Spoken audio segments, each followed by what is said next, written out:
Dude, you're not wrong about the movie ads. They're getting a little crazy. I mean, I recognize that part of this is just a natural kind of increase in your curmudgeon coefficient as you get older. I really started the slide with movie advertisements when they started doing the teaser for the trailer. Like the trailer is only 30 seconds long, but it starts with a teaser that's like, don't scroll away from the trailer, even though it's only 30 seconds long. In 8 seconds, you're going to see an explosion. And then they do like a countdown. Like that was a bad sign for me. But then also, I know it's slop. I understand that it's slop. One second, I'm clicking on the wrong stuff here. I know it's not art, but all of the Jurassic World Rebirth ads or whatever the movie is called, all of them having no dialogue or any indication of what the story is, literally just being sizzle reels of like dinosaurs chasing people or people aiming a gun at a dinosaur is insane to me. Like they're not even pretending, man. They're like, it's computer generated dinosaurs. We don't give a shit about the humans at all. Isn't that what the movie's about? Well, I mean, like, listen, I make fun of Jurassic Park in the sense that I think it's a great movie, but I also feel like if you're like 42 and it's your favorite movie, that's your right, but I judge you slightly just in the sense that I don't think it has that much to say about being a human being on Earth. But different people want different things out of their movies, and that's fine. As far as like blockbusters go, Jurassic Park is really good. It's got good characters. It's got good effects. It's got thrilling scenes, etc., etc. But then like Jurassic World Rebirth just being like, well, what the people really love about the franchise is dinosaurs. They love to see big dinosaurs. Make the dinosaurs bigger. I don't know. I disagree. But I watched half of the first Jurassic World, which I heard was the best Jurassic World. And halfway through, I said, I'm not watching the rest of this shit. I'd rather look at the wall. And that was in Pearson Airport awaiting a connecting flight. So that's like a very, very entertainment starved situation. And I still opted out.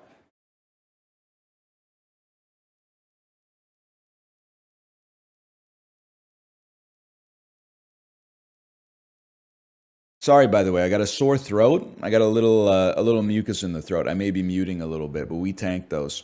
It's been a good run, man. It's been 6 months since the last time I had any flu-like symptoms. That's like a new PB in my 30s for sure. We take those. I can live with that. It's pissing me off a little bit because it's June. You're not supposed to get sick in June, but yeah, that's what I'm saying. It's 6 months with a young kid is kind of crazy, right? Like, I think we got lucky.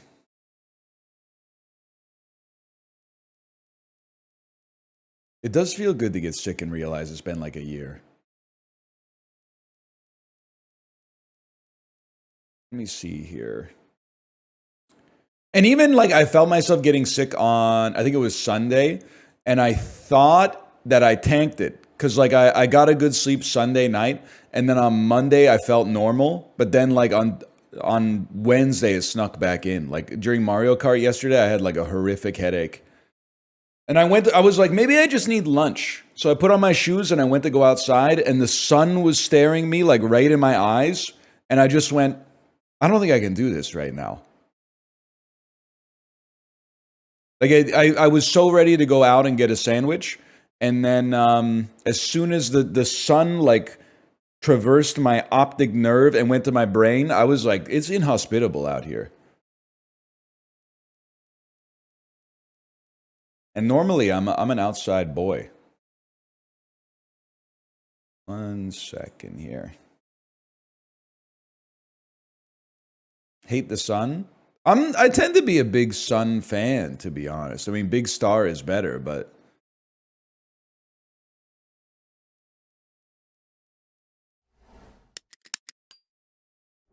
Can I start, by the way? So Father's Day is on Sunday. My daughter wrote a note in school. Several of you may have heard the note that she wrote for Kate for Mother's Day. If you haven't, you can consult the librarian's content. I'm sure that there's been a video of it. She wrote one for Father's Day. I'm going to regale you with it right here. I think it's as good as Kate's Mother's Day one. This is an insight into the mind of a 4 3/4 age individual. My dad has no hair because it ran away when he was a kid. He is smarter than my mom because my mom told me that. He wears circle glasses because when he was a kid, he couldn't see very well, so his mom gave him glasses. He is big, like just big. Normal big. He's hairy all over his body, but he's bald. He likes to wear t-shirts and jackets and long pants. He is 16 or 60 years old. Wait, no. What did I say on my Mother's Day card? Mom told me he's 63. Dad likes to eat Korean food, like curry. It's a kind of soup with sauce on the rice with potatoes and carrots. He likes to drink Coke Zero. That's his favorite thing. He drinks 5 cups a day. My dad's job is playing games in his office. Instead of going to a place for jobs, he just plays adult games until he picks me up. His favorite thing is to play games with his friends, and he plays doctor with me. We have to use some of our toys for the patients. I'm the doctor and Daddy is the nurse. We have to check up the toys, then we give them a treat. I know my dad loves me because he's my favorite person and I'm his favorite person, age 4 3/4. Great note, right? Very funny, touching, heartfelt. It's got like a certain Wes Anderson vibe to it. She's based. She's based. She did kind of read me. It's almost exactly the same as Kate's note. But Kate's note, she said she plays adult video games like Final Fantasy 14 all day, and she likes to drink beer and wine, which is like, I think my wife probably has, I'm going to say 6 beers a year maximum and 0 wine a year.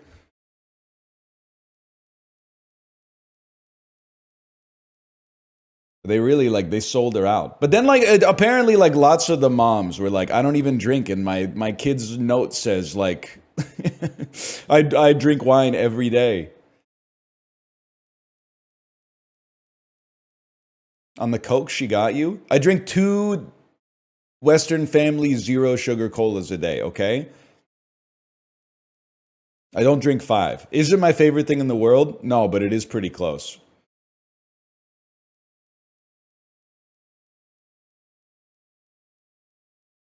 It's up there for sure. That's a lot, man. No, it's not. Two 0 sugar sodas a day is not a lot. Now do the thing. That's 730 a year. Oh, over the course of a human lifespan that's like 70,000. Yeah, if you amortize out it over your entire human experience. Absolutely, man. That's a lot.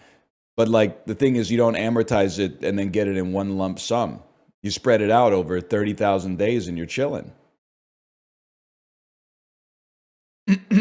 It's absolutely a lot. It's all right. Here's the thing. As long as you never drink alcohol at all, I'll let you condescend to me about diet soda. Do a compare and contrast, diet soda versus alcohol. If you never drink, you can act superior.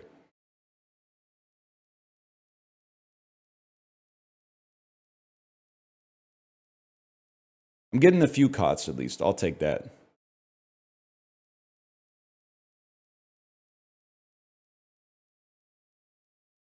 I just can't read that. It's going by too fast.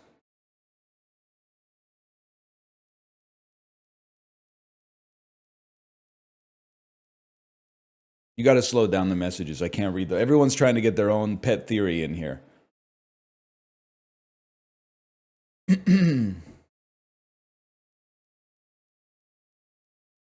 It's too far.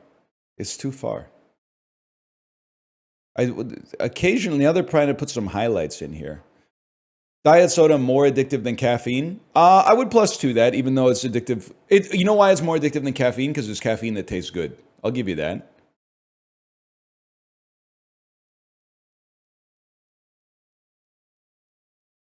It's kind of like a fridge cigarette. I would plus two that as well. It's a little treat that you get throughout the day. The only difference is they've never proven that Coke Zero is bad for you. I'm sorry to say. Now they've done. Listen, I have seen compelling scientific research that it may lower your bone density in old age up to 4%. That's something that I'm willing to accept and also willing to tank. I can, I'll tank that. Nobody, Van Wilder, Ryan Reynolds, he was right about one thing. You never get out alive, okay? That's the thing about life. You're gonna take some chip damage somewhere. I'll live with the osteoporosis a little bit.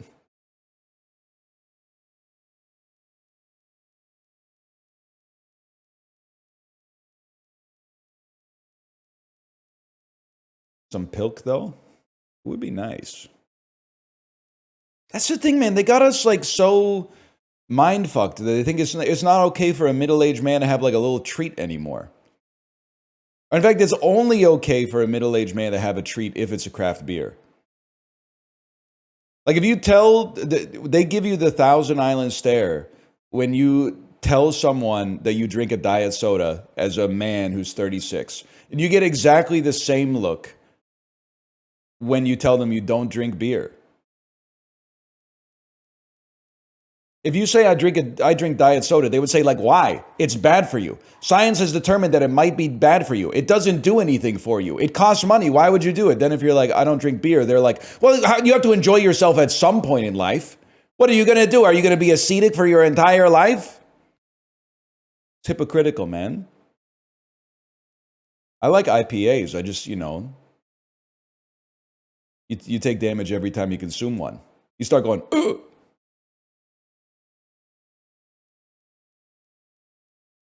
I think it's messed up, man. We used to have people with six packs at like age 42 that were drinking full sugar Coke. What happened? Doesn't make any damn sense. Just play the game. Hang on, we're working on something here.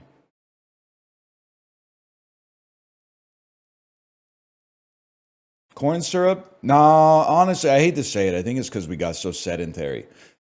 Because like sitting down is a lot more fun than like standing up all the time.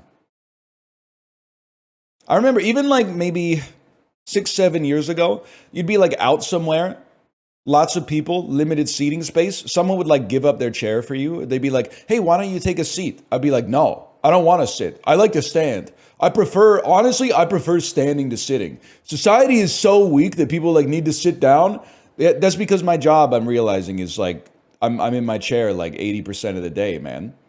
When you have like a long ass day where you're standing up the whole time and someone offers you a chair, when you sit down, you're actually like, it's a full body high, man. I was coming from a place of privilege. I didn't even realize it.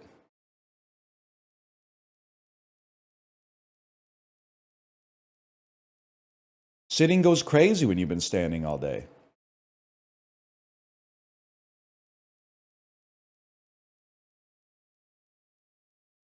How would you feel about a nicotine soda? I just don't know, like, I gotta filter this through the lens of being my age, okay? So if you're young, you might disagree with this, but I think it's just like I'm at a different place in my life. I think I'm just done trying I'm using the term loosely. I'm done trying new drugs. I don't need any new drugs, I think. When you're 16 to like 25, you're always good. Like, you're like, maybe something else could help me out here, you know? I've never tried nicotine. I've never tried, what's the leaf you chew on? That's like, it's not cocaine, but it's like a little cocaine. Is it kratom? That's khat. Okay, what the hell's kratom then? Fatal Nut,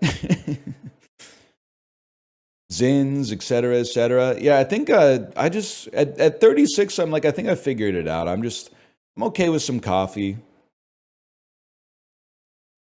Acetaminophen is a big one.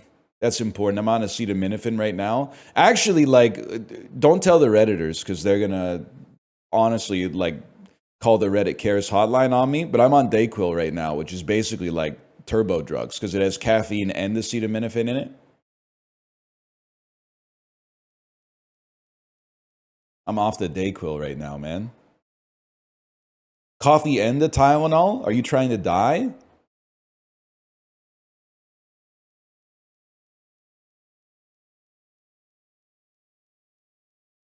You ever done a sober stream, brother?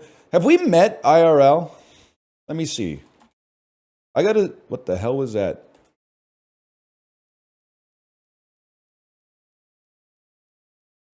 Oh no.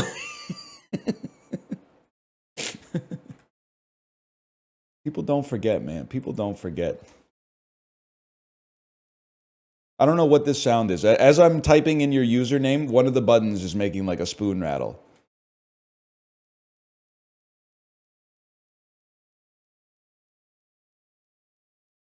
See, I don't know what it is, but it's making a spoon rattle. What happened? My game crashed. Negative review?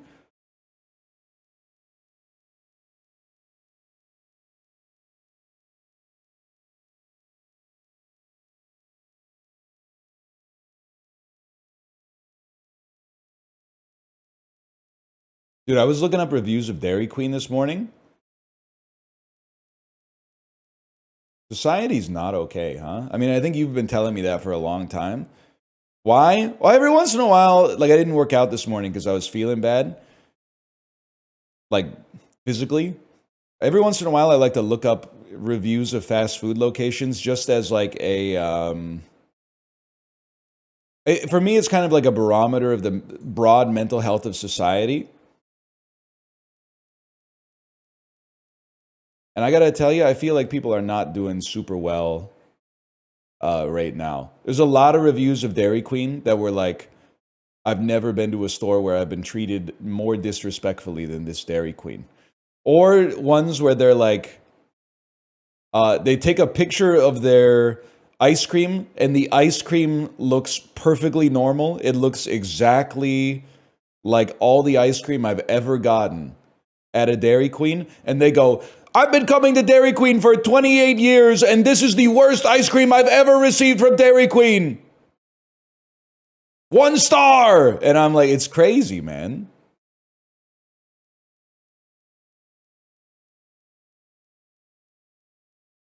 Anyway, sorry, we're kind of spinning our wheels. I gotta hit the slash marker, but if I hit the slash marker, I think it's gonna select save. Okay, we're checking out the new Bennett Foddy game, Baby Steps. The demo came out on Steam earlier this week. If you enjoy it, you can wishlist it. I just realized now it says controller recommended. So if you give me a second, I gotta get in the undercarriage here. Now, I'm not trying to do the gamer thing where I'm like, first thing I've got to do is go into the options menu and change all the keybinds before I even play it. But has anyone actually played this? I.e., is a controller really recommended? Each stick controls a foot. I would recommend it. Okay. I'll just plug in this PS5 controller. Give me 1 second.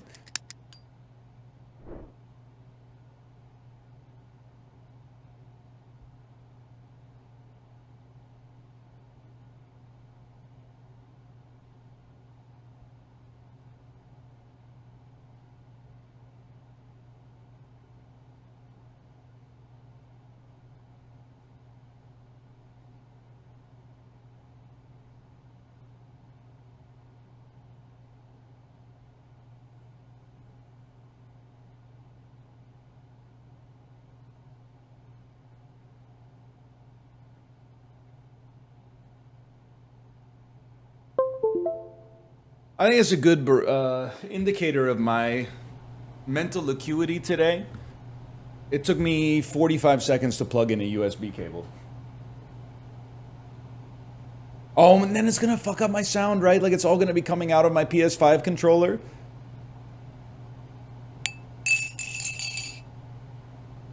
I think that's true. 1 second, please. Open sound settings. And then for some reason, I have 5,000 audio devices. Headphones Elgato 2. Is this right? That's definitely right. Okay.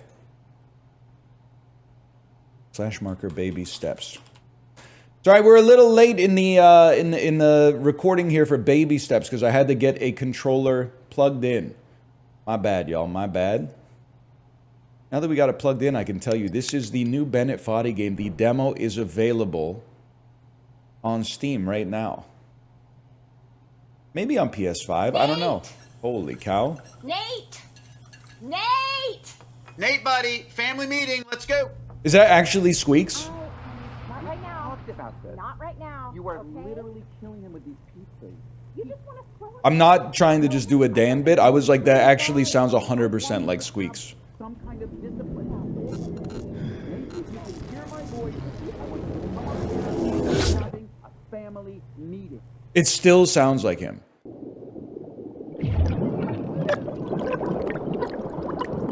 This is actually how the game Out of This World starts too, man. L to move. Okay. Unk thinks he's a coelacanth. R2 and L2 to lift your feet. Okay. I mean, this ain't nothing but a peanut for a guy like me, man. Deep breath. You're okay. You're okay. You're okay. You're with Jim? I'm Jim. No, I'm Jim. Yeah, no, you're Jim. Just relax. Nothing to be ashamed of. Everybody falls. Let's get you on your feet. I'm good. I'm good. I'm good. What's your name, son? I'm Nate. Nate. Good to meet you. Yeah, it's just, what's this Yo, program the pajamas kind of go crazy, though. Like, what's the name of the camp or whatever? Oh, it's not a camp. To my parents? Death Stranding 2 looks amazing, man. No. It's just a cave. Oh. But it's mysterious. Of course, you're full of questions. I got it. But before we get to that, there's just a few things I've got to explain. Oh, that's okay. What? Can I go? Go? Like, if I leave, are you gonna stop me? No, Oh, of course not. okay. Then I'm just gonna head out. It's nice to meet you. Ooh. Okay. See ya. All right. Huge. Whoops. So I'd say probably 99% of the people doing the demo have probably done exactly what I just did right there as well. Okay, stand up, please. Stand up. We go left, right. Military was kind of on to something, man, with marching at the very least. You pretty much do go left, right a lot.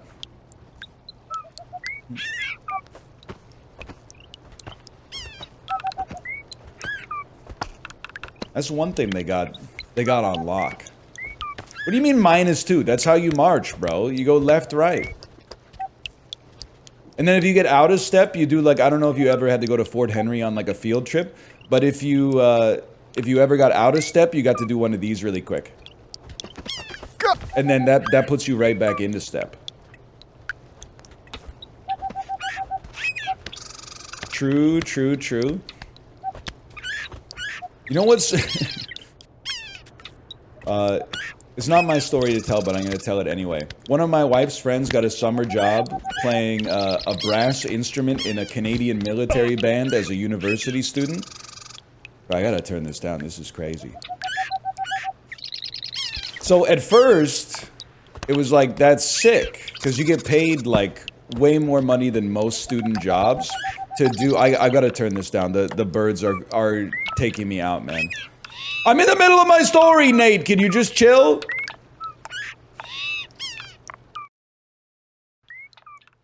Okay, we're gonna leave it right there. So, you know, and it comes with benefits. It's technically a government job, but then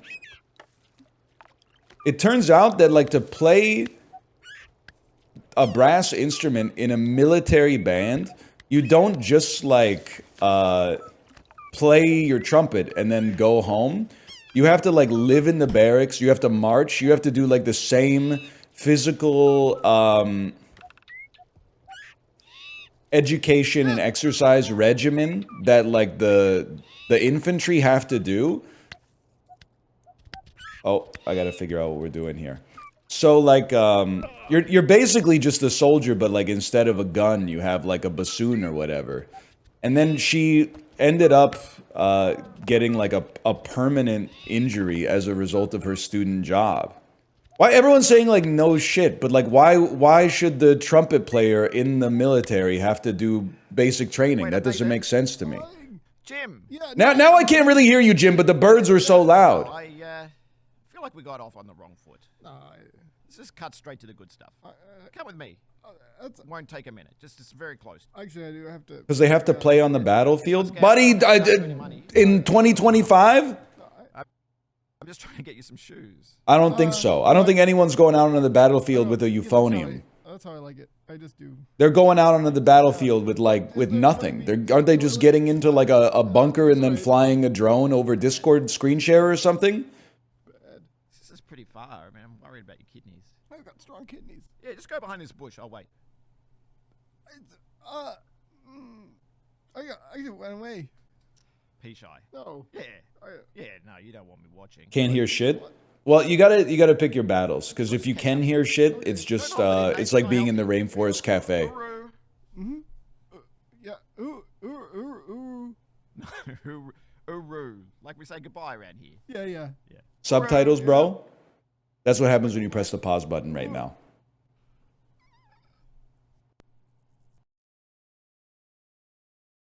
Now we can turn on subtitles. Continue.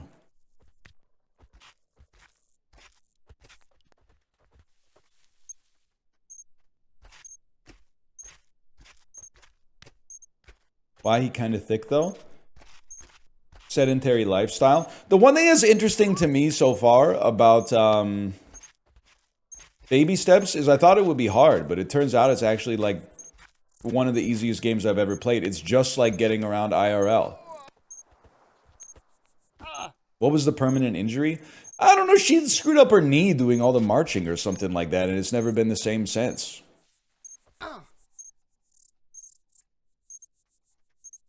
But the irony is, like, I think now the government had to, like, pay her, like, an insurance settlement or something. So, I mean, it's like an everybody loses situation, because I'm sure she'd rather just have, like, a healthy knee, but also, like, I'm sure she was like, wait, I really thought I'd just be playing my musical instrument and not marching so much. And they were like, you little baby. And then she got hurt, and they were like, okay, well, now we got to pay you some money. So maybe they should have listened to her in the first place, man. Get up, please.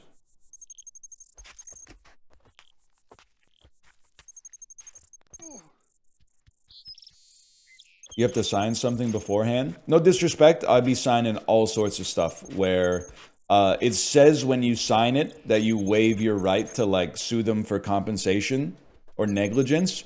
And then like as I'm signing it in my head, I'm like, that's not gonna hold up. I'm definitely taking you to court if my kid shatters her femur at this like trampoline playground, 100% you're gonna see me in court. I don't give a shit if I sign the waiver. And I have a feeling that the judge might not either. To be honest with you. Hang on, just gonna sneak right by you.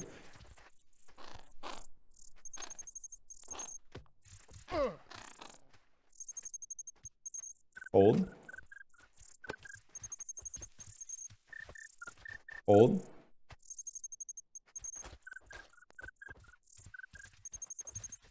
It's a tough one. It's a tough one.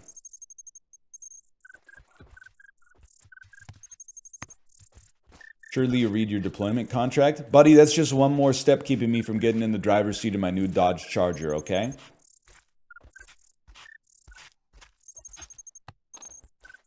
Hold. Hold. Nate, you can do this. Simone Biles. Easiest day of my life.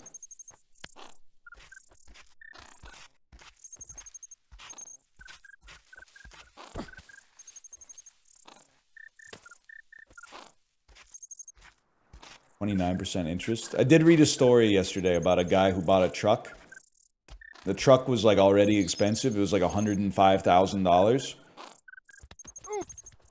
Then the interest on the loan that he got was like 10.8% or something like that over 5 years. So by the time that he's done making payments, the truck is like $182,000 or something like that. I'm like, damn, man, that's... I saw that too. That's rough. 10% kind of rough. It's like 10% interest doesn't seem that bad. Until, oh, lost my cup at the carnival. Bring the fire tower. It doesn't seem that bad until you realize that that's like 10% of the loan per year. I've got a 21% right now. Are you buying like Pepe coin on margin or something? I'm not trying to like shame you or anything. 21% is crazy.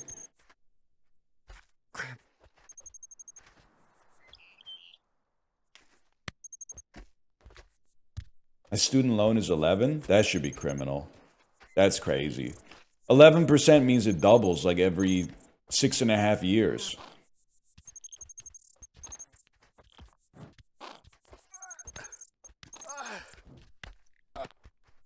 My student loan is 0.2? That's fucking sick, man. 4.14 on your mortgage? That seems about right now. I can't be mad at... Not to finance post. I can't be mad at you, and that's basically where mine's at, too.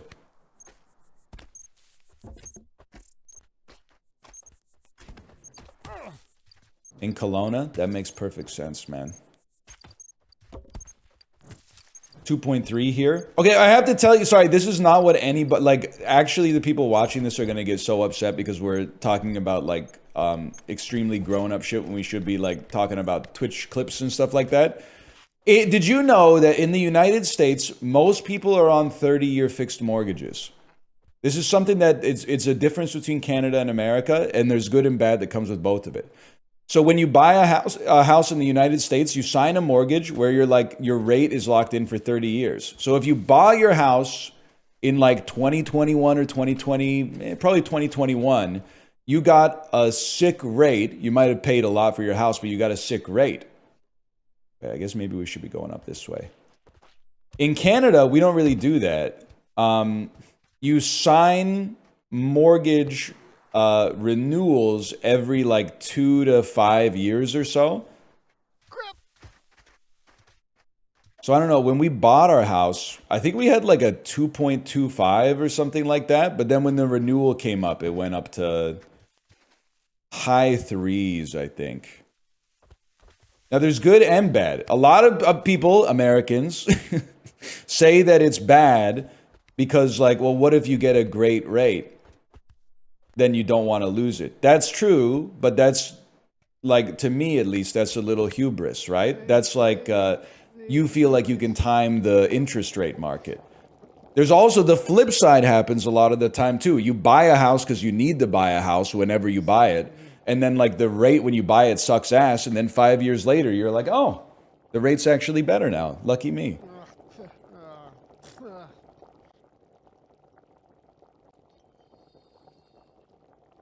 Oh, hey, hey. Oh. Sorry, I thought that was my stomach. Everybody there? Oh.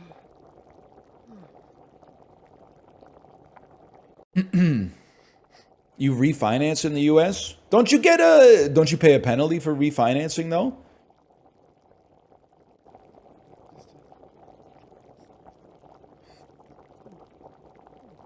It costs a little, but it pays for itself. And people are mad at the banks? They're mad at the banks for offering this service? I'm just trolling a little bit. Like, I don't really mess with the banks too much, but like, that seems nice. Thanks for playing the demo! No shot. No. They're going to let us climb that big tower. They're trolling. Oh, hey, another newbie. Oh, hey, I'm not new. Are you must be newer than me? Yeah, no, I just got in. I've just been getting Will suited up on Poulter? the bike. Grappling hook? Yeah. I was headed over to the Poison Swamp. Would you want to join? Poison swamp? Yeah. Oh no. Oh, where are you going? I just normal swamp. Oh, no. Do you not have a map? Oh, kind of like a mental map. Oh, no. Look at this. Look, this is, I got this map. Oh. It's got everything on it. Check it out. Oh, damn. See, really good. Oh, yeah, that looks all right. I'm sure Jim... GTA 6 who? We should just get him over here. Oh, no, that's Yeah, he'll come if we scream. No, no. It's okay. I'm fine, Jim. I'm fine. It's fine. No. Sorry. It's just that we talked about, and we decided mutually I shouldn't have a map. He shouldn't have a map. Oh, yeah, no. We were talking, and I don't know. He looked at me and he said, "You look kind of like an elite climber. Better not give you a map." Oh, you're elite. Okay, Yeah. Yeah, no, I'm new to this. My name's Mike, by the way. I'm Nate. All right, see you later. Oh, woo. He really said, ooh, woo. We will climb the tower.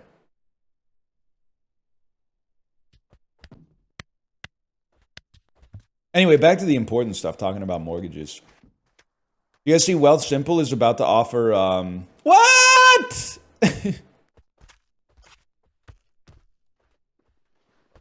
Well, imagine, though, if we just sneak around the side.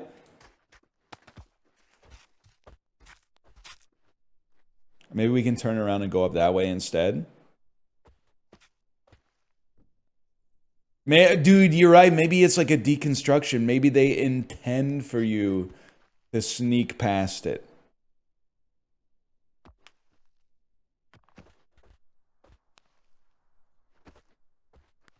Maybe it's a deconstruction of the concept of a demo.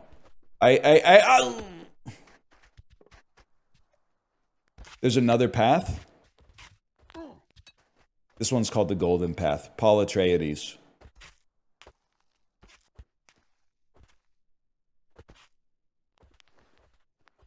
Hold. What's this type of guy called? I think lately, I'm not going to say it's the preferred nomenclature, but lately the most common nomenclature is fail son. Which is a kind of an offensive term, for sure. Because I think that you can, like, not be economically successful in your life and still not consider your existence a failure. Like, there's lots of, there's lots of value you can provide to society beyond the financial, beyond the occupational. But I believe that we're using the term fail son right now.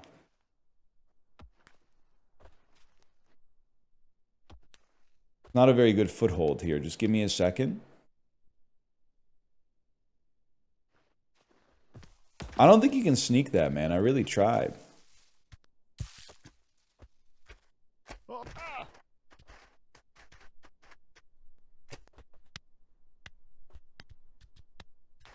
You don't have to sugarcoat it. Well, like, I don't really care if you don't have, like, a job, as long as your soul is pure. But if you don't have a job and your soul is, like, decrepit, then, yeah, that's a real problem. You gotta pick a lane. Like, pick a struggle, man. Hey, maybe something over here.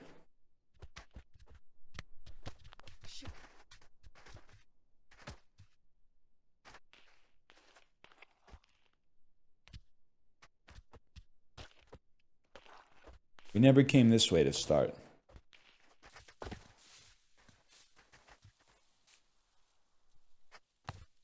Jobless and annoying is crazy. Listen.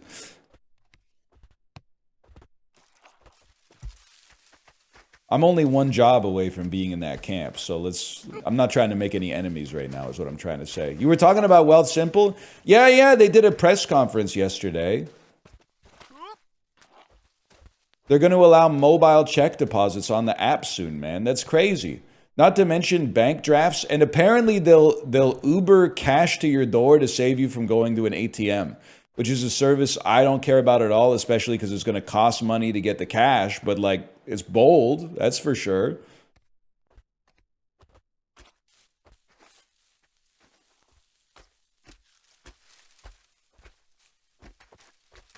That's even worse for you than Reddit? I'm a Wealth Simple user, bro. Their checking account pays like 2.75% right now or something crazy. Not to mention the Wealthsimple credit card. I'm not a user, by the way, but the Wealthsimple credit card, no questions asked, 2% cash back on all purchases. Americans, please be silent. You guys get so lucky with credit card rewards. That for Canada is basically like possibly among the best credit cards that can be offered.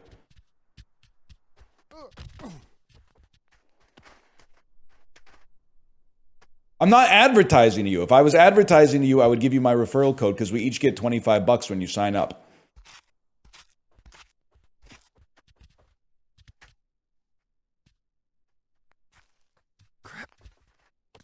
Sorry, when you sign up and fund.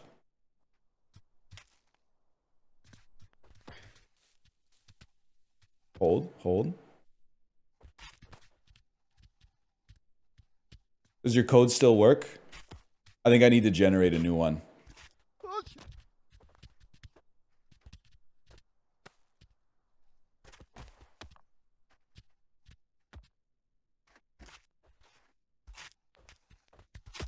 VO Bank has 4.5% APY. No disrespect to VO Bank. Maybe they're doing great work. Can I ask what their assets under management is? Because it sounds like it might be like, you know, under $100,000 total. Like, is the bank well capitalized to be offering 4.5% APY? That's like over prime right now, man.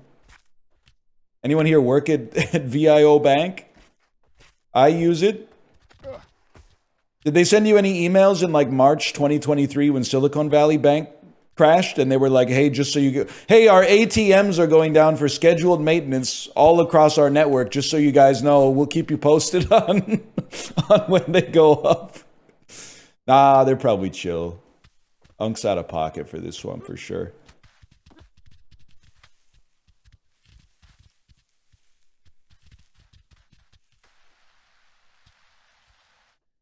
Come on, man. Crap.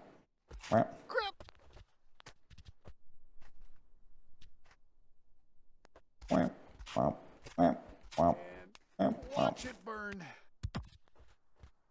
How do you feel about the inevitable end of capitalism due to labor value dropping to zero? I'm actually, it might surprise you. I'm with you, man. Not to pander, but like doing shit seems like it's not in an advantageous position versus like having shit right now. Like capital is OP compared to labor right now. It's all bullshit, man.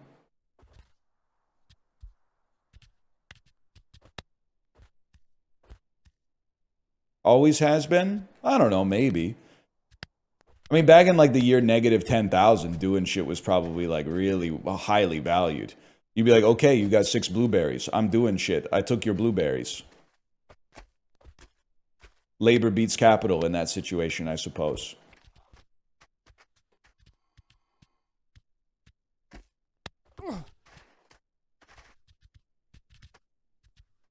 Hold.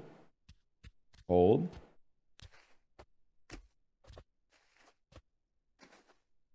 Please talk about ice cream again. Are you, I was going to call you Milton Berle. Are you Milton Friedman? Listen, being breaded is sick, but at the same time, it seems crazy that, like, you know, like, don't get me wrong, like, it works. I'm being careful here, but it works out in my favor most of the time. But, like, you can just put your money in, like, a CD, and you're not really, like, doing anything for society, but you get, like, money back, like 3%. But then like a dude can come to your house and like clean your car. He's giving up like a little bit of his lifespan to clean your car. And you pay him with like money that you got for doing nothing. That doesn't seem right, man. I just traded you none of my life for some of yours. That's fucked up. I don't know if there's a fix for it, but I've just traded none of my time for some of your time.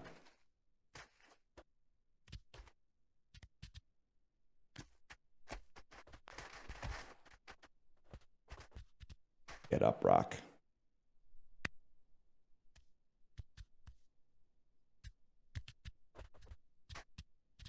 Hold. Hold.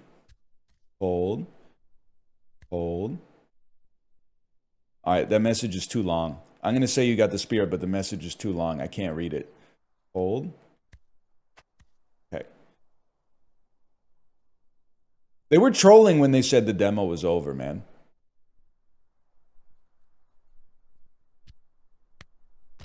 No! Oh, that's a long trip, too. Oh, shit. I get it now. I get it. We even scored a goal.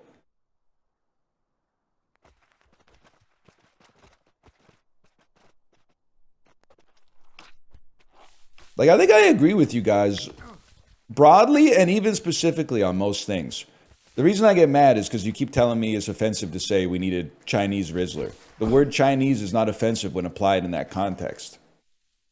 There are some contexts where the word Chinese would be offensive, like within the context of the rest of the sentence.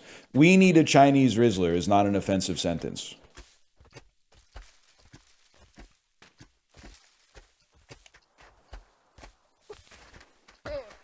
They already got one? I did not know that. I didn't see that.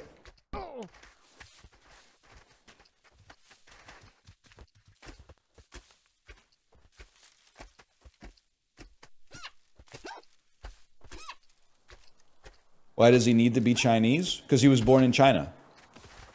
Hope that helps.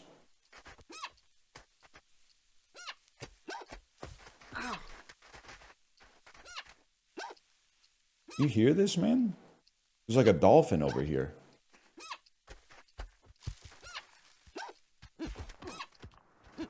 Okay, get up, get up. Who's squeaking? Actually, might be me, now that I think about it.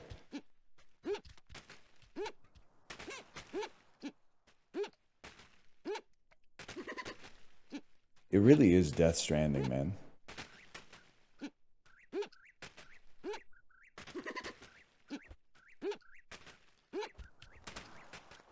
You know what I've been thinking about? That picture that says, okay, so there's a 56-year-old woman here. I know it might not be considered quite in the pantheon of classic reaction images. I'm thinking it should be elevated, though. Librarian, yeah, pull that up. Can you pull that up? Cabbie? I don't know what that means. To me, Cabbie is a guy on Canadian Sports Center who tells you, like, what the can't-miss parlays are tonight.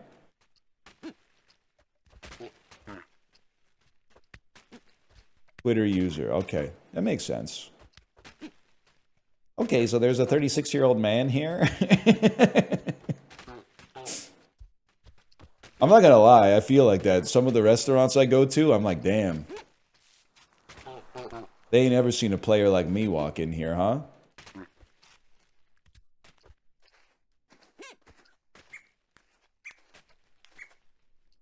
Hold.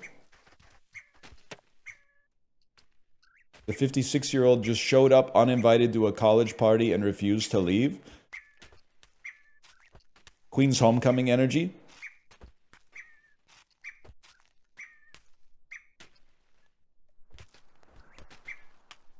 I think I've told this story before, but when I was...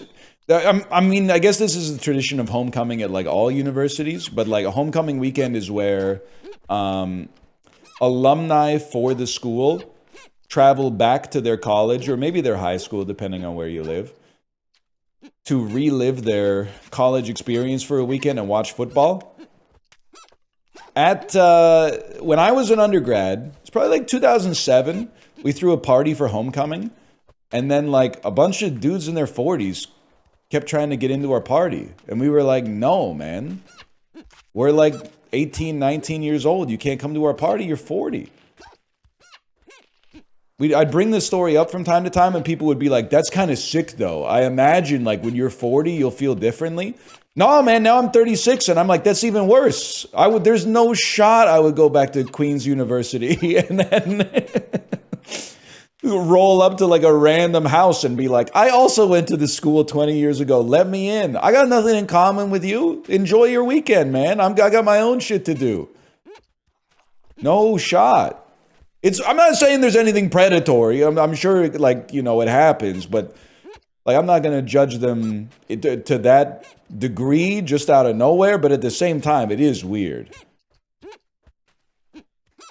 I basically don't want to hang out with a 40-year-old that like wants to binge drink. 40-year-old that wants to have a couple beers, sure, man, let's chop it up. But best Kingston eats. Ketsuo, you here? Let's chop it up. Best Kingston eats. Maybe Sally's Roadie Shop. Lots of great Thai and Cambodian food. Mekong. Only ate there once, so I got a gift certificate. I ate there once. I did think it was pretty good, though.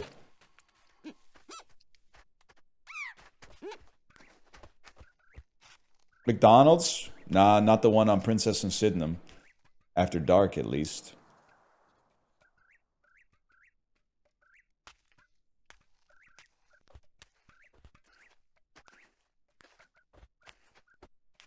Coffee Way? They do have some sick donuts, but, you know, you find yourself out by, like, Old Regiopolis. Like, I mean, get out of there. What are you doing there as a tourist?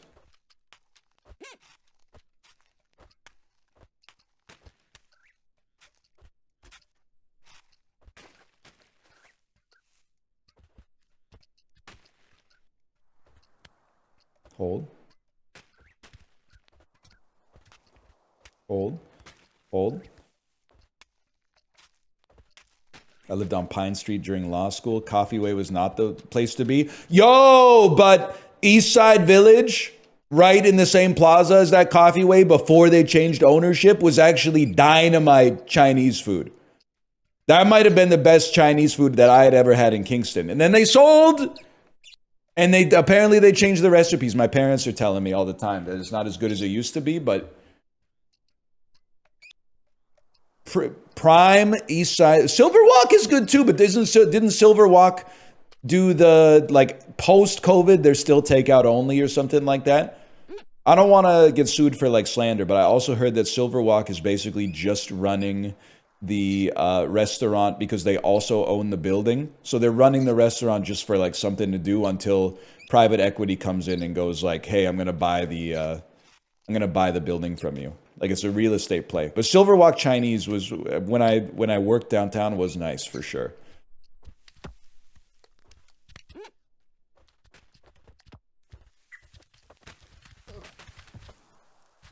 I still recommend it, man.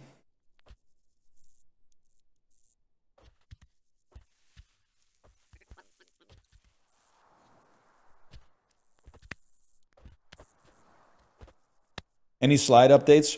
Yeah, local government has turned me into a libertarian. Basically.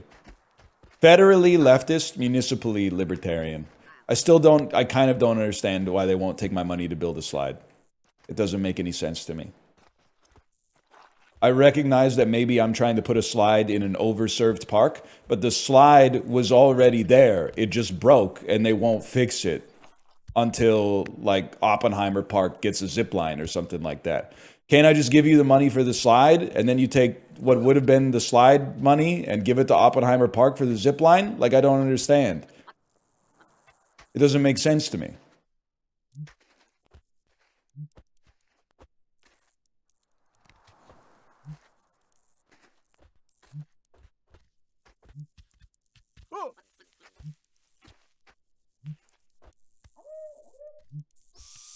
Hold.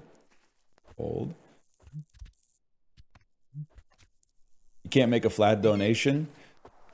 You can make a flat donation, but they're not going to use it for what I want them to use it for. They're going to use it to build some shit in a neighborhood that I don't live in. And, like, that's good, but I'd rather, like, can we just do some accounting shit? Can I give you money? You use the money to build the shit where I want you to build it, and then you take it out of the budget for that place and then move it to the place where you want to build your thing?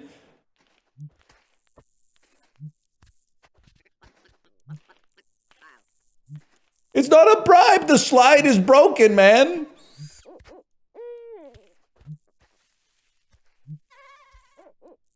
It broke. They can't fix it.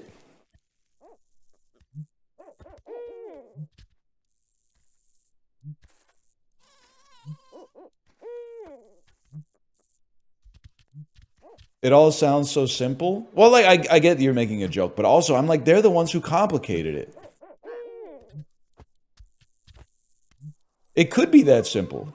They could just take the money and build the slide. They could take one slide's worth of money and build it. They're the ones who are putting, like, roadblocks in the way. Okay, wait. You're the slide guy? We still talk about you in the office. Justin Bang explained it to me! Also, maybe that's why this shit is, that's why it costs $85,000 to build a slide, is because you guys are all talking about it in the office instead of making phone calls.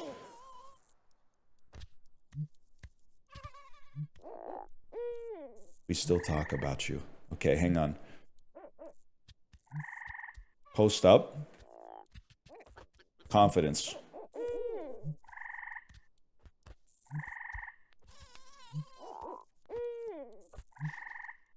That was sick, right?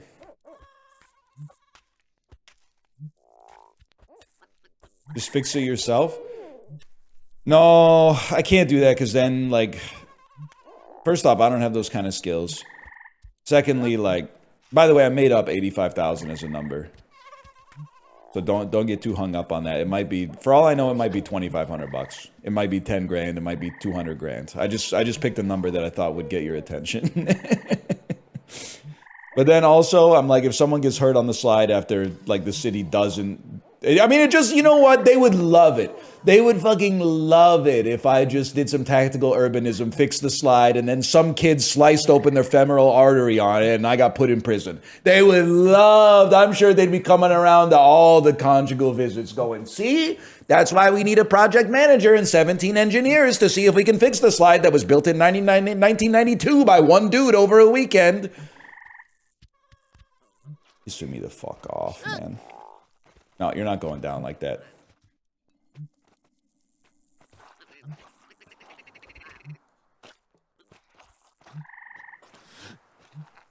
Hold.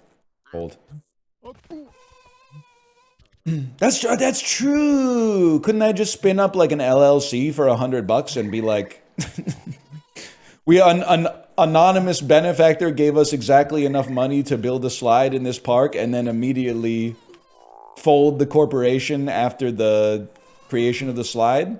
Now we're talking.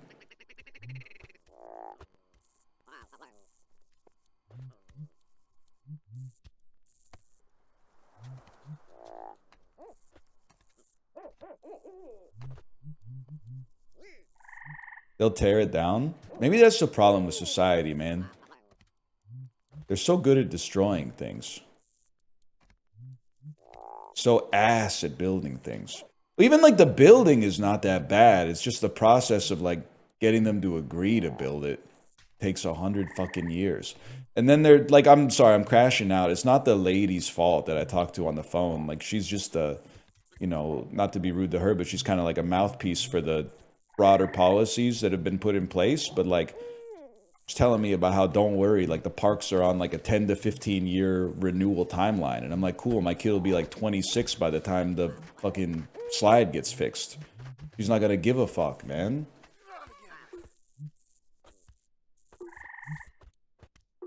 I mean, like, your prime sliding years is really like 1 to 8, man. Like, you probably do half of your sliding in your life by the time you're 4. So she's already in the denouement.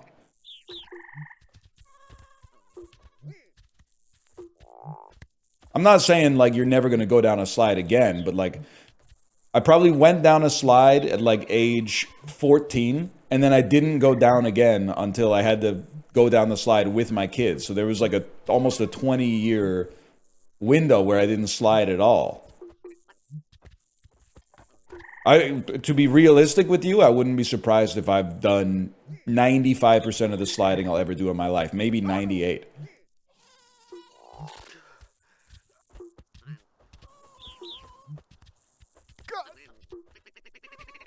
What about water parks? Now and then. Now and then I'll go down a slide at a water park. That's true. Don't fall. Well, I'd say, like, I don't think we're getting across this, man. I could try.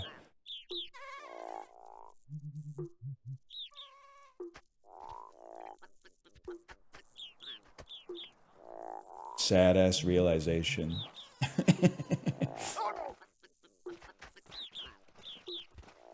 Well, here I go. That was fast. Get up, get up, get up, get up, get up! Oh, he's going, he's going. Just go slide?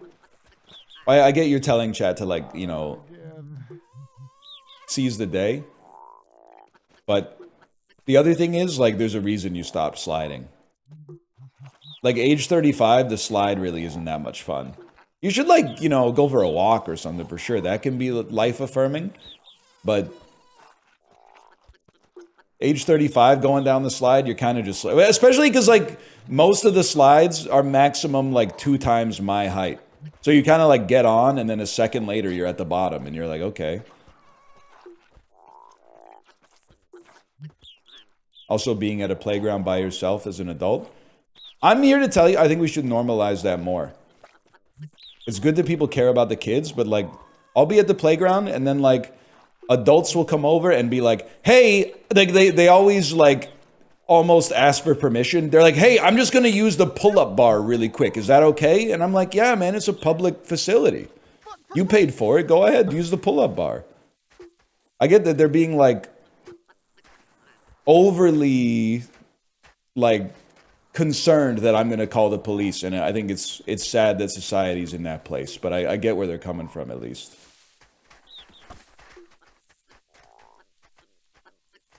But the implication? The implication is that they're doing pull-ups at the park, man. In Korea, old people be enjoying the fuck out of playgrounds. They have those exercise machines that do nothing. The elliptical machine with no resistance whatsoever. The swiveler where you stand on the circle and grab handles and then just move your hips like this. They got all that shit over there, man. They recognize it's a public space for people of all ages.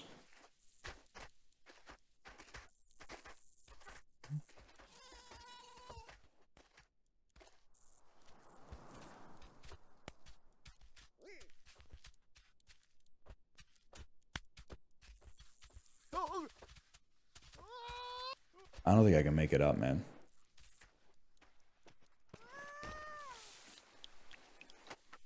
God. Something also about swings, man. I can't go on a swing anymore. I get, like... My motion sickness has gotten so much better as I've gotten older, but the collateral damage is that I used to be able to go on swings as a kid. As an adult, swinging for, like, 30 seconds makes me want to throw up. I don't know why. I actually think it might be related to having a strong glasses prescription. And then, like, because when you have a glasses prescription as strong as mine, I'm basically seeing the world through, like, 2 big magnifying glasses. And then, like, the swing is changing my field of view very rapidly and in multiple dimensions, like, as I'm arcing through the air. So sometimes I take my glasses off, and I'm like, I think it feels a little bit better, but I also do think it might be ear-related. Like, to be honest with you, I think I have impacted earwax in one of my ears. Does anyone know? This is very millennial posting of me. What do I do about that? Do I just, like, go to an ear doctor and go scrape my shit out? Like, what do you do?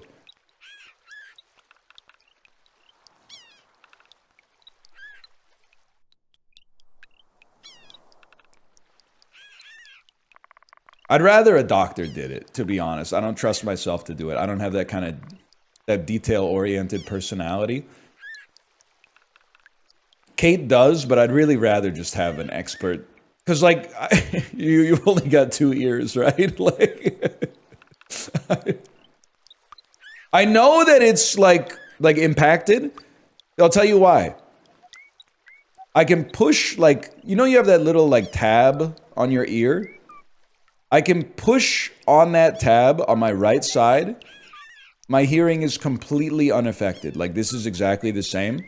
If I push the tab on my left side, my hearing gets, like, obfuscated. It gets obstructed. There's something in the way.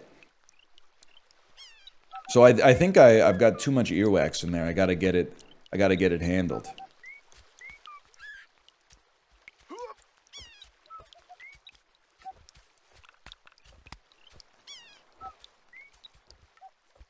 What a climb, bro. Urgent care? Really? Oh my god. I'm not distrusting you. Maybe it's more serious than I'm like letting on. The problem is that, and sorry, I'm not, this is not public policy posting, it's more of a joke than anything else. Sadly, the fastest way to deal with any non-life-threatening problem in Canada is to go to urgent care.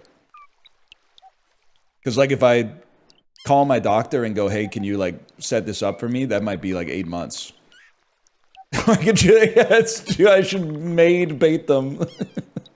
Call them up and be like, I'm looking for a pill that will kill me. They'll be like, we got a space at 1:30. Then when I get into the fucking doctor's office, psych! I got earwax in my ear, bitch! What do I do? Oh, fuck! You got me.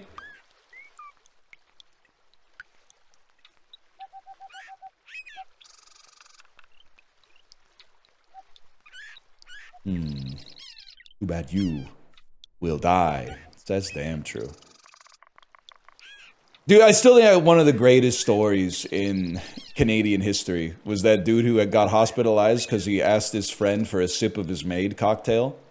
And then, like, he had the sip and it almost killed him, which makes perfect sense because the drink is designed to kill you. Like, humanely. It's a serious, like, dude's rock moment. Is that the juice that kills you? Can I have a sip? I have to imagine it tastes fucking horrible. Not that that's like a major concern at that point, but... Also, I don't want to do it at my family doctor. I want to do it at like an ear, nose, and throat doctor that I've never been to, and I'll tell you why. I'm sure that shit has been impacted for like almost a decade, if not a decade or more. So when they flush that shit out, it's gonna smell so horrible that they're like, I can't have that on my permanent record for someone who I have to see for like the rest of my life. It has to be a stranger.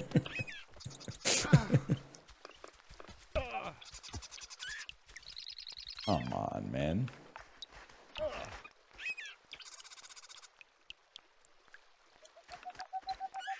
Come on. Come on. It won't smell, it'll just be a dark ball. Maybe, I don't know. Sometimes the earwax, I mean, it smells, it's not horrendous, but it smells kind of bad. How long have you noticed it being an issue? I don't know, like two or 3 years.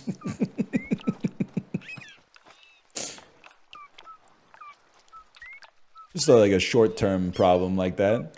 Real? Yeah, you know, you get busy with other stuff. And you're like, I'll do it next week. And then, you know, next week you're like, oh, some shit came up that I didn't, it's more urgent that I didn't expect.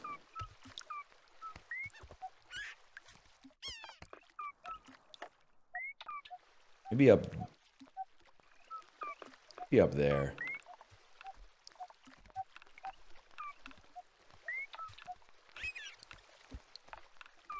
By the kid at Walgreens. I just don't trust myself. I'm not that guy. Like with the camera and the water and stuff. I think I'd rather just have somebody do it for me, to be honest with you.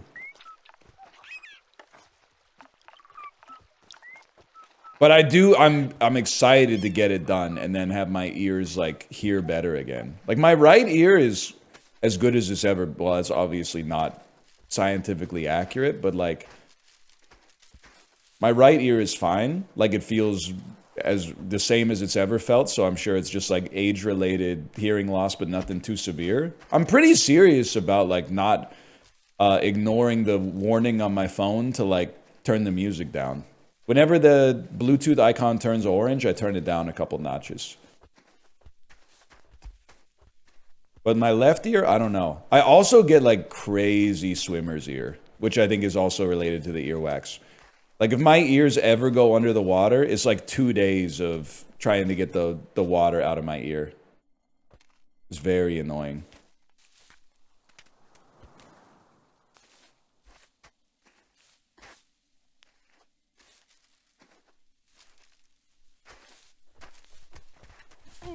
Hold on. Hold on.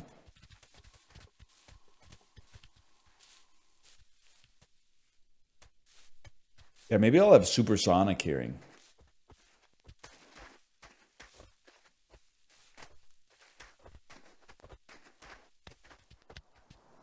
I'll be pissed off if they take the earwax out and it turns out I have tinnitus, though. I'll be like, put that shit back in.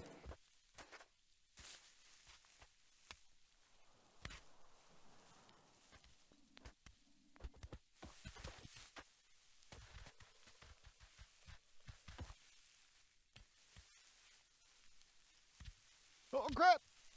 Oh, crap.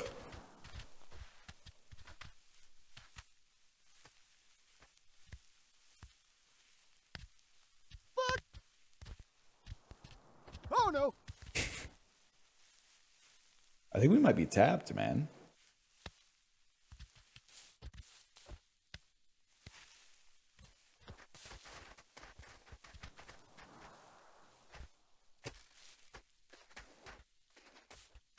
Hold. Hold. And L, does Kate dream in Korean? Past lives reference spotted?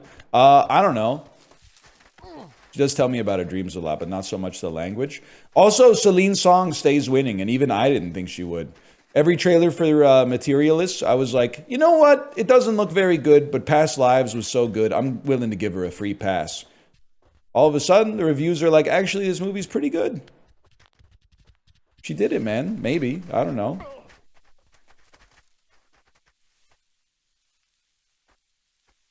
Are you going to go see it? I'll see it when it comes to Crave. If assuming I still have my Crave subscription at that point.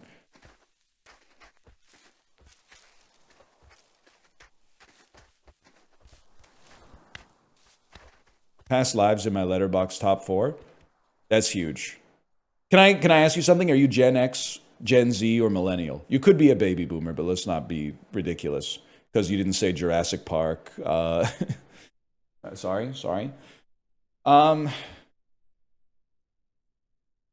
Because I feel like older end of Gen Z. I feel like the younger Gen Zs that I see on Letterboxd, they all have Blue Velvet and Paris, Texas in their Letterboxd top 4. It's always like Blue Velvet, Paris, Texas, and like both Spider-Verse movies. I'm not saying they're bad movies. It's just, to me, it's interesting that an older set of films like that have resurfaced as part of like the cultural zeitgeist. But I think that's cool, man.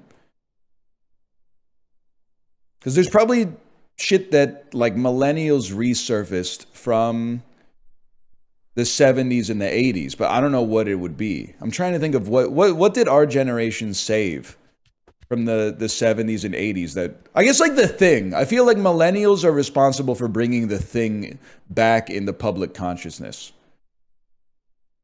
That's John Carpenter in general, sure. Blade Runner? All right, yeah. 80s horror films? I mean, like Poltergeist and stuff?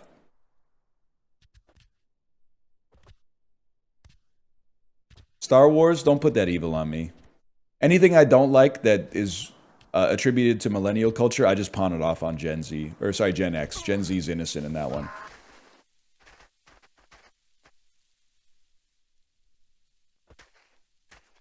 Good movie from 1985? You're welcome. Signed a millennial. Bad movie from 1985? Gen X. Slop.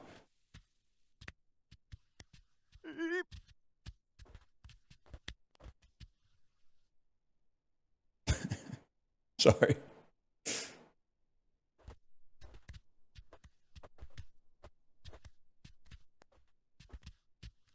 Hold. Blowout? Honestly, I feel like Blowout I attribute to Gen Z. Because I never heard anybody talking about Blowout or really any Brian De Palma movies until maybe like 6-7 years ago, which I think is where Gen Z started to enter the conversation. I'll give Gen Z the credit for Blowout, even though it was obviously made by some dude from like the silent generation.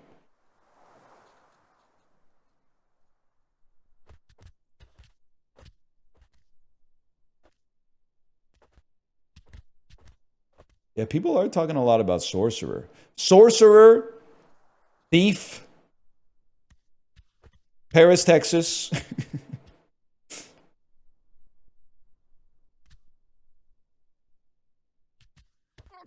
Oh, that was it too. Minecraft movie.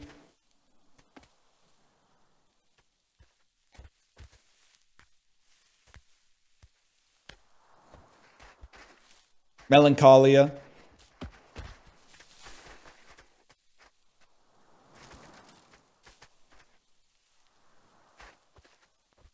Old.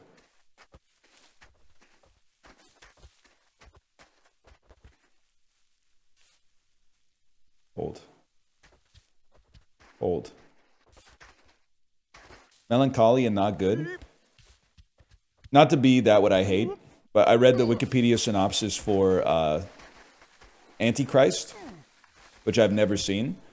Said, man, this movie seems interesting. Maybe I'll watch it. Read the synopsis and went, no shot I'm watching that. That just seems... this is an anti-art, anti-intellectual take. I went, that sounds too distressing for me to watch.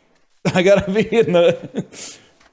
I don't know if I have to be in an incredibly good mindset to watch it so I can tank the damage, or an incredibly horrible mindset so it affirms my worldview or something, but I was like, I don't think it's good for me to watch this.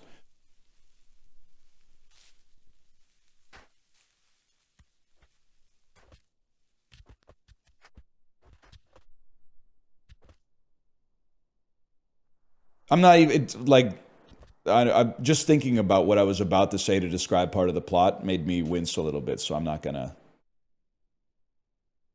bring it up to you.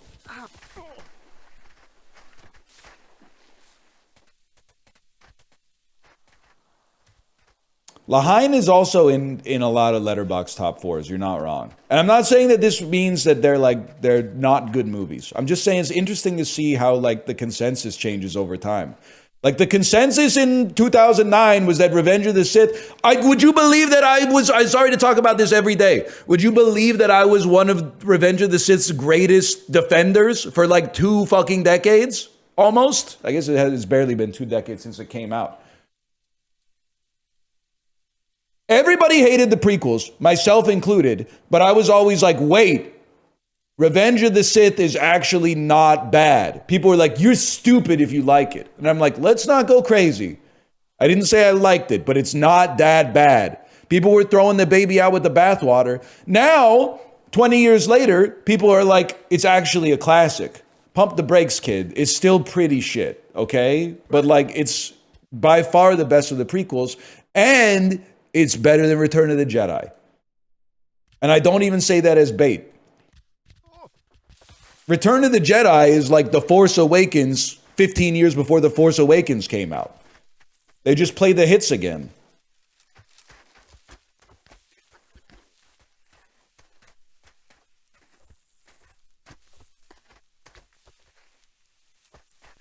I have a Miranda July movie in my top 4. Which one, King? Me and You and Everyone We Know? I love that movie. I love that movie, and I like that it's still part of the culture because of Pooping Back and Forth Forever. But I also hate that the whole movie is this. The only thing anyone remembers from it is Poop Back and Forth Forever.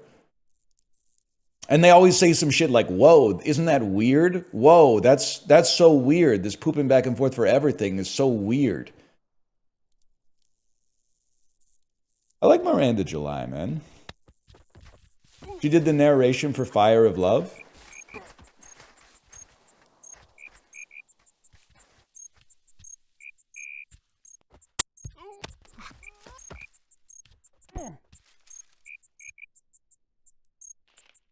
I think the Haliband's taking it in 4. Well, not in 4 because they lost game 2, but I mean, the Pacers bench was on fire last night. Actually, because I was sick, I actually was on the couch watching basketball. When I don't watch basketball, I'm like, basketball sucks. When I watch basketball, I'm like, this sport is actually kind of sick. They're jumping around. The physicality of shooting a three-pointer is insane. Like, throwing stuff through the air is so much better than carrying it. That's why, like, you have my word, if I was in the NFL, I'd be 80% pass, 20% run. I would only run to open up the pass.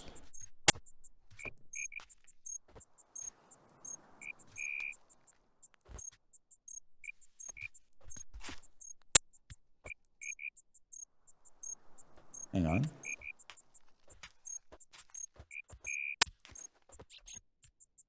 The last 5 minutes of game does take an hour, which is crazy. I wish that there was something they could do about that. But, like, also, I'm just going to go ahead and say it. The NBA athletes have it too easy. Why do they get a TV timeout like 7 times per quarter? They really get a 2-minute break? Like, the quarter is only 12 minutes long or something, right? Why do they get a TV timeout after every second basket? It seems insane. Like, their heart rate isn't even staying up.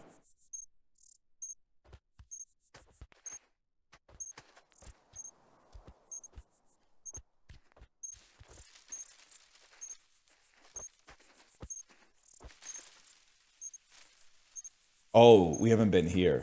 Have we been here? Did we do this? We tried to do that bridge, huh? And then we succeeded?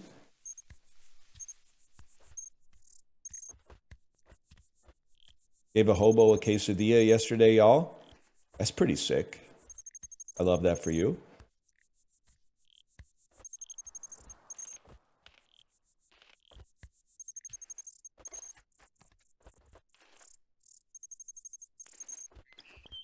Spat in it first? That's not okay.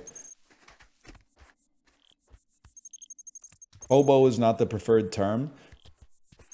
Okay, that's right.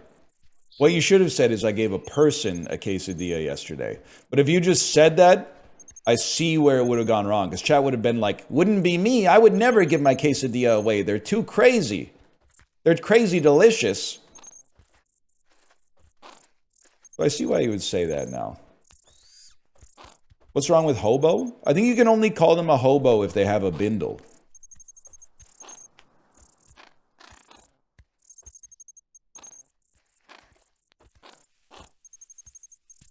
You don't see anybody with bindles these days. Yeah, Ludwig is the last guy I saw with a bindle. You're not wrong.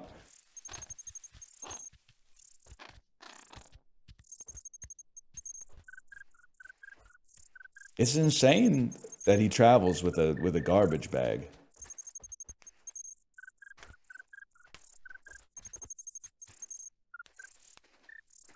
I love Ludwig, don't get me wrong, but like the garbage bag thing, I should have pushed him on it a little bit further. Because does it work? Yes. It literally is a container to put stuff in. But there's a lot better containers. It's not like one of those things where it's like, you know, someone's eating bread and then eating meat and then eating cheese. And they're like, I'm basically just eating a sandwich. It's just deconstructed. Like, I could understand that. But like taking a garbage bag instead of like luggage for sure, but like a tote bag or something, or a duffel, or a big backpack or something like that is, to me, that's a little bit too far. But I think it's less functional than those. It gets the job done. I mean, it simplifies your life a little bit at least. Plus, I like when people are weird like that. It gives them more personality, man.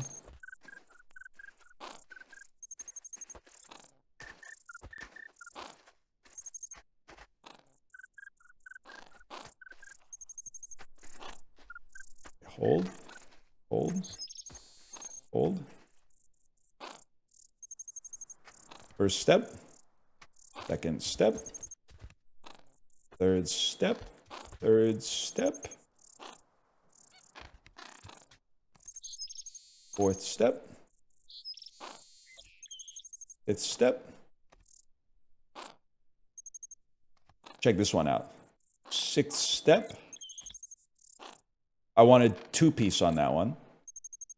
And then straight off. That was clean, man. That was clean. Oh, man.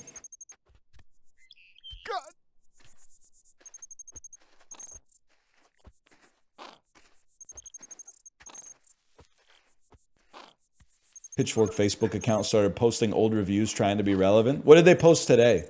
Are they doing like the Reddit karma farming thing where they're like, it's been 20 years since the release of Clap Your Hands, Say Yes, self-titled, which we gave a 9.1. Which is fair, man. The jet one with the monkey. Is that the one where the monkey... Is he drinking his own piss in that one? I can't remember. I like old Pitchfork, man. Just nostalgic for a bygone era.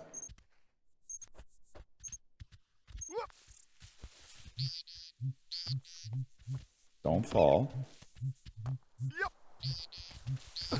Fuck. Hold.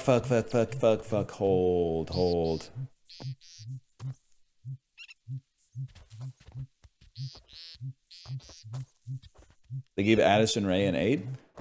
Yeah, but I haven't heard it. It might be good. Not to be, you know, offensive, but I don't think I can judge the new Addison Rae without listening to it. Sometimes I think that like the poptimism movement has gone like a little bit too far, but there's some like Espresso's a good song, man. I don't care who you ask. Hot to Go is a good song.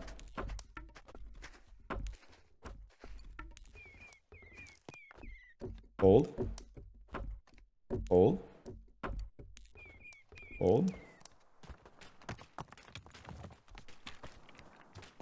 Damn.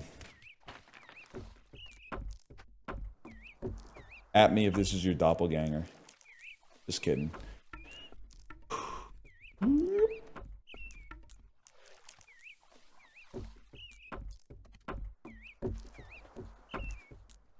Hot to Go belongs in a Little Caesars ad.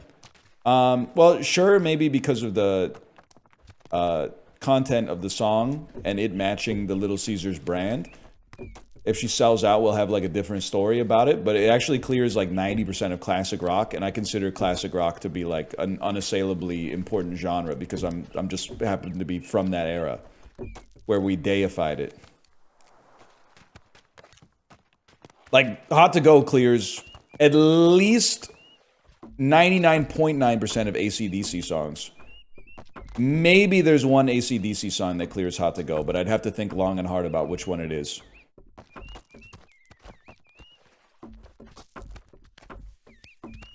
Now, the Beatles, let's not go crazy. A lot of great Beatles tracks. Did you know, and I'm not trying to throw Justin under the bus, okay? I swear it to you. Justin's a huge Pet Sounds head, and he doesn't know shit about Sgt. Pepper's. Justin, are you in chat? If you love Pet Sounds, you would probably love Sgt. Pepper's, man, or at least like it. The albums have a lot of, I wouldn't say similarities necessarily, but they're like, you know, they conjure the same emotions, I think. Oh, don't even get me started on Aerosmith, man.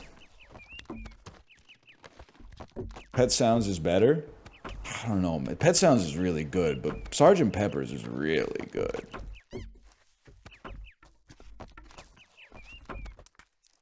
Sgt. Pepper is fluff? Whoa, no, man, no, it's not.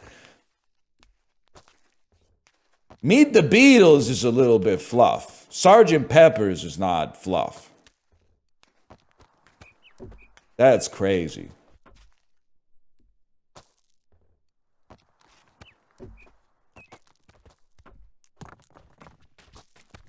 Huge. Best is Revolver. Young adult take. Best Beatles album is actually Abbey Road. Wait, is this just the camp we started at before? I just climbed up like a different way?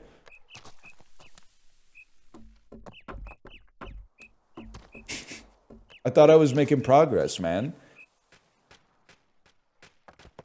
Pet Sounds is legitimately one of my favorite albums of all time, but I always feel bad when I like try to think of why it means so much to me, and then I look up the lyrics, and the lyrics are like all like they're all like so simple, like I don't feel good today type stuff. That's like There's like no poetry in it at all. Like every single one is like I bought a sandwich, but when I ate it, the sandwich kinda stunk.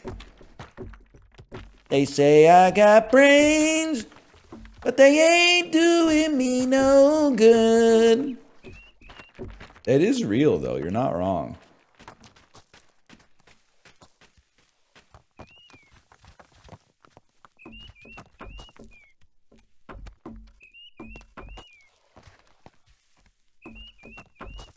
He does have that one lyric where he just goes, I wanna cry.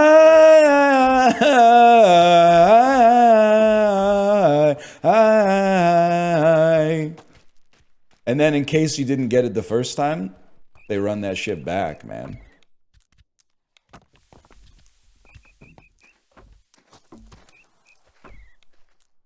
Demo. Okay, we'll give this one more try.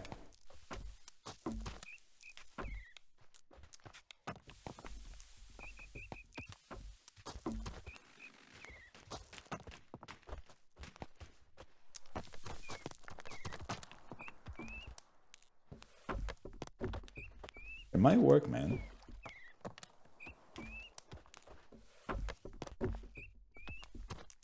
Oh shit.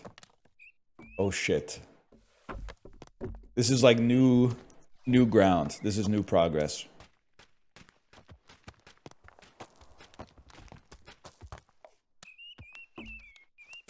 Oh, dude, his quads are insane.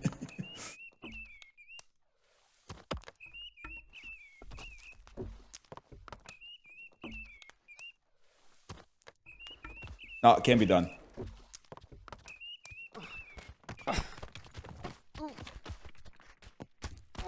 It's kind of fun, though.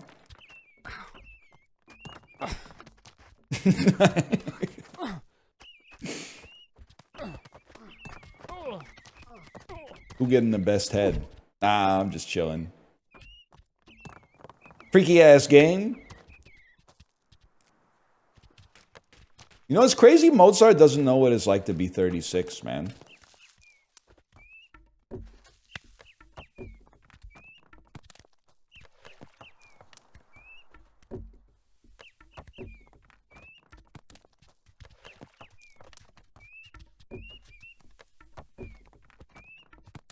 He was into farts, bro. You ever think, though, that, like, I'm not trying to say, like, your lifestyle determines your death style. So, yeah, he was into farts, and, you know, I mean, it's not my thing, but I think he's a more complicated person than that. Like, he's also into music, I think, but, like, if he had lived to be, like, 90, he could have been, like, that fart thing was a strange time in my life. But because he died at age 35... like, it's been enshrined as, like, a fundamental aspect of his personality. You ever think about, like, that could happen to you? Like, everyone has annoying phases in their lives. If you died, like, mid-phase, people would be like, oh, and he really loved... he loved Magic the Gathering. It was, like, his favorite thing. Like, if I died in 2016, they would have been like, his favorite thing was going to Friday Night Magic. No, the fuck it isn't, man. Thank God I lived through that era. I could get a more, like, complete picture of the man.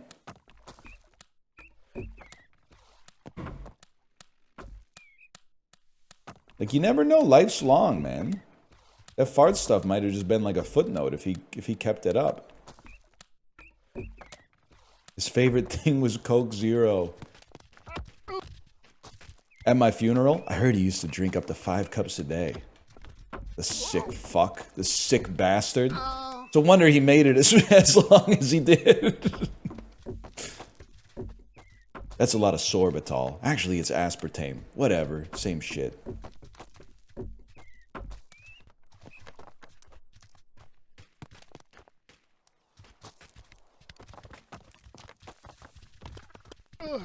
You can do it, man. You can do it. I went to trivia last night at the bar. They asked who the GOAT of hockey is. We said Wayne Gretzky. The answer was Bobby Orr. That's a fucked up pub trivia question. That's very subjective. Who's the GOAT of hockey? Like, the answer is Wayne Gretzky. Bobby Orr was, like, insanely good, too. But, like, what a fucked up question, man. Let's go!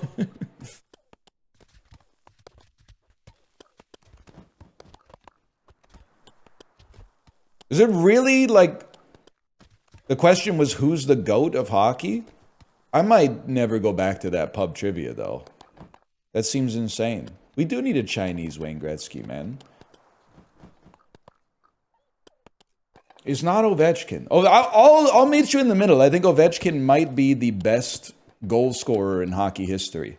The fact that he scored the most goals in NHL history in an era where goalies actually knew how to save the puck, I think that would put him as the best goal scorer we've ever seen.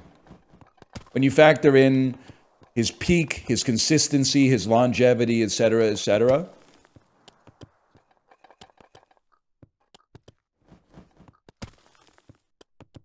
But like the GOAT is still Wayne Gretzky. Okay, hold.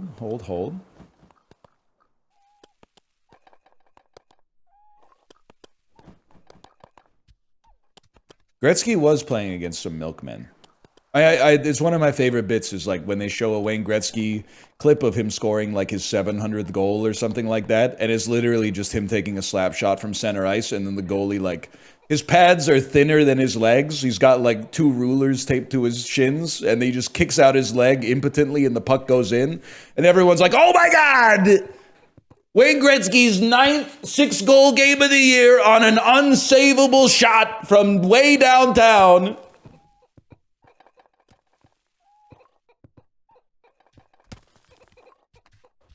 But I mean, he did that shit. Why didn't everyone else do it? Well, because they weren't as good as Wayne Gretzky. That being said, go look at some Ovechkin clips versus the fucking Gretzky clips. That's all I'm saying. And I'm saying Gretzky's the GOAT. And I'm saying that even though for some reason he's choosing to live at Mar-a-Lago, I don't really get it. Maybe it's like some delirium tremens stuff. I don't really know. But like, I'm separating the art from the artist.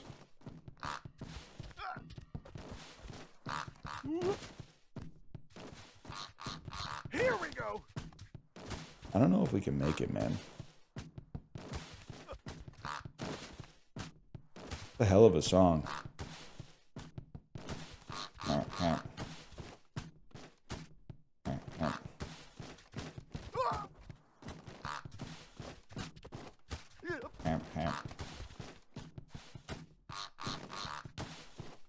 What about Bo? Bo Horvat? I'm starting to think like maybe the Canucks locker room was toxic. As much as I hate to say it, because he's my Swedish son, maybe the problem's with Pedersen, man. Maybe he like doesn't share his slurp juices or something when they do Canucks Fortnite night. I don't know. JT Miller had a problem with him too. Now it seems like JT Miller's got a problem with like lots of stuff, but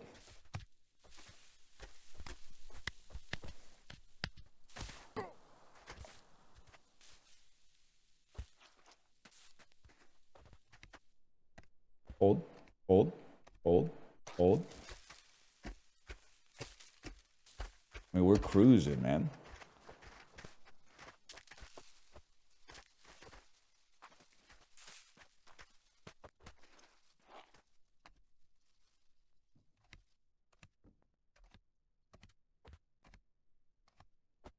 We are playing Death Stranding. It's actually better than Death Stranding because you don't have a gun. People ready for that one yet? I think so. That was the take I thought for sure I was going to be like villainized over, but instead I was vindicated for. I was like wincing when I said it. Death Stranding, I liked it, but it would have been better if it had less gameplay. Ooh, and everyone was like, yeah, no, that's actually fair.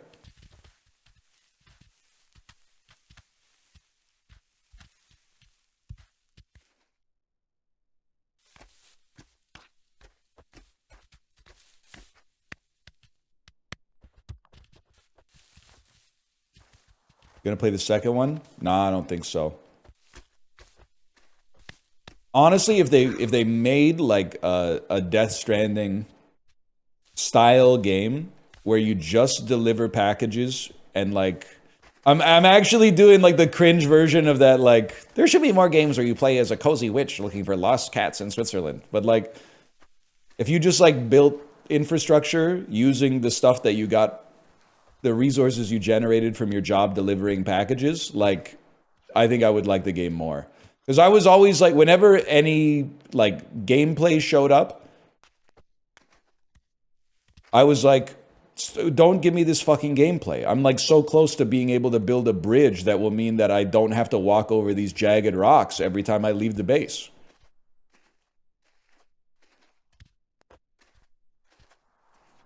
What about the cutscenes? I want to keep the cutscenes. I was having a good time watching the cutscenes.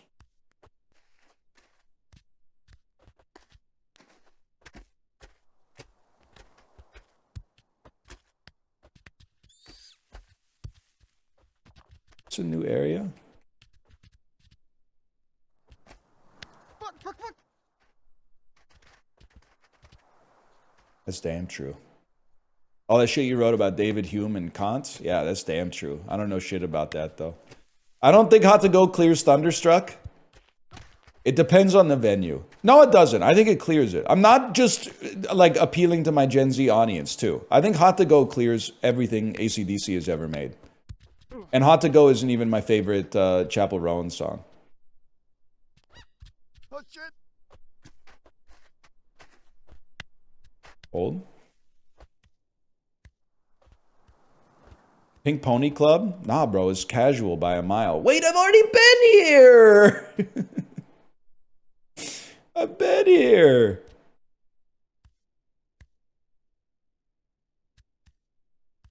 I'm literally just walking. I mean, I guess that's the game, but like, I'm not making any progress. Good Luck Babe is a great song as well. I'll give you that.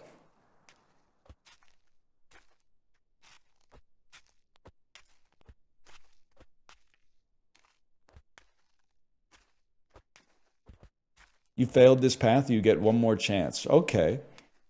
That's fucking good. Can we say that? Can we say this is what Biden saw when he was walking to the debate stage? Listen, the consequences of that fateful summer night are not great, and we're living through them right now, but that is fucking funny. He did not have a good night, people. Can we admit that now? He had a bad night, man. That was a bit of a misstep. We got to be honest.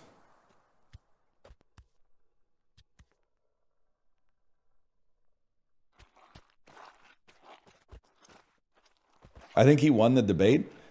Well, that's probably because, like, you know, I hate to get political, but because the other guy, like, just never tells the truth. So, like, from the perspective of, like, you know, at least some of the stuff that he said was coming from, like, a fact-based viewpoint, then sure. But, like, from the... Unfortunately, politics is also sports.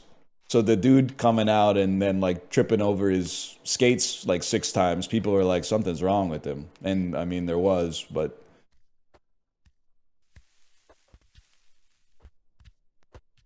Happened to me all the time in Among Us, man.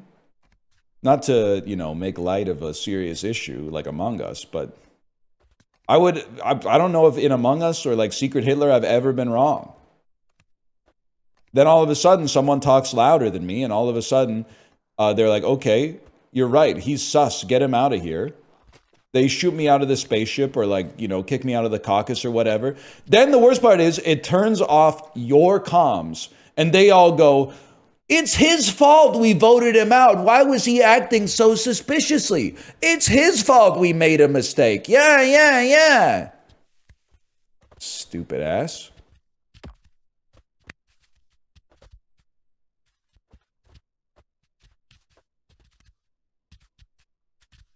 Hold.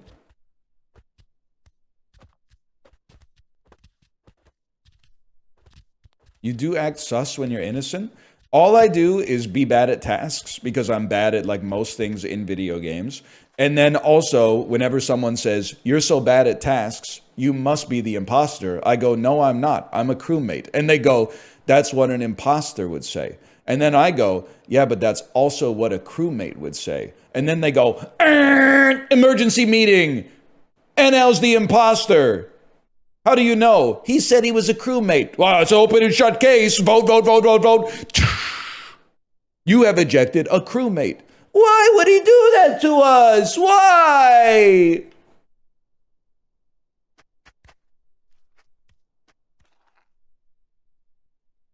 this is our last shot, man.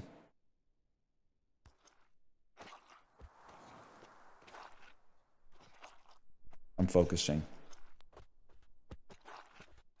You guys ever listen to Majesty Crush?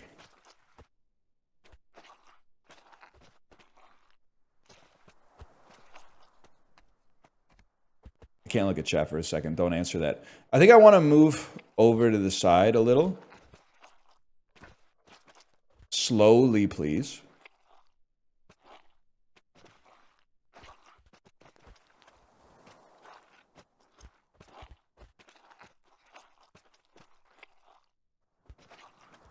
Holy shit, we made it.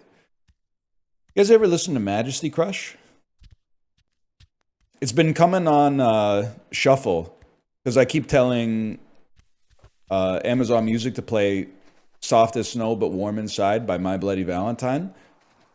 And then normally, you know when you put something on shuffle like that, when you start My Bloody Valentine radio, as soon as it plays a song you don't know, you hit skip. It put on some Majesty Crush.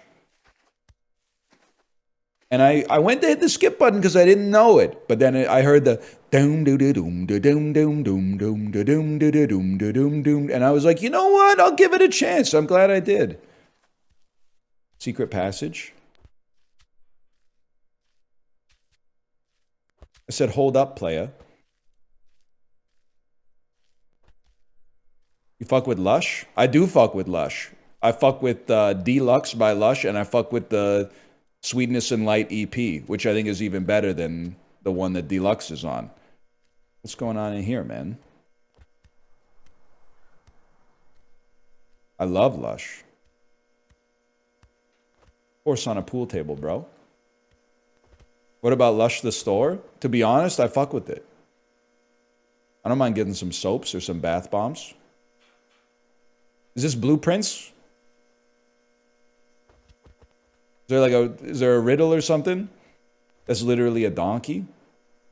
I'm sorry, that's literally a horse. Wait, is it?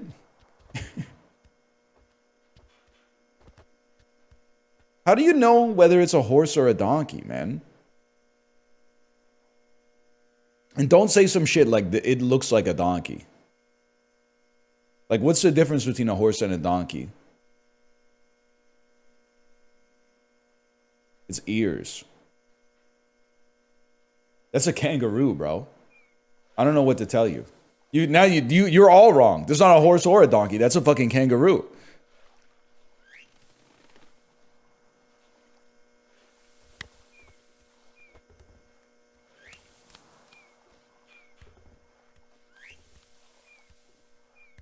Get me out of here.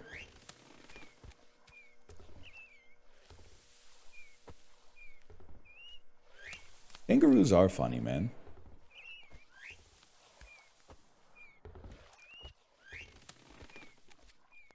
Get your mount. Oh, shit. You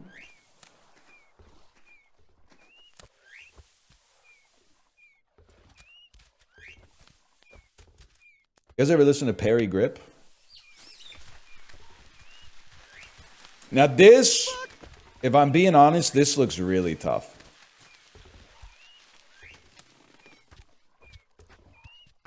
Does your kid watch Bluey? She does. My beef with Bluey is overstated. The show is really good. The fan base sometimes makes me shake my head. But the show is really good.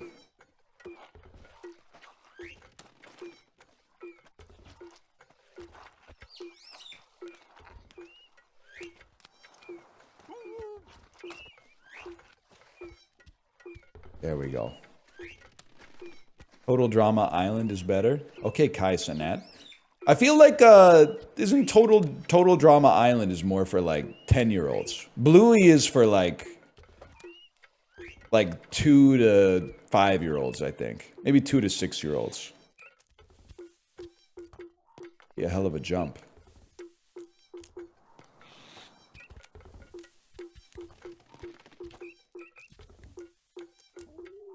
Focus. I'm gonna focus here. I'm sorry, I can't look at chat for a second.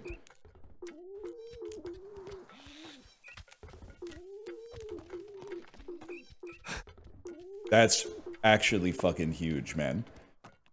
This game might have the sauce. It's big balls on Bennett Foddy to make the demo like 5 minutes long, but also be like, hey, if you want, you could just like walk around the mountain for a bit. Could be walking around the mountain here for like, I don't know, 3 or 4 hours.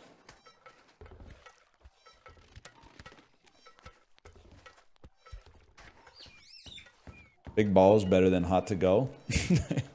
Let me tell you the story about how my university roommate on freshman karaoke night kept trying to get us to play Big Balls by AC/DC, and we were like, no. We didn't know what Aura was in September 2006, but we were like, no, man. You only get one chance to make a first impression.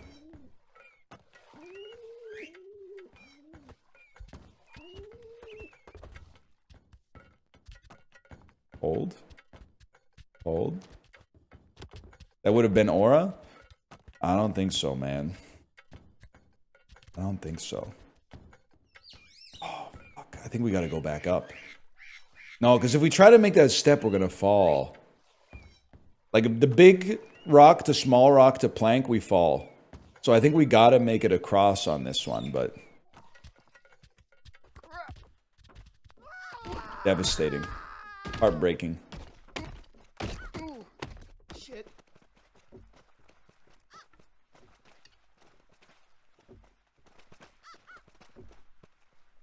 Still going. I hate this look, man. You know what was taking me out yesterday? Chipley's got away with words, man. Whatever character he was playing as in Mario Kart, every time he did a jump and he said sundress with no panties on, like that, he's got a very well-defined funny bone, man.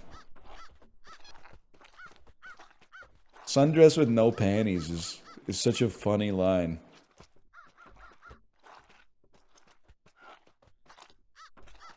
Why did he say it? Because his character, like, was wearing a grass skirt and then, like, no panties. So every time he jumped, it was like he got flashed by their big blue butt. And he was saying, sundress with no panties on, greater than sign.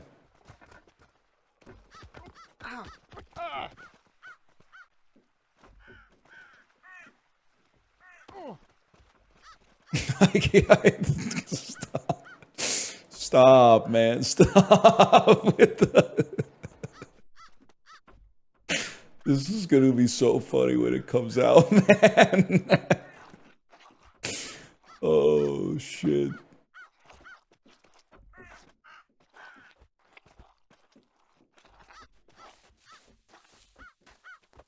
That is fucking funny.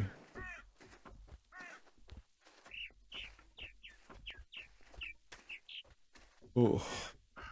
Anyway.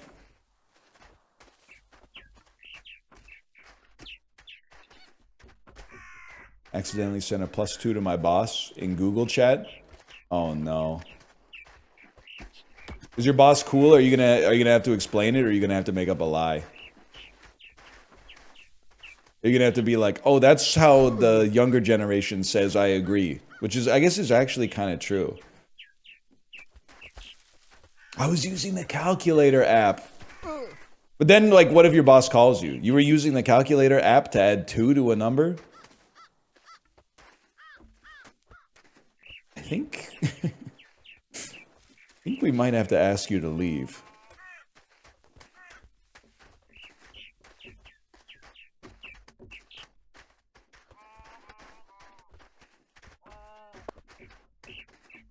I'm a people person. The engineers don't know how to talk to people. Yo, he was real for that one, though. Unk was real for that one. The engineers oftentimes don't know how to talk to people. That's why they all have podcasts now.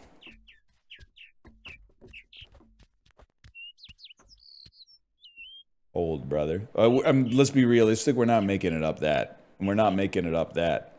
So what the fuck are we making it up? Shit. Nothing. Pajamas with no panties on.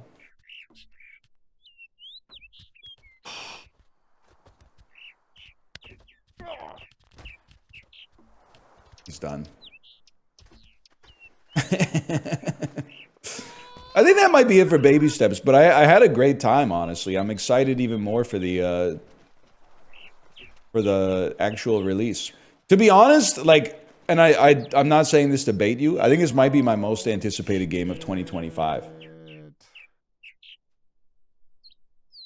I can't think of anything else that fits the bill, to be honest. It's not bait, man. Like, what else would it be? Slay the Spire 2? Okay, Slay the Spire 2 would probably be my number one. And I'm excited for a rematch because I know what it is. I'm actually going to go against my principles, and I'm going to pay extra for no reason to play rematch 3 days early. That way I can start playing it on Monday instead of like Wednesday or Thursday or something, but...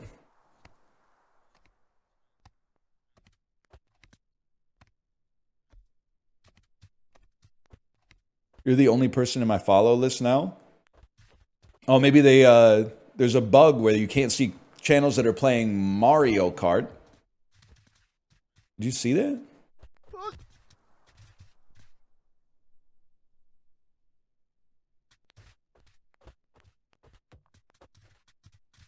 We can do it better.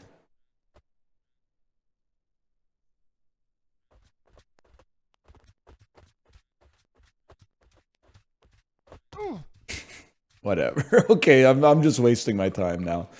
Okay, slash marker. Baby steps. All right, I'll be back in 2 minutes. Maybe we'll play the dulls really quick. And by really quick, I mean for like 2 hours.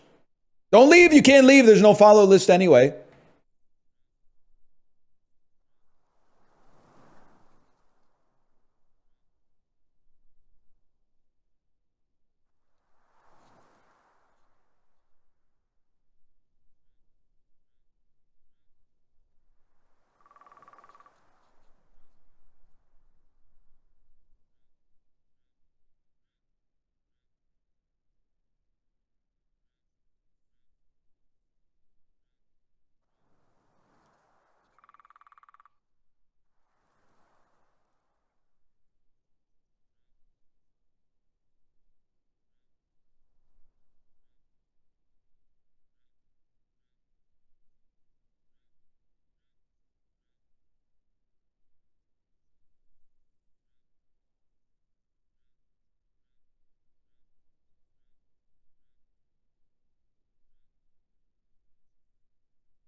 Can I ask something?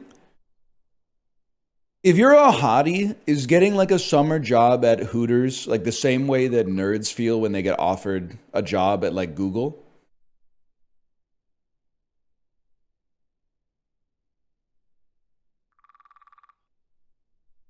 Like, is there a subreddit for hotties where they go like, here's the secrets that I used to get? No way, man. I just thought it'd be a funny bit. Like a bunch of hotties at a coffee shop being like, oh yeah, I worked really hard and then I got... It's not degrading! You play to your skills, man! You probably work harder at Hooters than Google, maybe. I don't know. At least I know what you do at Hooters. You gotta like carry shit and pretend to enjoy the company of your customers. At Google, I don't really know what you do, to be honest.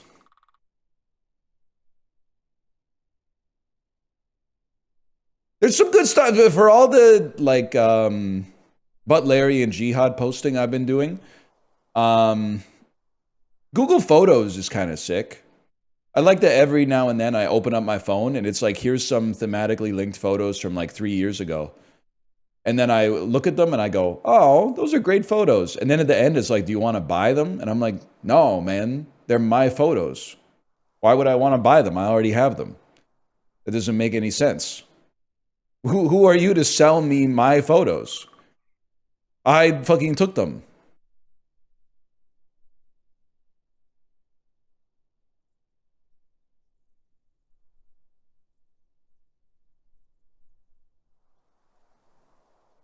Anyway, you ever been to Hooters? No, man, it just seems deeply kind of uncomfortable. I have been to a strip club 2 times. Both times at the strip club, sincerely, not my idea, and also bad vibes. It's weird. I think that like our generation and younger is going to kill that whole side of the industry. Like I feel like strip clubs they're in a secular downtrend right now. We don't have too many Richard Feynmans out there anymore. Maid Cafe? Well, no joke, the Maid Cafe had exactly the same vibes as the strip club. Both vibes were really bad. I'm not going to say one is better than the other. They were both bad.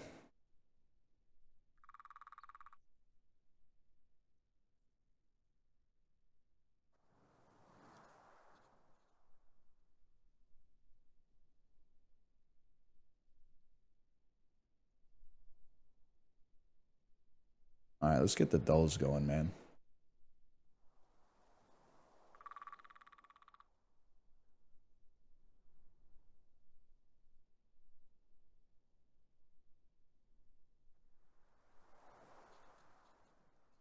Strip club's got to be slightly worse. Well, I think it depends, man. Stream info failed to update. Guys, I can't change my info on stream. I think the website is crashing.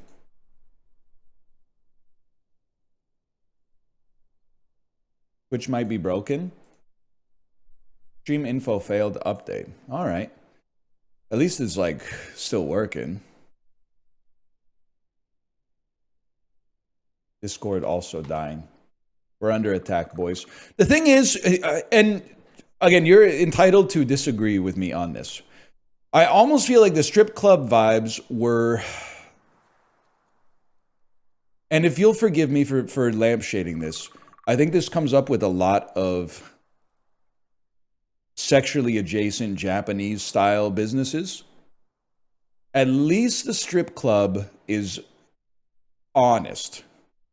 There's dancers that are there to take their clothes off, and there are patrons there that are there to see naked individuals. They're shaking hands and saying there's something erotic about this experience. The Maid Cafe, to me, feels like the exact same thing, except nobody is acknowledging that there's like a fetish element to it at all, which makes it like it's like being in the back rooms. It's like being in a well-lit back rooms. The whole time you're in there, you're like, everyone in here is fucking crazy, right? Or like, there's definitely sometimes when I'm at a wedding and everyone's dancing and I'm not dancing, I'm like, I recognize that I'm the weird one. But when I'm at a Maid Cafe and there's people like my age that are like paying money for the maids to get on stage and dance and like take a picture with them and like give them a hug, I'm like, I know I'm not the crazy motherfucker here. I know I'm the only sane motherfucker in this whole establishment right now.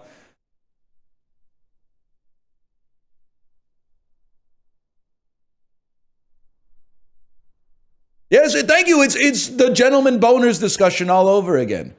It's people that are like, well, I'm not like you. I don't jerk off to like pornography. I jerk off to celebrities in glamorous dresses. Like you have to understand that that's worse, man. I'm not going to say they're the same. I'm sure some people are typing that's the same. They're not the same. One of them is way worse.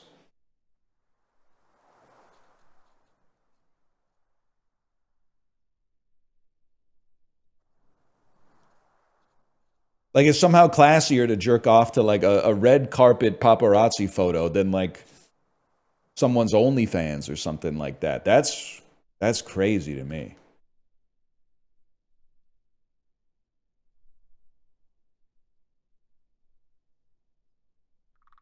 Oh shit, it's a black and white movie.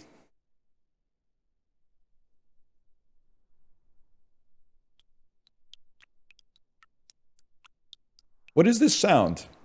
Oh, that's baby steps. I better close that, man. Especially after the OnlyFans conversation, it sounded like... I thought I was going crazy. It did sound like someone was beating together chestnuts, like right inside of my brain.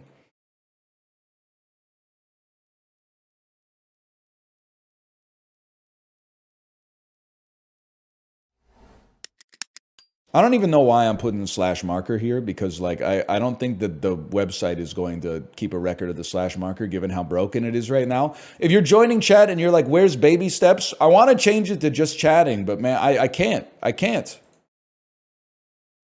I tried, but it won't it won't change the game right now. So instead we got feet on the screen, so maybe this is like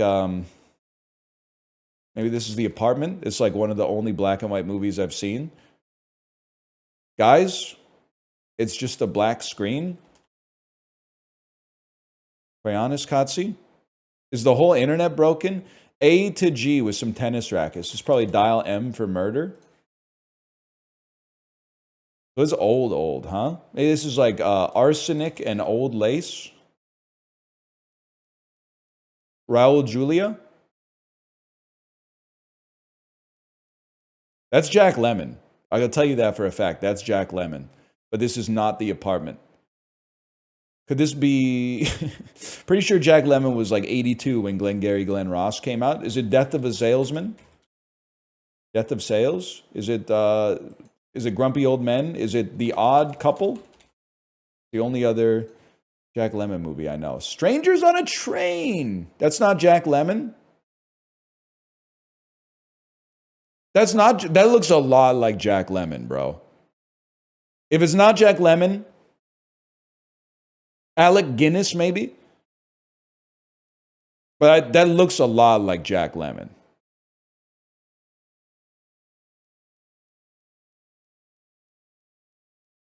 Robert Walker?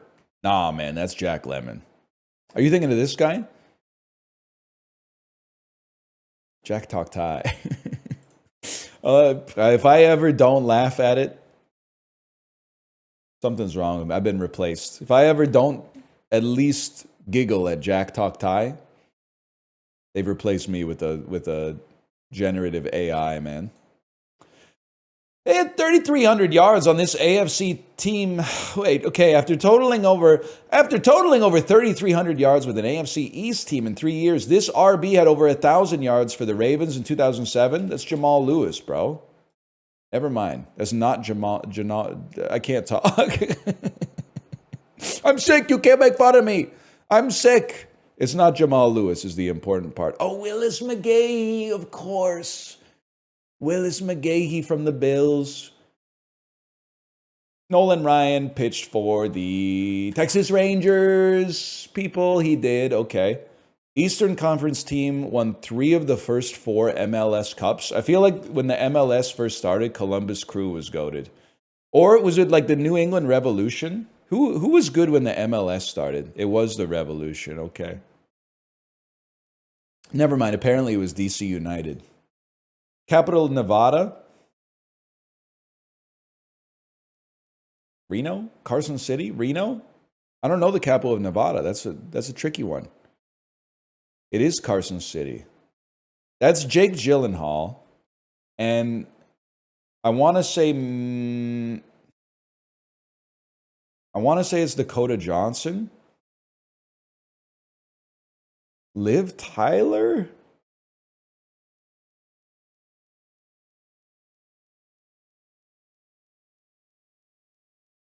I'm going to say Liv Tyler.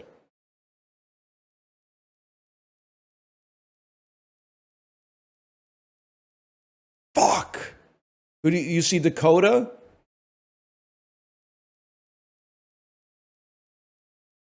I mean, I see Dakota. That was like my first guess, but I don't know. It had more of a live sort of facade to it, but it's tough. Fried mozzarella in the shape of a boomerang. Gimmick-ass restaurant, Outback Steakhouse. With most of the original cast from 1987 and 1995 returning, this Netflix sequel sitcom ran from 2016 to 2020. Fuller House has got to be. Fuller House. Harrison Ford first played Jack Ryan in Clear and Present Danger. No! Patriot Games? Was it Patriot Games? Oh, no, man. That one stung. Ryan Tedder is the lead vocalist of this pop rock band.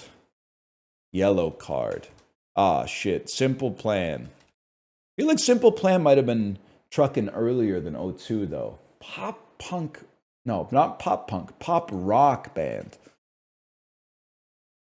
Founded in 2002. Plain White Tees? I'm just taking a stab at it. I don't know this one. One Republic. They're too famous for me to not know one of their songs. What's the most famous One Republic song?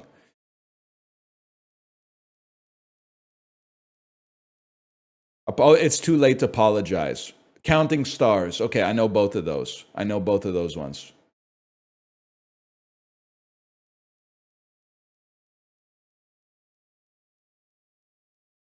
I always get One Republic confused with 5 Seconds of Summer. What does 5 Seconds of Summer sing? Do they sing that one that's Baby, I'm perfect. Baby, I'm perfect. So let's start right now. Oh, they do Young Blood. So you want me, or you need me out of your life. Yeah, that's a Peloton classic. I've heard that one a lot for sure.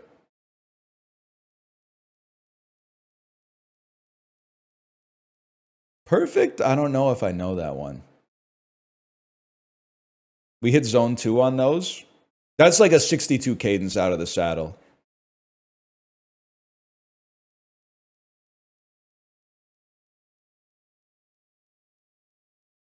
I like when Hoobastank says, I'm not a perfect person. You're like, yeah, bro, I've heard your songs. That kind of goes without saying. No disrespect or whatever. The Reason had a crazy music video. It did, people. It did have a great... It was like a movie. They robbed a bank, I think.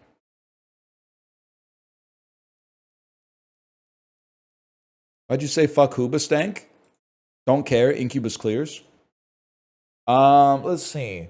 Hugging, snuggling, spooning, wrestling, missing. But are you fucking me today? Are you flicking me? Siring, acupuncturing. This is fucked up, man. This is crazy. Sewing, bowling, wrestling. I'm like, these are sports. Like the uppercase G doesn't even look like a normal letter to me anymore. Dishing, spilling, whispering. Am I the only person who thinks this G looks fucked up here? Like, it doesn't look right. Lording. Like, this is gossiping. Spooning. Doctoring. Cuddling, spooning, snuggling, and hugging are like skin-to-skin contact with a loved one. Getting cozy. Buzzing. Things like a bee does. Lording. You lord over someone when you have information that they don't have or authority that they don't have. Bowling. Bowling. Like, these are sports. I'm like, I almost feel like these are... Oh, no, wait. Sewing, doctoring, sewing, and acupuncturing are verbs with a needle involved.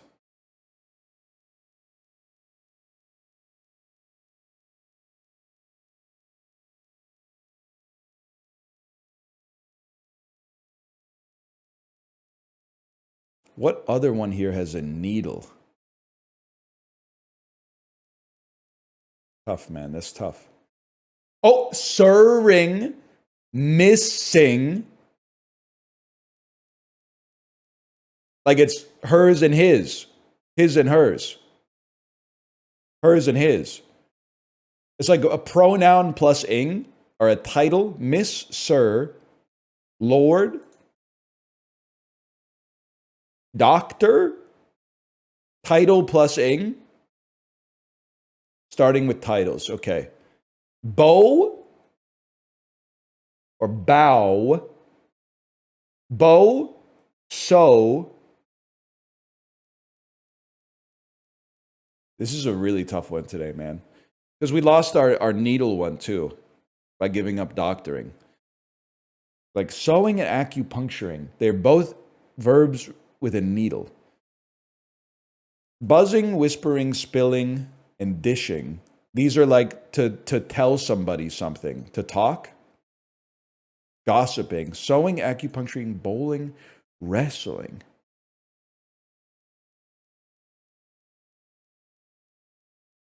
Pins and needles. Pins and needles. My ass was legit going like, there's no needles in bowling. There's no needles in bowling. That's crazy. That was a good one, man. Don't do that with your neck. It just does that. It's not habit forming. That's not a vein. I think this is a tendon. That's a tendon. That's not a vein. The veins, you'll see them when I get really upset. My veins start popping off up here. It's very villain coded. Like we need representation for like good angry bald guys in media. Because as soon as I start crashing out, I get like veins all over my fucking head. Everyone's like, he looks evil. I look evil because they make evil people in media bald. I don't look evil. Movies cast people like me to look evil for some reason. It's fucked up. That the culture did that to me. I didn't do anything to deserve that.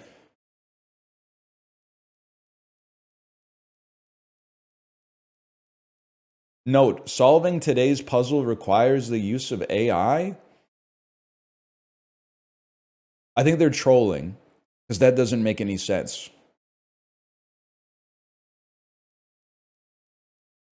I think that they're trolling and there's going to be like, this is going to spell like Chat GPT or something like that.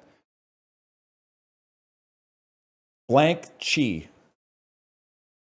Tie. Financially compensated. Paid. Some things off the top of your head. Hairs. Feels sick. Miss Peacock in Clue. Coin flip call. Tails. Shows on TV. Airs. Decent poker holding. Pair. Person who loves attention. Ham. Let me guess. AI. Okay. Dude, it's actually really funny. Like, they're baiting a little bit, but imagining the type of person who did the dulls and then saw that message and said, nope. And then, like, didn't do the crossword as a result. I could understand that. That is really funny, though. I love the mini, by the way, because I'm probably the only person in here who's a paid Globe and Mail subscriber. They have the concise crossword. I'll give you some of the clues from the concise crossword, man, because the concise crossword is pissing me the fuck off. I expected it to be like the mini, but it's way too fucking hard. Okay, concise. Here's 6th of June. First off, we're going to 23 across. So it's not that concise, for one. Tighten one's fist. Okay, that's clench. That's no big deal. Fill a suitcase for travel. That's pack. But how about this bitch right here? 10 down. Legislative Assembly, 10 letters. That would probably be Parliament. Okay, actually, I'm like disproving my point here. Open-fronted platform forming a porch area. Balcony? Is that veranda? Okay. All I'm saying is, I want more like the mini. The mini is like Kung blank. And you're like Illingus. Easy. The concise is like, it's hitting you with 11-letter words sometimes.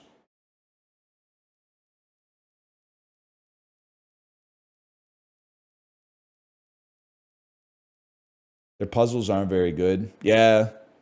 No, I hear you. I did do their Sudoku, though. I did their Sudoku on the toilet this morning instead of going to Reddit. I could try changing the game now. People are saying the website works again. You should try more or less. Okay. You guys have been giving me great Dulls references lately, so I'm willing to give it a try. Also, I love Fermi estimates. More or less game. Is it moreorless.io? Play the online guessing game with your favorite YouTubers, Twitch streamers, and stars. Guess which country is bigger, has more money. Wait, is there a daily? Let me see here. No daily? It's lessgames.com/more-less.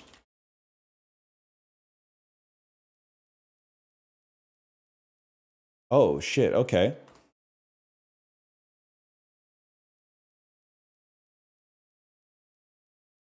Pick a category. Guess which one has more or less monthly searches. Which has more monthly searches? Kevin Durant or IMDb? I think people would just go to IMDb. I think they would Google Kevin Durant. Shit, not even close. IMDb mogged you. Can I go next? Pop Smoke or the Backstreet Boys? Pop Smoke, because I don't know who he is. So we'd have to learn about that by going to the search. Man, I'm like straight ass at this, huh? Okay, next. Groundhog Day or The Power of the Dog? Groundhog Day probably clears. Oh, lower rating! That wasn't searches, man! I thought that was searches! Now they're like, you're stupid. Okay, you completed all of today's challenges! No! Oh, is there an archive? Take me back, man. Oh, there's no archive. Try to guess the song from listening to small parts of it.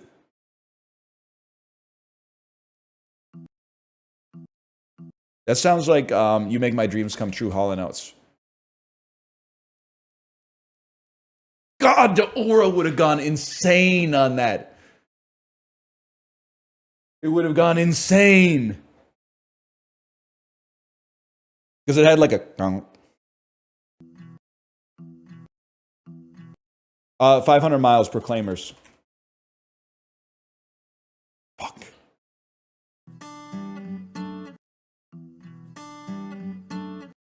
I'm gonna know that too. Is that like Stay by Lisa Loeb?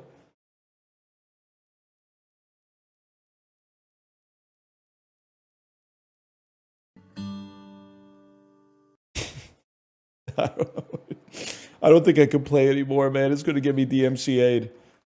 Okay. Remind me tomorrow, lessgames.com/more-less. Remind me tomorrow, okay?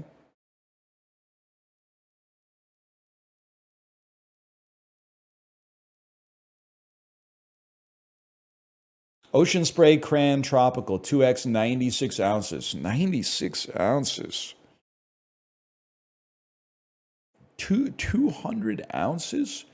A fluid ounce is like 30 milliliters roughly. 200 fluid ounces, 6 liters? But this is going to be cheap though, man. I think it might be like $6.99. It's just water and like citric acid, right? Huge. We take those. We take those. Kidney Stone Starter Pack? Really? How could it be Kidney Stone Starter Pack? It's like, it's hydrating, man. It's not juice? There's like some... I'm sure there's some cranberries in it.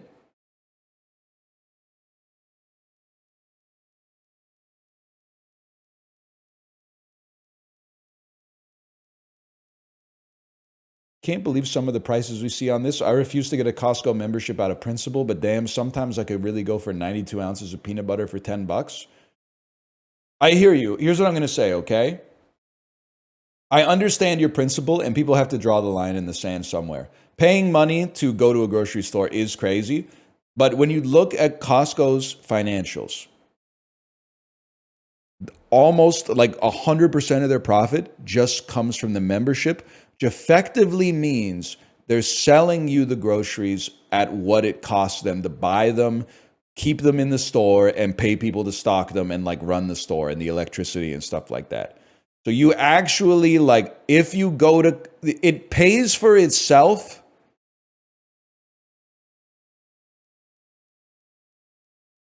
5 trips, 8 trips. If you go to the store once a month, it more than pays for itself. The flip side of it is you will gain 10 pounds per year that you keep your membership. But the food that you're buying is a good deal. So that's the real rub of it, is that it will have an impact on your waistline. And yes, you will want to kill everyone in the parking lot every time you go, and also half the people in the store. That's 100% true. You will never find a place more designed to make you lose faith in your fellow man. Why are other adults parking their fucking car diagonally in the lane? Especially in the fucking lanes where they have shit stored in the middle, and then they just wedge their cart diagonally so no one can get through, and then they just walk away. Nobody knows where they're going. It's just an orphaned cart. It's insane, man. That's just Vancouver? I mean, the Vancouver one's not that bad. This is Richmond. I went to the Richmond Costco. Here we go. I went to the Richmond Costco last month. The checkout line traversed the entire building. WTF on a weekday afternoon? Yeah, it happens, man. It's basically like, you ever see Face Off, where they put Nicolas Cage in the prison with the magnet boots? That's how I feel just about every time I go to the Richmond Costco. I'm like, we're one inciting incident away from a fucking riot every single time. It's madness, man. Stop talking about Face Off. It's good, man. It's good.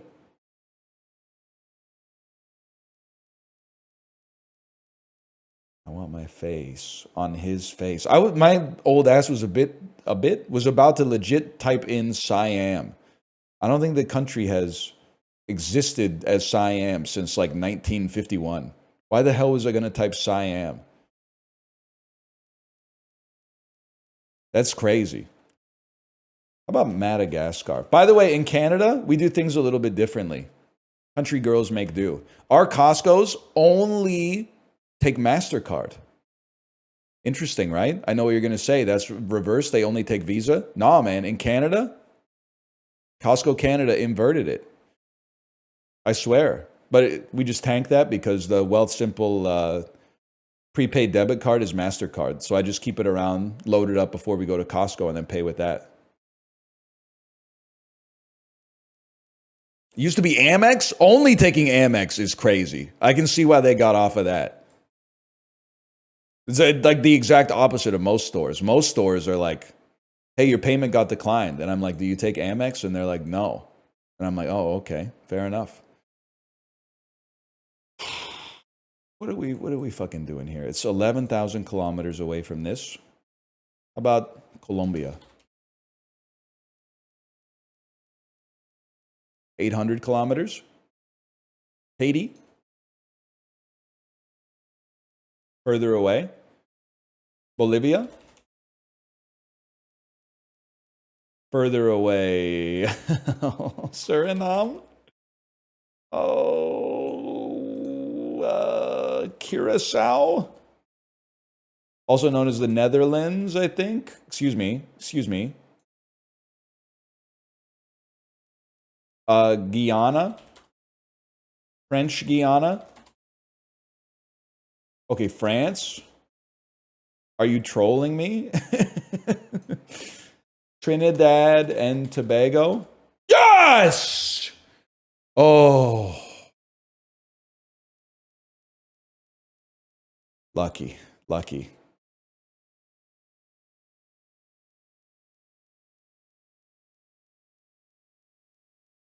It's still pissing me off Trinidad and Tobago is in CONCACAF, man.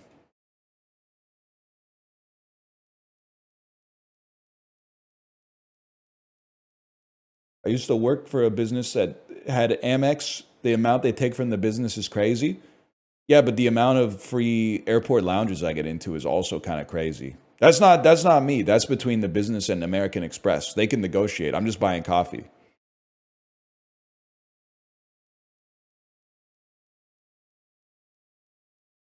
That's none of my business as far as I'm concerned. Worldla. We just ain't taking your Amex then? Alright, it's going to slow down your throughput though. Because then like after I tap, I got to go, okay, fine. And then I got to go get my visa out. It's going to slow the whole thing down a little bit. Amex takes like 6%. Okay, but have you ever considered that Amex users are breaded and probably buying like 4 pastries every time they go into the bakery? 6% of a big number is, you know, you're still getting more, whatever. It's not my business.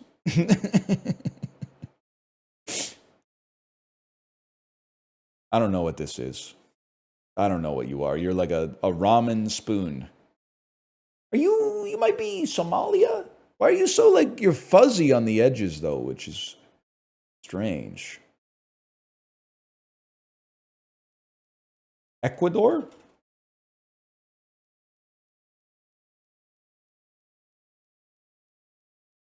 Guyana? Oh no. Curacao. Ooh, east of Curacao? Trinidad and Tobago? I can already tell this was going to piss me off.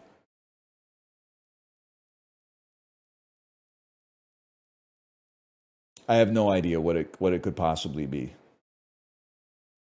When I typed in Curacao, didn't it come up with another? Yeah, that was this one. St. Helena, Ascension, and Tristan da Cunha. Oh, it's just Barbados. Oh, shit, that's funny.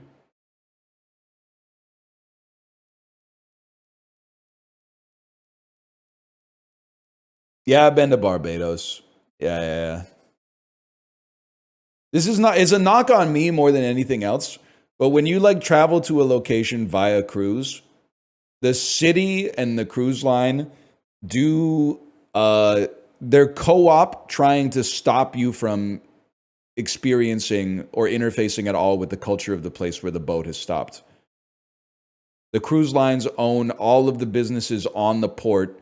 They try to get you to sign up for like tours that run through the cruise line and affiliated companies. So that basically like as soon as you get off the boat, you get onto a bus and they drive you out like someplace else.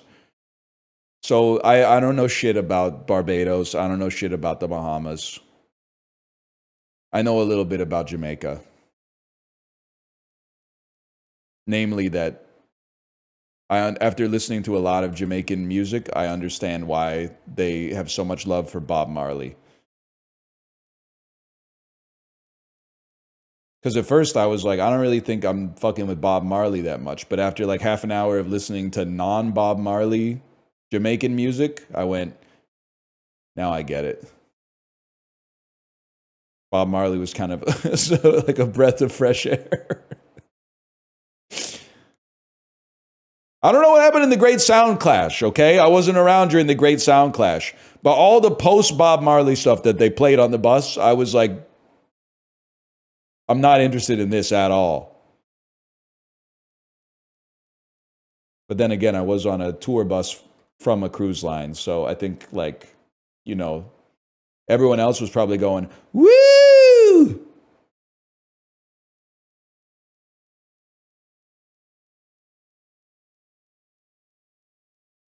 Wasn't a Disney bus. Well, no, it was a Disney bus now that I think about it. September 4th, 2015.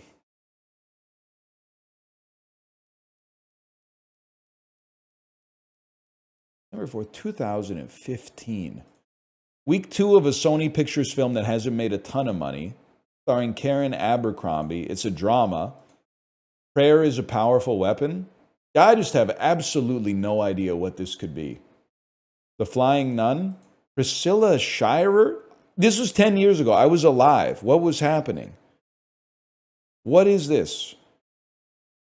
This family-friendly movie explores the transformational role prayer plays in the lives of the Jordan family. The help of Miss Clara, an older, wiser woman, Elizabeth discovers she can start fighting for her family instead of against them. Through her newly energized faith, Elizabeth and Tony's real enemy doesn't have a prayer. That's War Room. God is my witness, I don't believe I've ever heard of this movie in my life.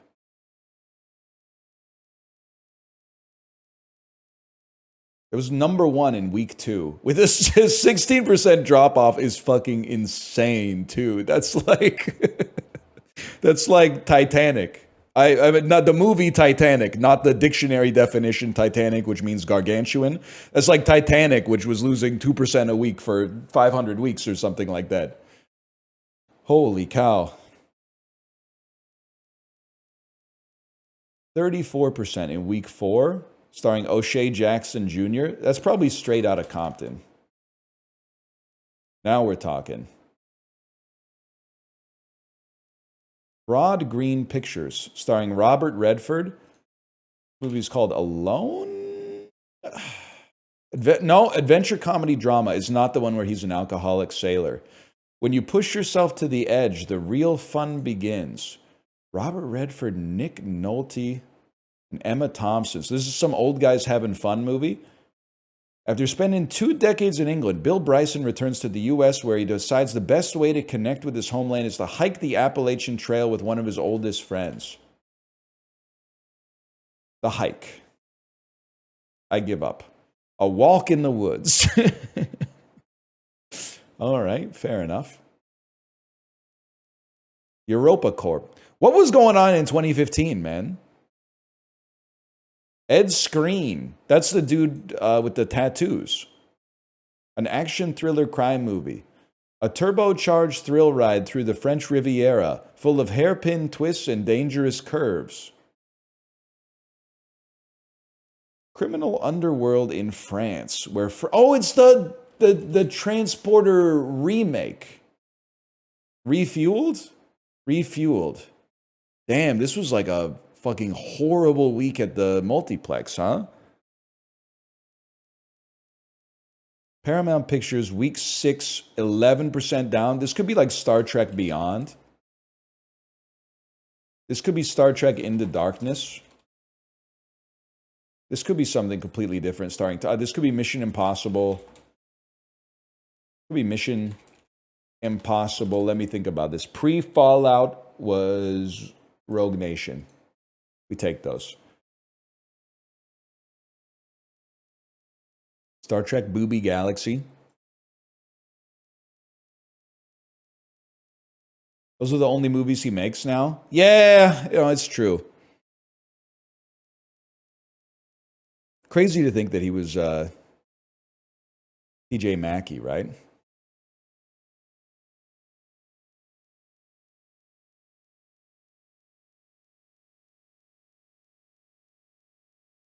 He's doing a comedy soon?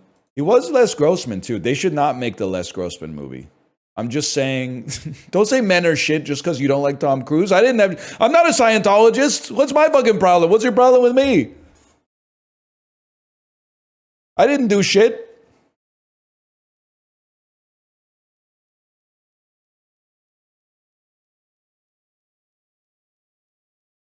Men are shit, though. We're mostly chill. Most of the men that you think are shit were like, it's Mad Men era, dude. It's like our grandfathers. We didn't have shit to do with that. Give us a clean slate at least. At least give us a bubble shield or something. Mostly is insane? What are you talking about? You don't, okay, you really? Name all men then.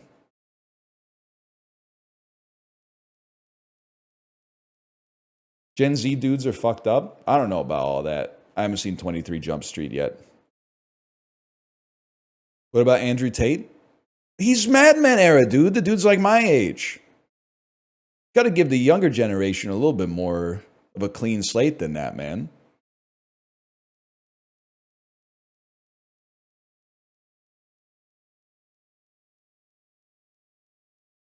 They're worse? Man, I'm here for you. Unless you're like a monster, in which case, go watch somebody else.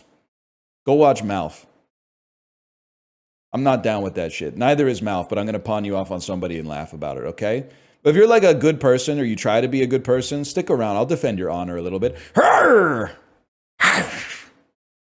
off my gender cohort.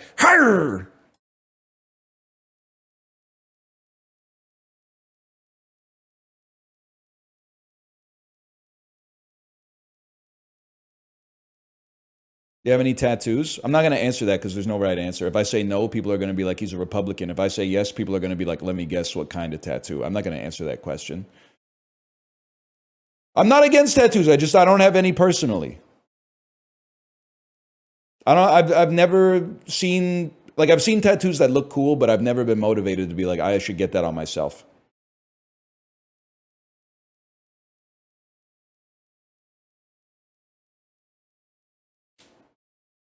I don't know, the other thing, I'm not really like interested in getting a tattoo.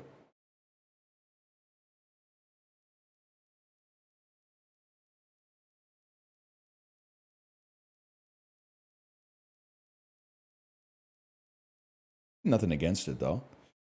Get one anyway. I'll get like one of the ones that The Rock has, or maybe get like a sword, like right up my fucking, like my xiphoid process. That'd be kind of sick, man. My wife's covered and I have zero. I feel like I see your ass at the farmer's market every week. Every week I'm at the farmer's market with a polo shirt, like buttoned up to the top. 4-inch inseam shorts, thigh tattoo husband. Thick ass, Rivers Cuomo glasses, curly hair wife. Tattoos also all over their body. And I'm like, they don't know that I agree with them on 99% of issues. They see me and they consider me their enemy. I see the way they look at me. Because they're walking a dog and I'm walking my child. They're like, this guy represents everything we hate. And I'm like, I swear. We're like-minded individuals. I don't have the same sartorial sense that you do. Nah, they're probably chill, though. They probably hate me, though. Hello, Sinvicta. Hello.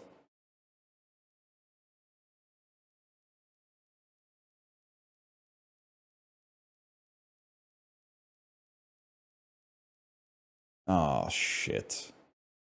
Motherfucker. Why do they always do this, man? Good night and good luck to fucking Wizards of Waverly Place, the movie. Is this Selena Gomez again? This is like the 9th Selena Gomez movie we've had this month, in movie to movie. All right, and then I know David Strathairn is in this one. He's also in fucking Nomadland, so we can get that shit going at least. Okay, let's flip it around. Selena Gomez, we always go Spring Breakers. And then we're trying to get to Frances McDormand, so we can get Gucci Mane's in this. I forgot about that. We're trying to get to Frances McDormand, who's in the ensemble. Wait a second. Okay.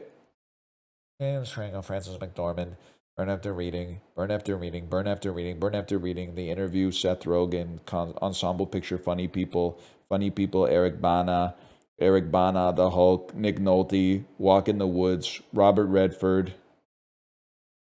Spy Games, Brad Pitt, Burn After Reading, Frances McDormand, No Man Land. James Franco, The Interview, Seth Rogen, Funny People, Eric Bana, Hulk, Nick Nolte, Walk in the Woods, Robert Redford, Spy Games, Brad Pitt, Burn After Reading, Frances McDormand, Nomadland, David Strathairn.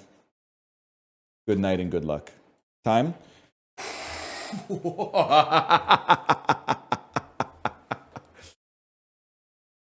Not too bad. I don't know shit about Selena Gomez.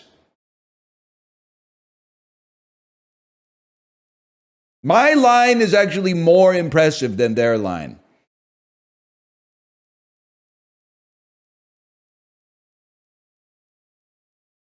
George Clooney's in Burn After Reading. Oh, yeah. You're going to tell me that he's like an air marshal or something like that. That's having an affair with Tilda Swinton and Frances McDormand at the same time. Yeah. You expect me to believe that shit? Nice try, bud.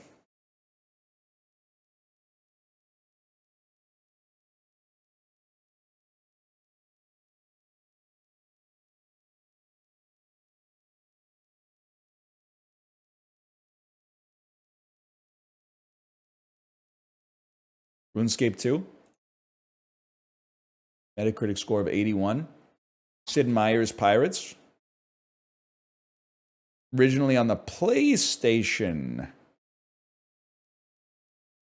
Crash Bandicoot, bro. It's an isometric RPG on the PlayStation. Okay. Isometric RPG? This is like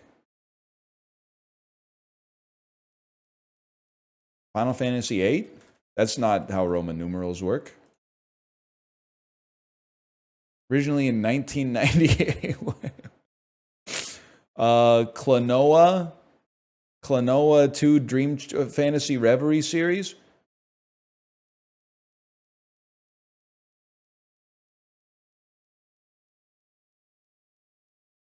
I've seen it. I'm going to know the name.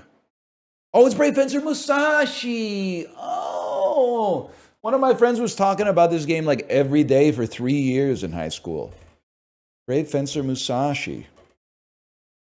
He was saying some shit about how like it broke new ground because you could go to like level infinity or something like that. Like most RPGs, you could only go to like level 99, but in Brave Fencer Musashi, you could go to like level 15,000 if you wanted to or something like that.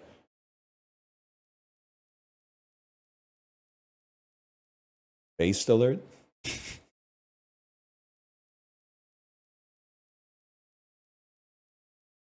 Roguelike? I don't know, man. I don't know. Now I got that fucking dance song stuck in my head. He did a better job of it than I did. Your friend was on the Pulse of Gaming? Yeah. He let me borrow Xenosaga, also Sprack Zarathustra in like the 9th grade. And then we had like a great schism where like, listen, this story paints me in a positive light, so I'm very uncomfortable sharing it because it's going to shatter your narrative. I'm just being real. It was like 22 years ago. I'm not holding a grudge. It's just interesting. We had a big group in 9th grade at our cafeteria table, okay? And it was like all the kids that were in our nerdlinger class in 8th grade that then continued on to the high school in 9th grade. So I apologize if any of these people are listening, but you know, you pick up a little bit of social technical debt, i.e., some people end up in the group that are a little annoying. But due to inertia and also being polite, it's hard to be like, hey, you're annoying, don't be friends with us anymore, okay? So a schism happened in the 9th grade where one day at the cafeteria, there was a group that was like sitting there that I was a part of that was at the table early. And then some of the people who normally would have sat at the table declared war. They picked another table and then they started to build that table. And some of the people at our table left to join that table because the table that I was at had the bulk of the more annoying kids. And I swear to you, this was a disastrous choice.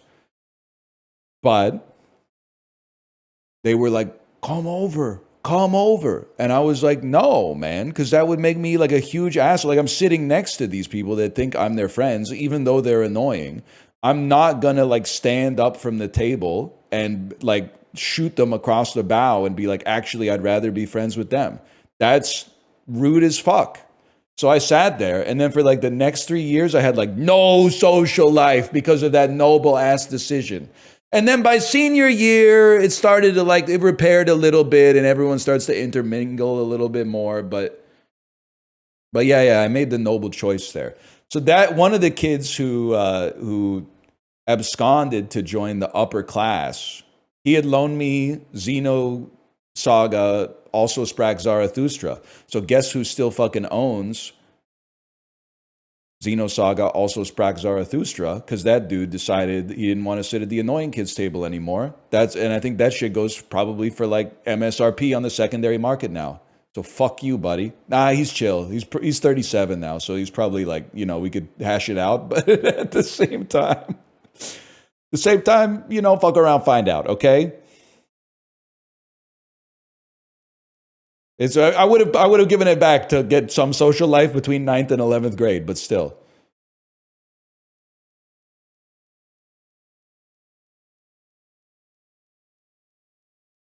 Episode 3 is like $300. Sadly, I think this is episode 1. No, Malf was part of a different social circle at that time. Malf and I, we integrated our social circles to one another. I'm going to say circa like 11th grade.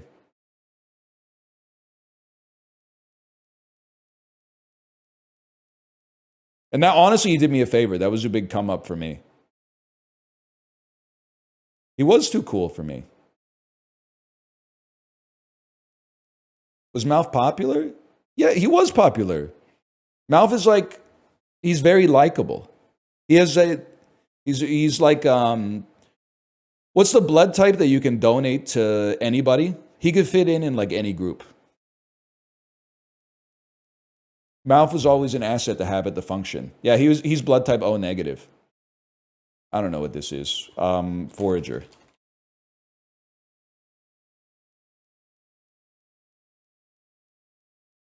He's great except for his Jets takes. He's just a sports fan. I don't see the problem there. I don't know what this is. Sorry, my head's not in the game right now. It's Stardew Valley. It's Dustborn. It's not Dustborn. That's not a broom. That's a gun. It's Slime Rancher 1. It's Slime Rancher 2.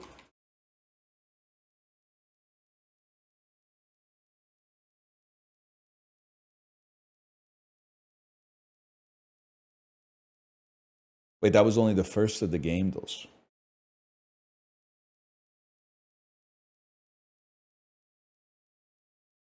You ever bully a kid in elementary school and then feel bad about it for the rest of your life? We had a kid with a lisp I still think about. No, genuinely not a bully. I forgive you, by the way, even if the person you bullied doesn't. But maybe that's not my place. But kids are stupid, man.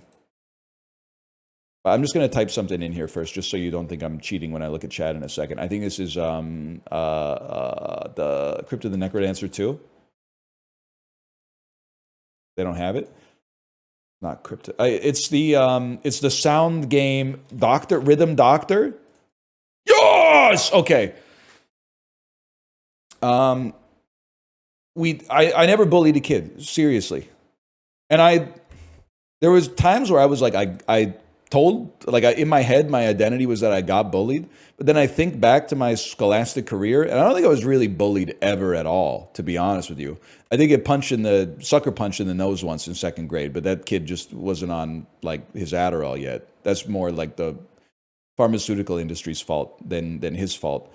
But one time, this is probably like third or fourth grade, we were a group of 4, and one of the kids was really annoying.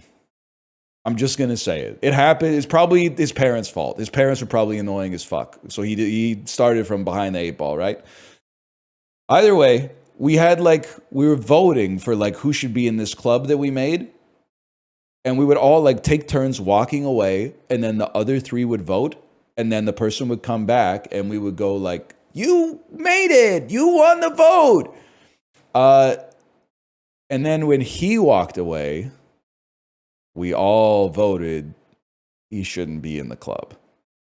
And then they were like, "Oh, this is awkward. He got voted down like 3-0. What should we do?" And then they were like, "We're just going to walk away." And I was like, "Guys, that's cruel." You can't just walk away. Like, he's going to know what happened. We should at least go talk to him. And they were like, all right, you do it. I was like, no problem. So I walked over to him. I'm like 8, right? I walked over to him and I'm like, hey, sorry to be the bearer of bad news or whatever, but like none of us really like you that much, I guess is basically what I had to say. And then he just started like crying and walking away. And then I was like, I felt bad, but I think that's an important moment because it helped. You have to have those moments to like develop some empathy as a human being. And I was like, I don't want to feel that shit again, which is why in the 9th grade, I was like, no, man, I'm just going to stay at the table. I think there's traceable like character development there, man.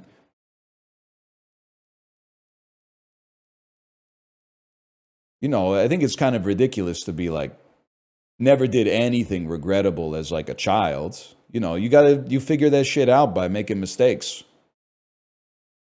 If you were just like born perfect, then good for you. But some of us had to work at it for a little while.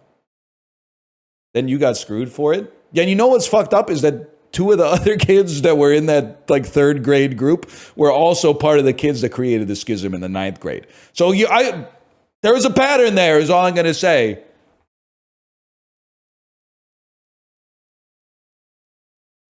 You're bullying kids every other audit, though? Well, they're coming into my chat and, like, insulting me. So then they started the fire, man. Brave Fencer Musashi. Not Brave Fencer Musashi. But it does have a comedy theme. That's interesting. Maybe, like, Brutal Legend? Does have a comedy theme. Was on one of these consoles. Comedy game in the 3rd person. Not from Double Fine. Comedy. It has comedic elements in the 3rd person. Comedic elements in the 3rd person. Let's pick something from like 2017 just to get like a dividing line here. Okay, it's either an RPG or a 3rd-person shooter.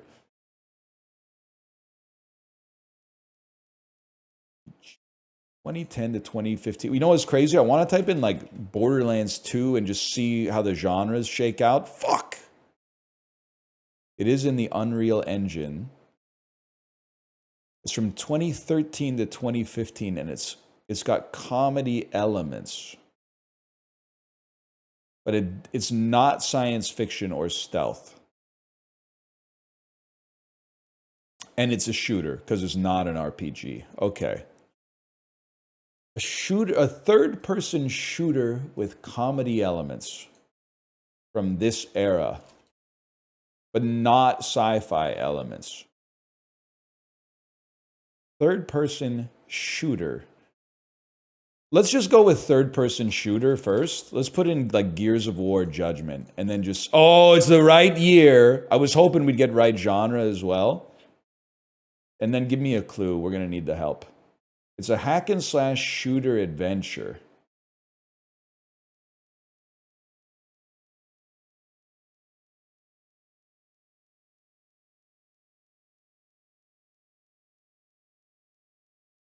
With comedy elements.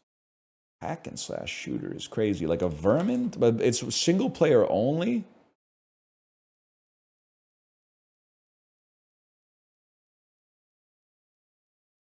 It was on the Xbox. That's crazy.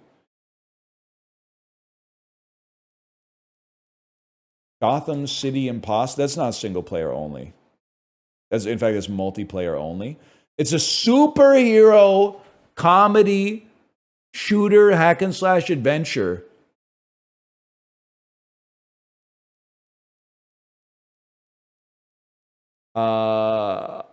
Infamous 2. Infamous Second Son.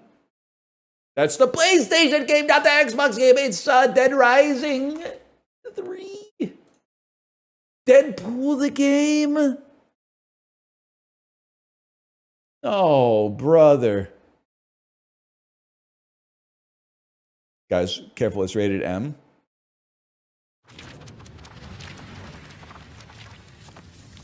This is what awesome looks like, me. Surprise, universe! It's me, Deadpool, Marvel anti-hero extraordinaire. This is my launch trailer, and research shows that trailers dub games. This game isn't old. Or a bit moron. Really? Yeah! Okay, numbnuts. Deadpool, bang, babes, mayhem!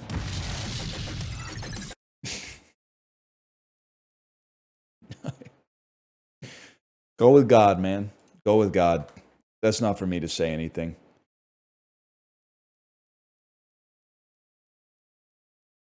Game's 12 years old. Not for me to say. Just for that, I'm getting a look at Puck Doku. Just a peek. Oh, I see the Canucks. You're fucked, bud.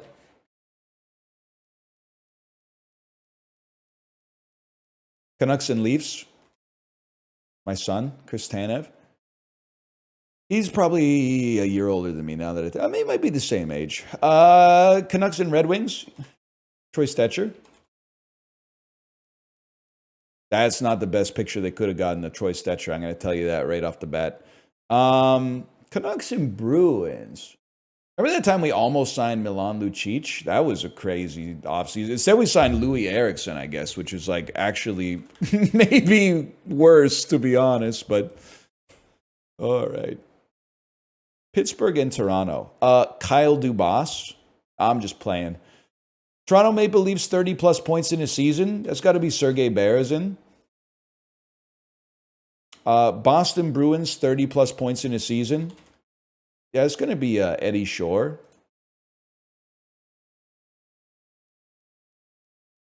You ever start to look at old photos and they're looking like you? That's crazy.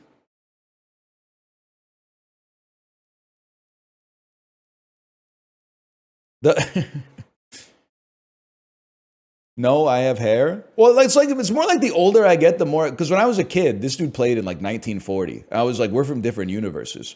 But the older I get, the more I'm like, actually, like, we're neighbors. Like in the cosmic sense of time, Eddie Shore is basically like a cousin of mine. Because there might be human beings in 500,000 years that are going to be like, well, you all lived in the fucking second millennium or whatever. You motherfuckers from 2000 and 2997 are all alike. And I'm going to be up in heaven like there's nuance to that shit. Stupid ass. 30-plus points in a season for the Red Wings. Going to have to be... You know what? It's going to have to be Sid Abel, my brother. Rest of this shit, I don't really care. You could go like Marian Hossa right here. I'm pretty sure Mark Recchi played for both of you. That's for sure. Why does he looks like doesn't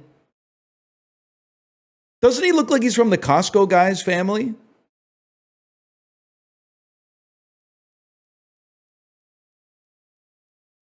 He looks like he could be one of the Costco guys for sure. I was thinking like he looks like a child actor, and I think the child actor that I think he looks like is Big Justice. He does look like a new metal artist. And then Pittsburgh. Oh, Ron Francis. Ron Francis played for both of yous. Uniqueness 69. Perfect grid today. Ron Francis definitely has like 1940s NHL face, but he played in the 90s. Like that's, if you turn this photo black and white and you'll be like, this dude is definitely named like Bernie Boom Boom Jeffrey on. Sid Abel though. I don't know if our country is still like this, but I probably read like 7 books about hockey a year from age 5 to like 14. I got all sorts of shit in my head that is like completely useless information. I'm not supposed to know who the fuck Yvonne Cornwallis is or like Charlie Gardner, the Chicago Blackhawks goalie who died of tuberculosis. There's no need for that shit, man.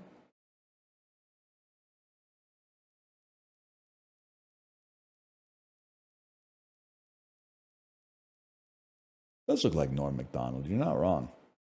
Sil Apps type shit. Yes, sir.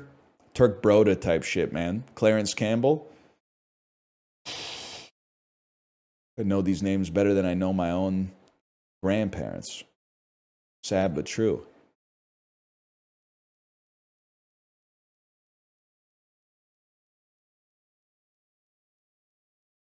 Kirsten Dunst, Oscar-nominated film. One-word title, dick.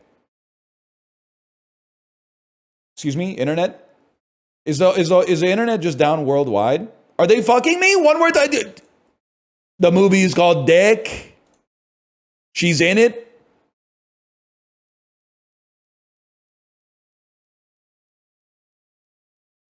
It doesn't work. Nothing works.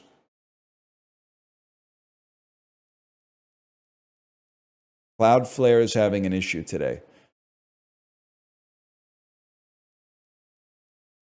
Well, like, I'll take some of the load off the server.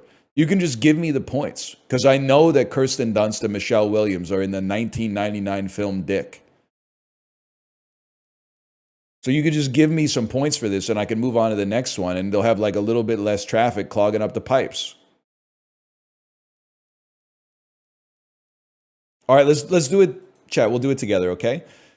You can fact check it. Kirsten Dunst, Oscar-nominated film, Power of the Dog. One-word title, Dick. 95 to 2015. There's lots of options. Let's pull Marie Antoinette for that one. You don't need to check those ones. I know those are in. Liam Neeson, Oscar-nominated film. Let's just go with Schindler's List. And then one-word title, give me Darkman, Sam Raimi's Darkman. And then Liam Neeson, 95 to 2015. I'll take Clash of the Titans, okay? And then Charlize Theron, Oscar-nominated film. This one's tough for me. Give me a second here, because there's Monster, but I want to save Monster for this too. This one's actually tricky. 95 to 2015. Give me The Devil's Advocate. Charlize Theron, Oscar-nominated film. That's not Monster or a one-word title.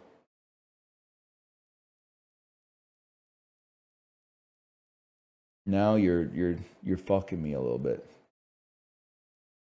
Can I try something crazy? Charlize Theron, Oscar-nominated film, young adult.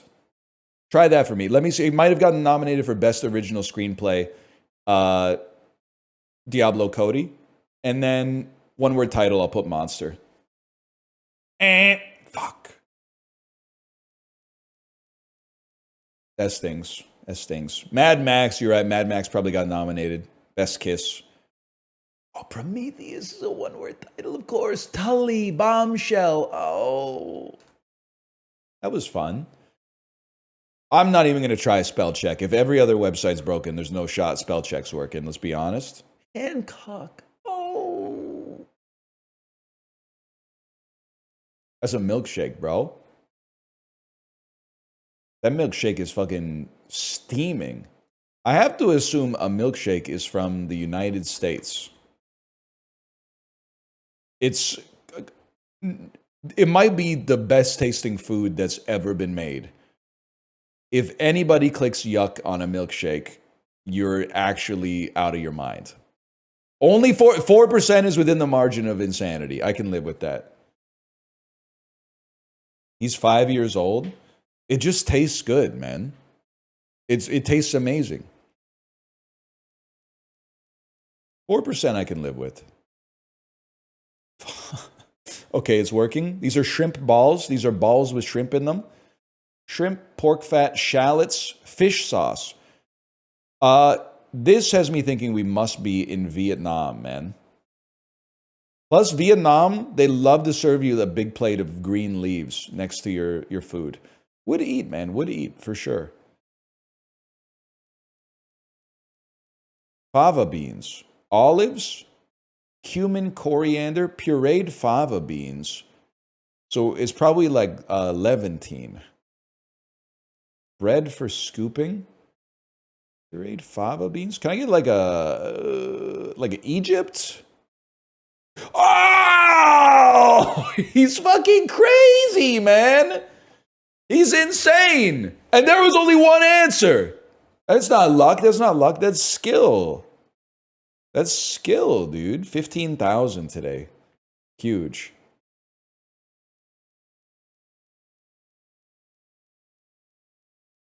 Egypt isn't part of the Levant. Oh, here we go with the Scandinavia Kalmar Union shit. Is Egypt part of the Levant? Egypt has never been considered a Levantine state. What the fuck? But it's the closest country to the Levant without being in the Levant. And I'm looking at the map. It's like, it's close, okay? It's close.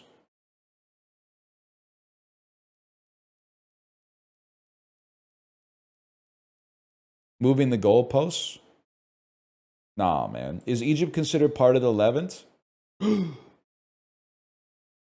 term is also used for modern states, including Cyprus, Egypt, Iraq, Israel, Jordan, Lebanon, Palestine, Syria, and Turkey, are sometimes considered Levant countries.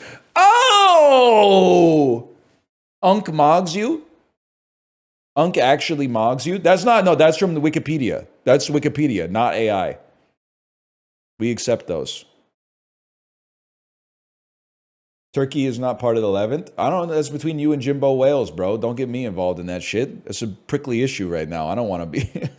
I don't want to insert myself into the middle of politics in that region right now. The important thing is I'm right, and Egypt makes fava beans. Okay.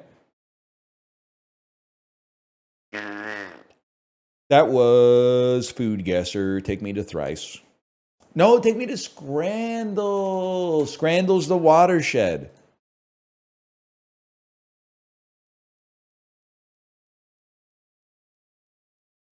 Damn. I gotta be honest. I mean, I think these both look pretty good.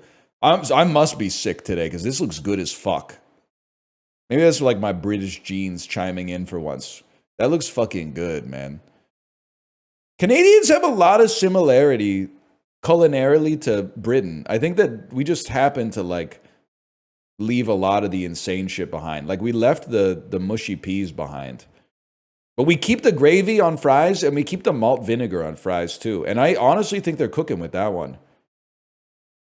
I know I'm at a real fucking restaurant when I order something with fries and they say, do you want gravy on them? I always say no, but I'm like, I could go for it. That being said, Jaffa Cake Donut looks fucking good, man. That's fair. I'm not mad about that one. I'm not going to crash out on that one. Currywurst mit palms, meatball, chips, peas, and gravy. Both look fine. Meatball's glazed a little weird, but the currywurst doesn't lose. It's that simple. Pork sandwich versus loaded fuck your mother fries with holy shit sauce. Yeah, can I get extra pickled jalapenos on my holy fuck fries, please? The little shit your pants sauce. Can I get my shit your pants sauce on the side? We're going to go pork sandwich on this one.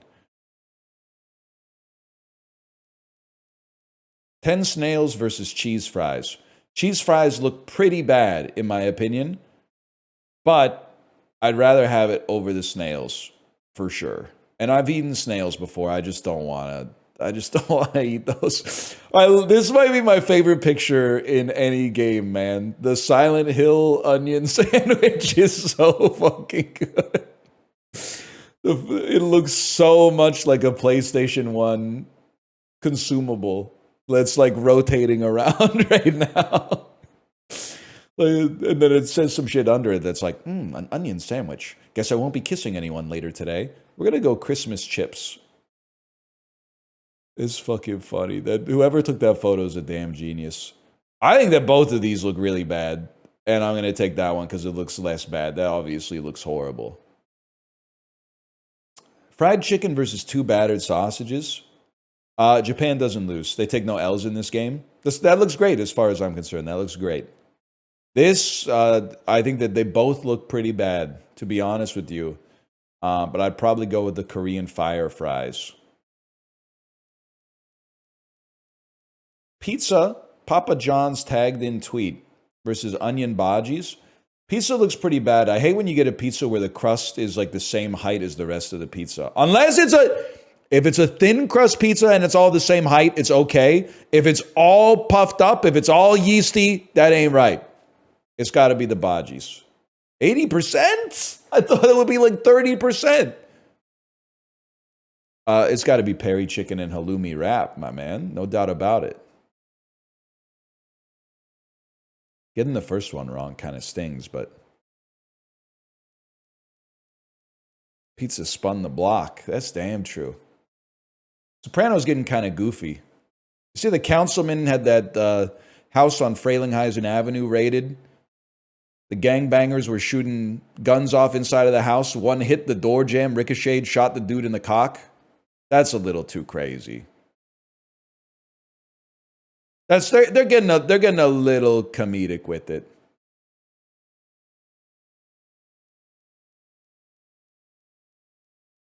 That happens IRL? Really? Bullet ricocheted off the damn door jamb, hit you in the cock?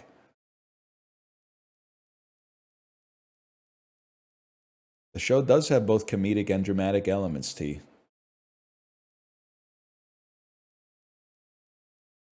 Wouldn't happen to me. That's an elusive target. Then we thrice. This is where shit gets real.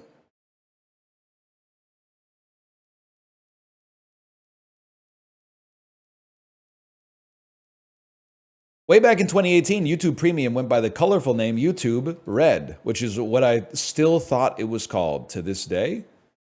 A Massachusetts horticulturalist named Ephraim Wales Bull is best known for developing a commonly juiced variety of what fruit? Grape?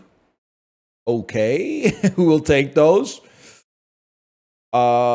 Michelle McNamara's 2018 book about the Golden State Killer is called I'll Be Gone in the Dark. I know that one. Magellan thought he discovered a race of magical giants when he bumped into the tall natives of what big, grassy, now multinational region?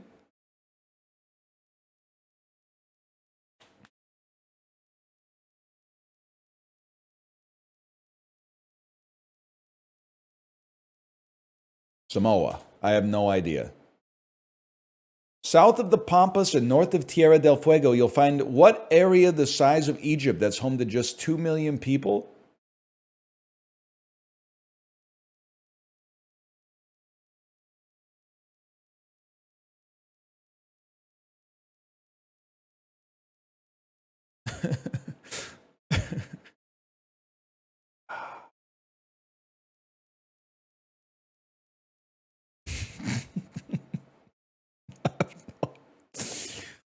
No idea, man. North of Tierra del Fuego. Isn't Tierra del Fuego like the part of Chile that's cold? Like it touches the South Pole. I don't know what the hell the Pampas is. Is it the Altiplano salt flats? Making only half. Oh, it's Patagonia. Why didn't you say something about quarter zips, bro? People in Patagonia are tall as fuck? I had no idea, man. Yes, yes, no, yes. I'm 178 centimeters. Well, you're taller than me, but I wouldn't say you're like a giant. Maybe that's true. European explorers in like 1500 were probably like 113 centimeters tall, so fair enough. Before the modern silver coating in 1835, an amalgam of tin and mercury was used to back what everyday object? Pocket watch.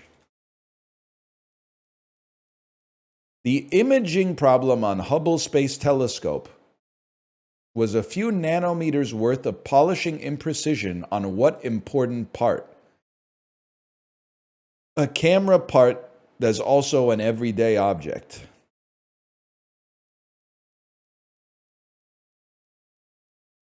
The thermometer.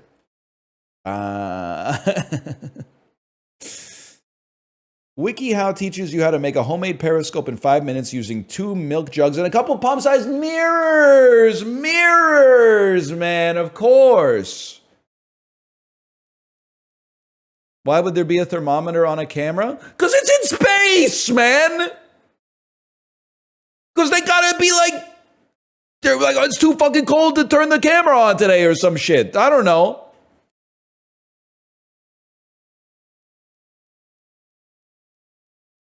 You know what's crazy?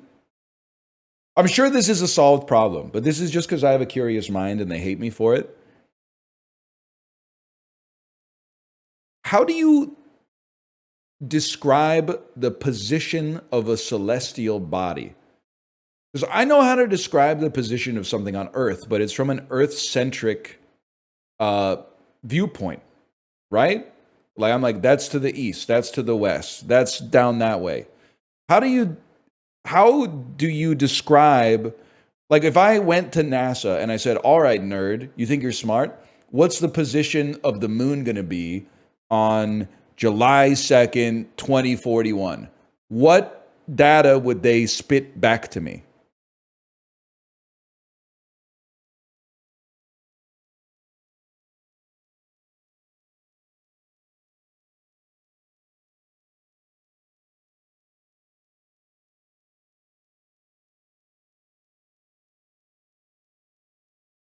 Well, if you don't have real answers, that's fine. Like, I'm sure they know, but how do they convey this information? It's polar coordinates based on the Earth and the sun. So it would be like it would be this distance from the sun and this distance from the Earth. 2 angles based on your place on Earth. So we haven't like mapped the universe, I guess is what I'm trying to say. We're not like, oh, it's in Moontown, but it's almost on its way to Moonville or something like that. Like it's it's only in relation, but that's fucked up, man, because the Earth moves too. That seems too complicated.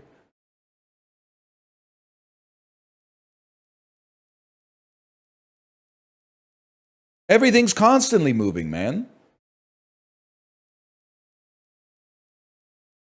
Is this one of those questions where it's like, I'm in the midwit part right now, where I'm like, it's really hard, and then the two extremes are like, it's just in relation to the Earth. Maybe I'm in the midwit position or something. It is crazy that astronomy is complicated, but also they were figuring shit out in like the year 6.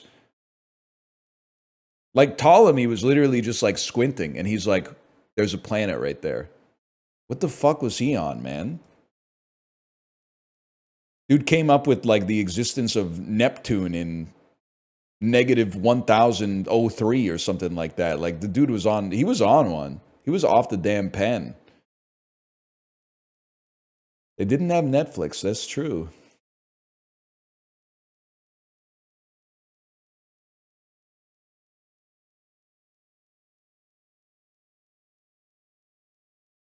Sort these countries by the percentage of their border that is on the water as opposed to a land border with another nation, starting with the highest.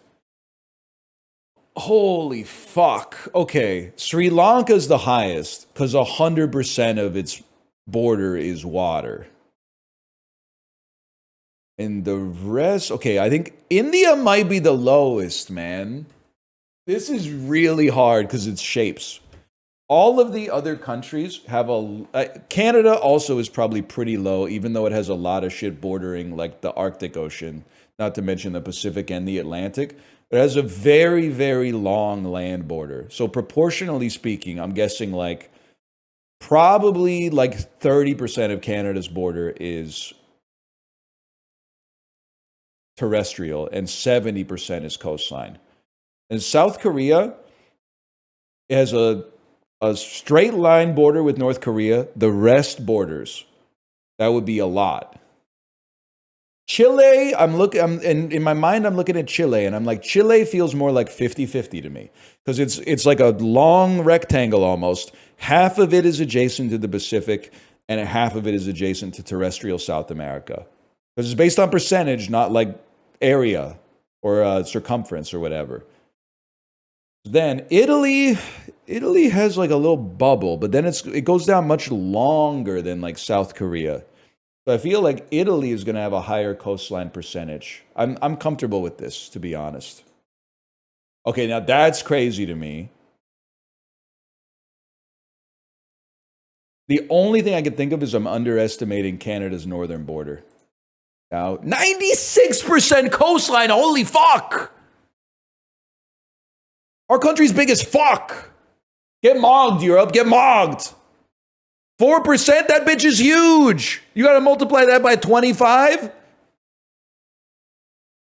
We mog you in having like a really big border, I guess. We mog you, man. We mog you. I guess that's true. A lot of the land border is on the Great Lakes. That's a good point.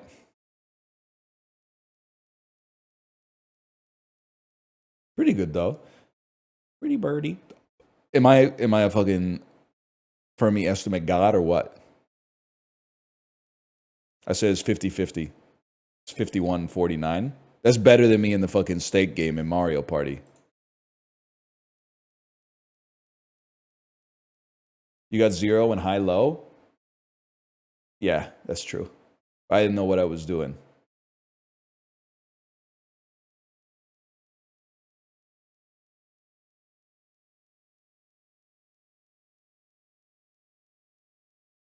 Six-letter kitten. The blank kitten. The kitten. Hot device that makes kitten hard. Change one letter in kitten to get a piece of winter clothing. Mitten. Sport that requires heavy mittens.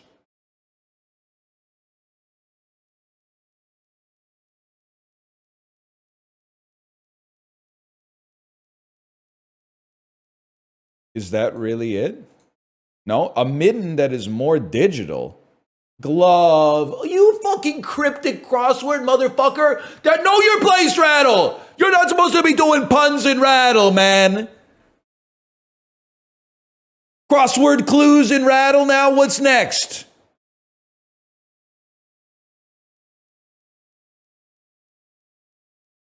Sport that requires heavy gloves. Boxing. They're literally not that heavy if you're strong. The greatest of all time in boxing, Ali.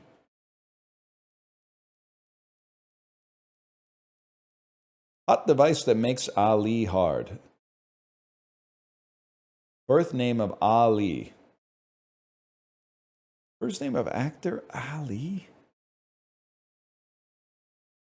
Ali. Certain group in Arrested Development.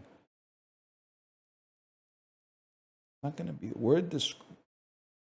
Because I thought he was born Cassius Clay. Maybe it's Clay! I was like, Cassius doesn't fit. Hot device that makes clay hard. Kiln. Video game hero with kiln. Link. Missing link goes between. Word to describe a cat or dog as missing. Lost. The lost. Certain group in Arrested Development. The Lost Boys. The Blank Boys. Series of mysteries. Hardy. First name of actor, Hardy Tom. Oh, not so bad. Not so bad. We'll take those. Also on my balls, boys. Remember when people used to say that? Chibley was taking me out yesterday too when he was talking about Twitch emotes that I'm stunned why they exist. Here's a couple. Stone Lightning is a great one. Stone Lightning with the... Wait, it doesn't work in my chat anymore? Did I type it wrong? How come when you guys did it... Oh, maybe I spelled it wrong. Stone Lightning with the white border around it is crazy. Another one, Prime You Don't Say. I didn't know that until Chibley brought it up to me. Prime You Don't Say is crazy. I didn't even know You Don't Say is an emote, but then like You Don't Say with the Prime crown on top of it is crazy. Like I don't know what kind of use case Prime You Don't Say has, man. We gotta come up with a use case for Prime You Don't Say. Even staff is going, how are these official emotes? Yeah, man. Don't even get me started on Keckenheimer. When you go into a chat and they say something funny and then you try to type Keck W but they don't have it, so your autocomplete makes you drop a Keckheimer, so you just close the tab and go do something else. Worst feeling in the world, man. Don't even get me started on Pog Bones. Pog Bones is like... I'm not saying they should have left it the way it was, but Pog Bones was a bad solution. It killed the entire use of Pog, which was a very foundational element of Twitch culture. Pog Bones is not great. It's not great. It's horrible. Komodo hype is also bad. I get that they were trying to make the best of a bad situation, but Komodo hype is also really bad.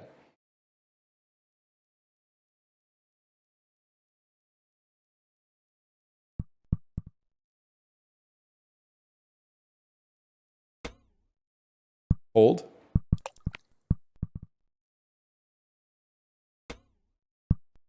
It's good because of Arcane.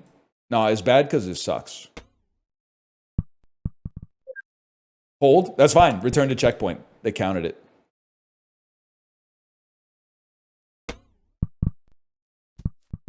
That's bad. You got to kick me out a little here.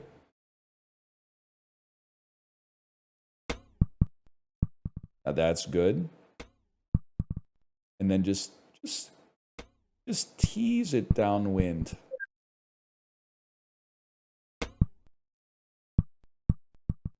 That's huge.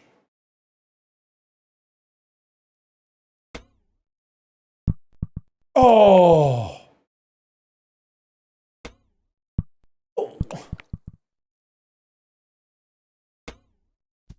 Can live with it. Can live with it. Can live with it. Sometimes slow is fast, man.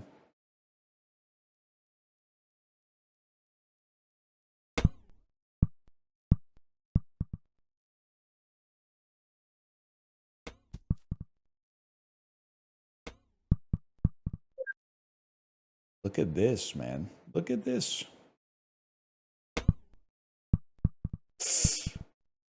Oh, I thought that was a good fucking shot, too.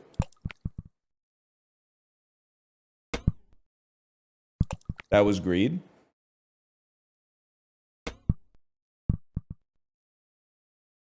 You know what? This is a better position for the future. Beautiful drop. Huge.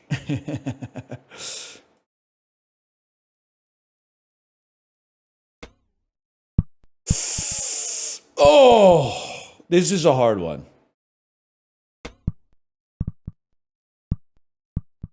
And we're fricking around with this one. That's going in the drink.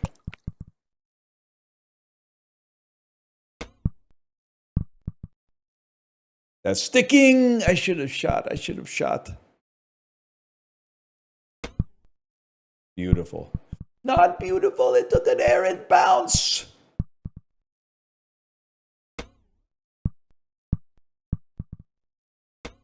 I had to send it.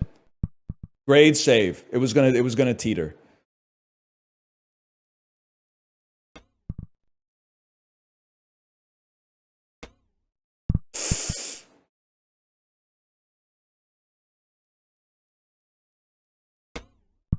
No!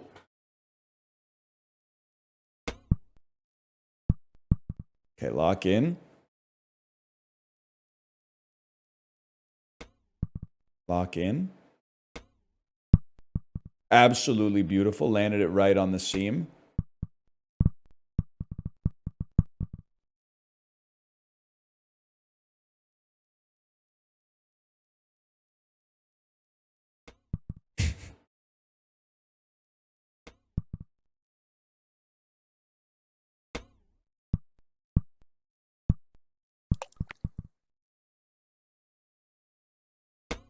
I'm not gonna lie to you, boys. I think this one's a little fucked. Maybe just ascertain your position and then try to shoot the moon.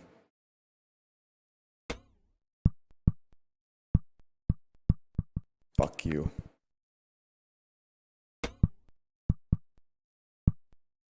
Today's was 131 for me. Holy fuck, man. That's a high number. You're telling me I'm like not even half the way there?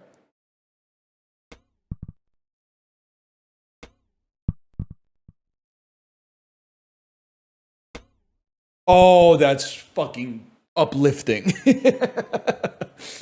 That's huge. What a beautiful feather touch. Oh. This is a tough shot, too. Little lighter. That was heavier. Or maybe...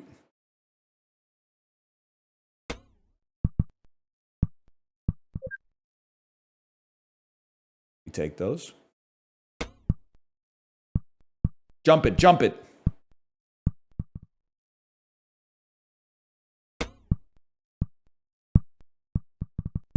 Can you chill with like this friction shit? Fuck you, buddy. I'm gonna fucking lose it.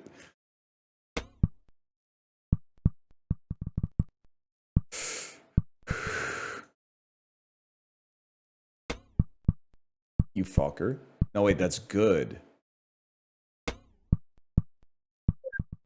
And then this is just like textbook.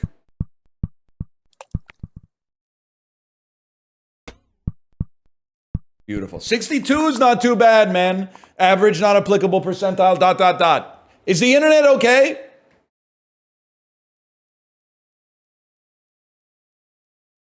Leave the multi-billion-dollar corporation alone.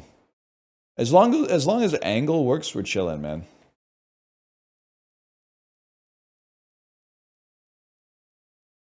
You got to admit, guys, I'm the main character. As soon as I started reading the newspaper instead of going on the internet goes down. Like, could the simulation try a little harder to make me not realize that I'm the only person who's actually real and you guys are all, like, literally ones and zeros? Come on, man. Like, hello? Duck, duck, duck, duck, duck, duck. Oh, I can see the ones and zeros. I can see the ones and zeros. Oh, really? It's simple. If we get this in one, I'm the only real person, and civilization's a joke. Ready? You ready, Chiblee? This could invalidate your whole existence here. This is like this is Kurt Russell in Vanilla Sky type moment.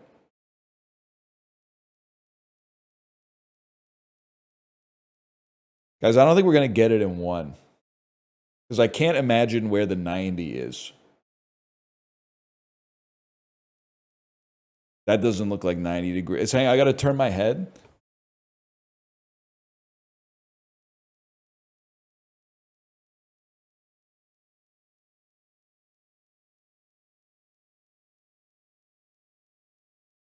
It's 131 degrees. You're lucky. You're lucky. 38. Oh, you are fucking lucky, man. You were almost fake. You almost had your fucking existence obliterated.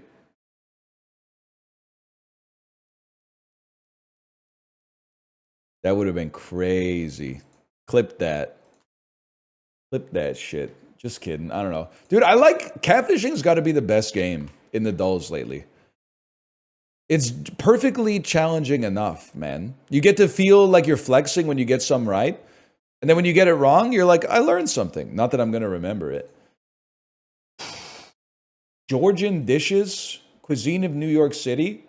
Is this a klosh? Khachapuri. Oh, khachapuri. Oh. 9th century books. 9th century books. This is Beowulf. It's the only thing that makes sense. My dumbass was about to type Njal Saga. Never lived that one down. Television characters introduced in 2007. Bolt?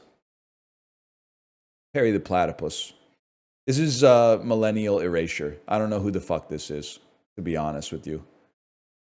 Sorry. 1988 singles from Enya. 1988?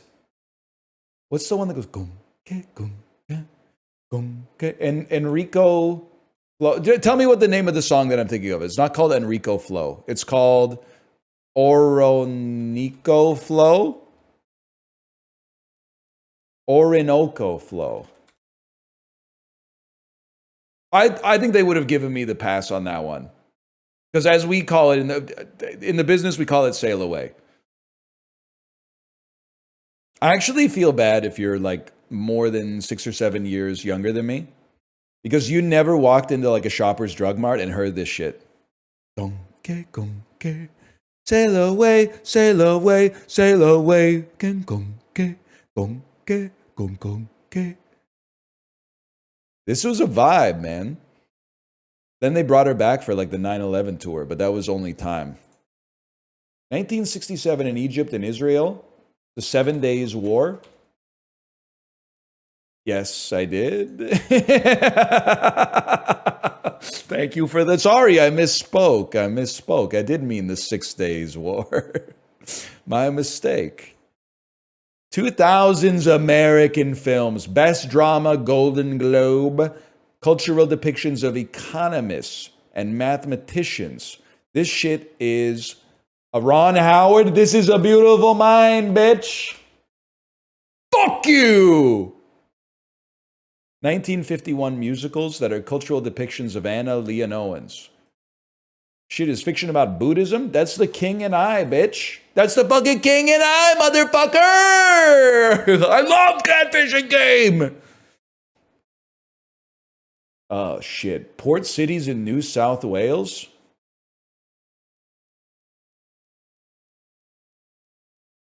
Botany. I was never going to get that. I don't know where New South... I know it's in Australia, but apparently it's Botany Bay. My bad, y'all. 1934 British novels adapted into films. Any chances? Set on a train! Murder on the Orient Express! We win these, bro. Animated characters introduced in 1927. Video game bosses. If this is a Disney rabbit in 1927, that's got to be Oswald the Lucky Rabbit, bro. That's a given. How do we do? 7! I might be the smartest man on earth. I might be a motherfucking genius, dude. I did have to get some help on Orinoco Flow, but that's crazy, dude. I got 0 today. I feel like Ralph from The Simpsons. I mean, I was going to find one to clown on you for, but there's actually not like a gimme today. Like, so usually there's like Fast and the Furious or something like that. There's no gimme, but there are a few like, 7 out of 10s. 76. I mean, maybe Perry the Platypus is a gimme if you were born in like 1996 or later. I should know Khachapuri because it's from Cooks Are Delicious, but... Okay, give me slash marker. That's the dulls. We'll do Bandle really quick and then I'll go pee again.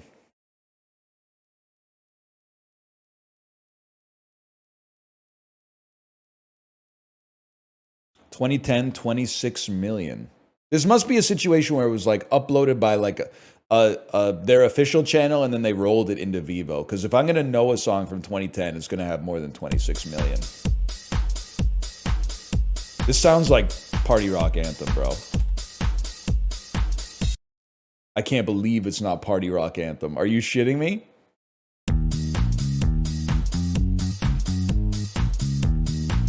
Oh, this is Barbara Streisand. This song was also popping off when I was in Korea. Right after Party Rock Anthem, they were putting this one on. It's got a nice beat to it. I kind of liked it. You've never heard it? You've never heard...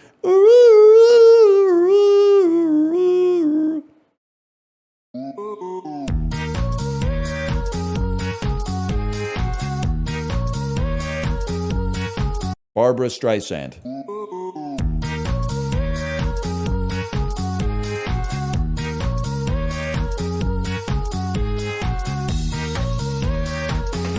It does sound like a commercial song, yeah.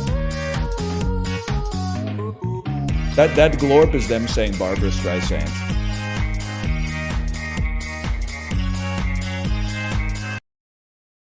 It basically sounds exactly like the song. We're bringing it back this year. I wouldn't mind hearing this song in public. It doesn't happen that much, but These days, at least. I wouldn't mind hearing this shit in the grocery store. All right, I'll be right back. I'm going to go pee.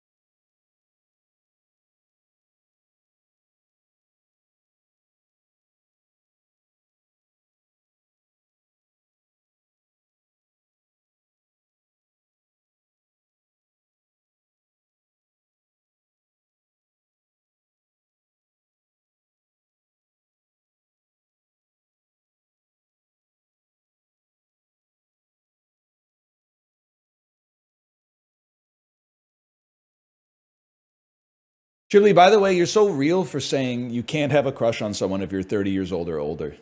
It's actually true. You got to leave that shit behind in like the 8th grade.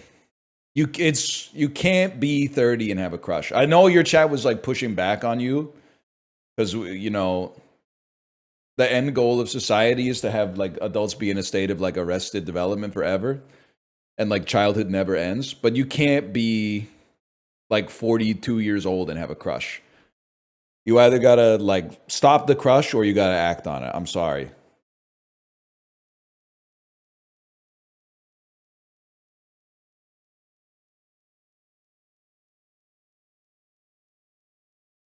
Married guy take minus 200. Act broke, stay rich. I don't really know what that's supposed to mean in this context, but. And we were talking about it in Chibley's chat. Like, I fucking hate when, like, a politician has an affair or something like that, and they're old as dirt, and the text messages come out in Discovery, and they're LARPing like they're, like, 15 years old in their first relationship ever. The shit is so fucking irritating, man. You're, like, 61 years old writing shit in your text messages that are like, I need you more than air. Fuck off. You're old, buddy. You're old. Chill. You're supposed to be more poetic than that at this point. You're dropping like Ellie Goulding lyrics in the text messages. Get a life, bro. Improve your interiority.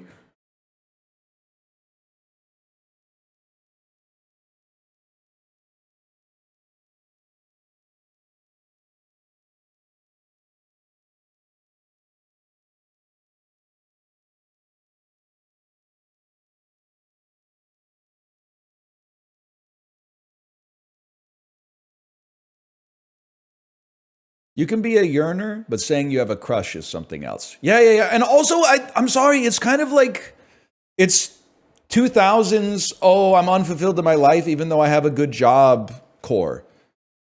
Like American Beauty, Fight Club, Walter Mitty stuff, where it's like, you know, the corporate environment is crushing my desire to admit to my crush at age fucking, like Ben Stiller's 50 and Walter Mitty, bro. Just go up to Kristen Wiig and be like, would you like to go out for coffee sometime?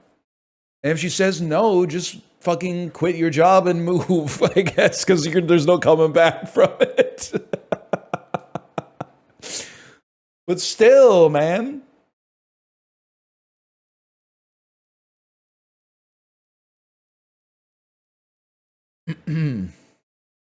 Anyway,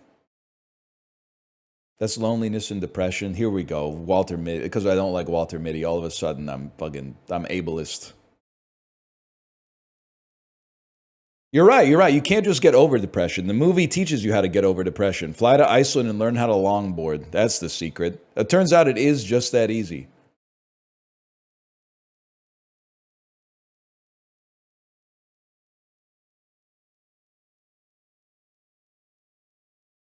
I think you can yearn, but I also think you should only be able to yearn for like 35% of your lifespan.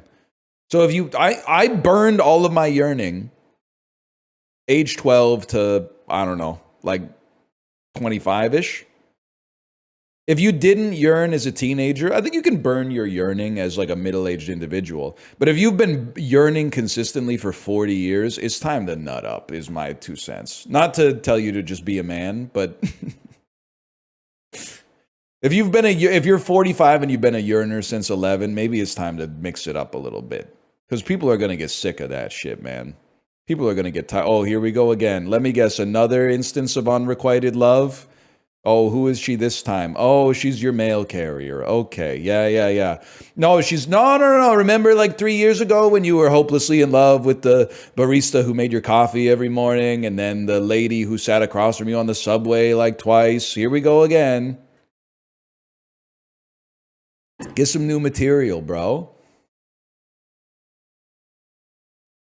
He's slime posting? Wait, really?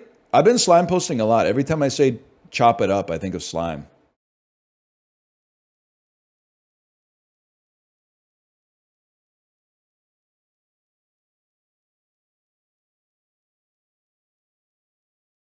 $100%. He was also realest shit he said on the podcast. He said some real shit about swordfish for sure. Realest shit he said apart from the shit about swordfish. People underrate missionary, man. People who have not had sex are like, let me guess, missionary in the sex in the missionary position for the purpose of procreation. You should try it sometime, bro. You'll probably stop talking shit. It feels fucking sick. It feels awesome.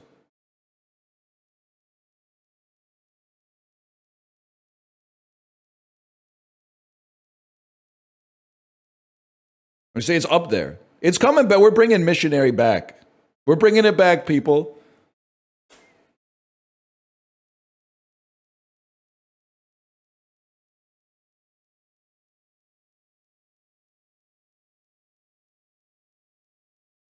Damn, the culture has changed. If I said this shit, like, Chibli, were you here 8 years ago? If I said this shit 8 years ago, a bunch of people who had never fucked would be like, that's crazy to say.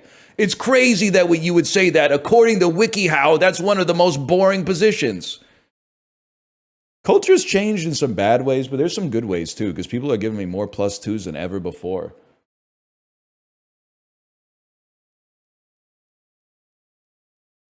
What are we going to play, man? For like an hour when I have a sore throat? What are we going to play? Yeah, we're NL viewers. We get pussy here. Or dick. Or ass.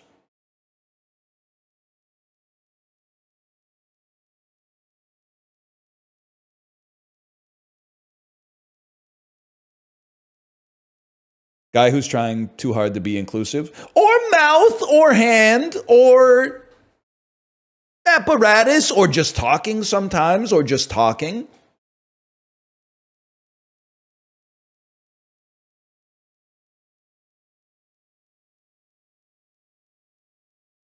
I should try Ball X Pit. Thank you for the reminder, actually. I'm going to try it right now.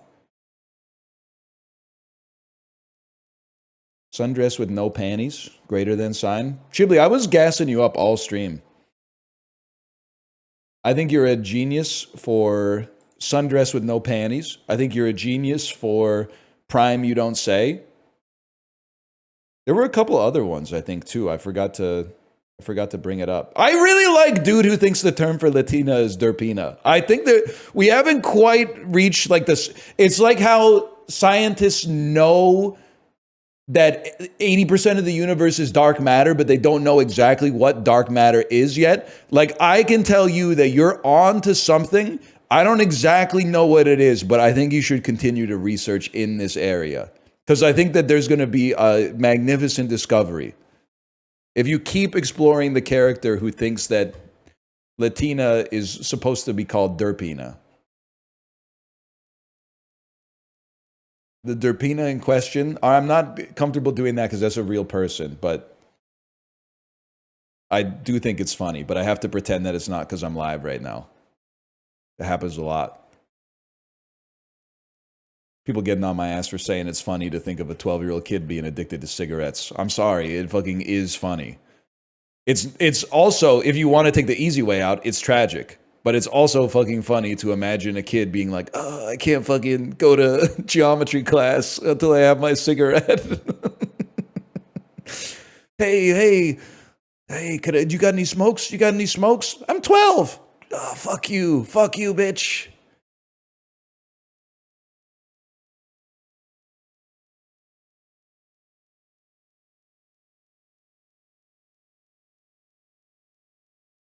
Me at Apollo's house, December 2024.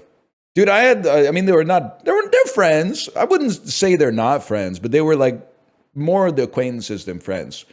They smoked weed on their lunch break in 9th grade, and then they came back. I've always been guilty of being like too logical, I think. It's why I get in trouble sometimes. So they smoked weed on their lunch break, and then they came to 3rd period, and they were high. And I was like, are you really high?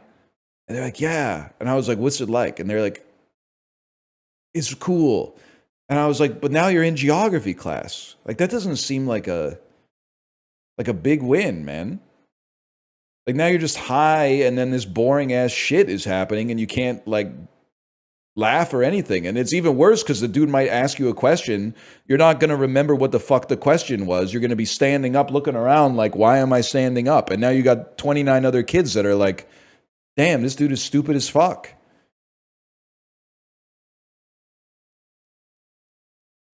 But that's okay, because it was 2003, because, like, I mean, like, the weed probably sucked, I guess is what I'm trying to say.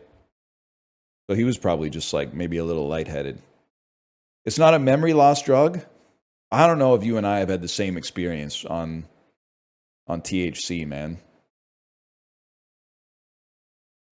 It's been a while. Like, someone would ask me a question, and then I'll get, like, halfway through the answer, and then be like, what the fuck am I talking about? Why am I talking about all this shit?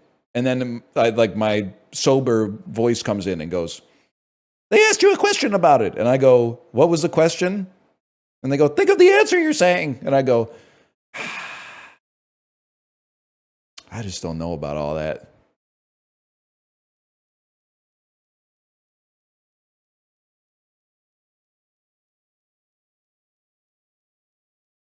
Anyway, I didn't download Ball XPit at all. I said I was going to get it, and then I did nothing.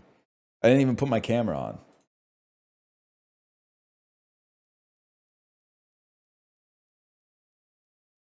Ball XPit demo. 96% positive reviews. Holy fuck, good for you, man.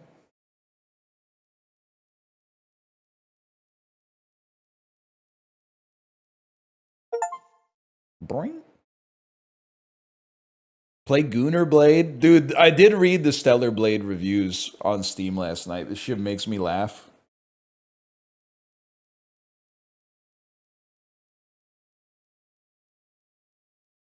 Why? I don't know. It's just an interesting character. Is like guy who's being like half sneaky about jerking off to a video game, but like being really proud of it. Like guy who's like really pleased with the $60 jerk off machine that he bought. It's just an interesting. I don't know the guy. I don't know these guys IRL. I think, and they're always saying shit like they're doing like boomer double entendres. Oh, this game has great assets, and then they're like capitalize ass, and you're like, yeah, buddy, we honestly you didn't have to capitalize it. We know you're jerking it to the game. I've seen your Steam profile picture. You're obviously jerking off to the game. You didn't need to lampshade it like that hard. Like, go with God or whatever. Apparently the game is pretty good too. It is interesting. They're going to hate me for this one. It's interesting how the stereotype of like semi-horny, I don't want to go all the way in on this, but semi-horny Japanese games is women that are wearing like maid outfits or like what a princess would have worn in like fake medieval Europe in the 1400s or something like that. And then the Korean the horny games are all like, we used AI to generate a woman with the largest breasts you've ever seen. She has the largest breasts that you've ever seen and the smallest clothes that have ever been made. It's just interesting, man. It's just an interesting difference. They're obviously two different countries. And there's exceptions to the rule, but it's interesting.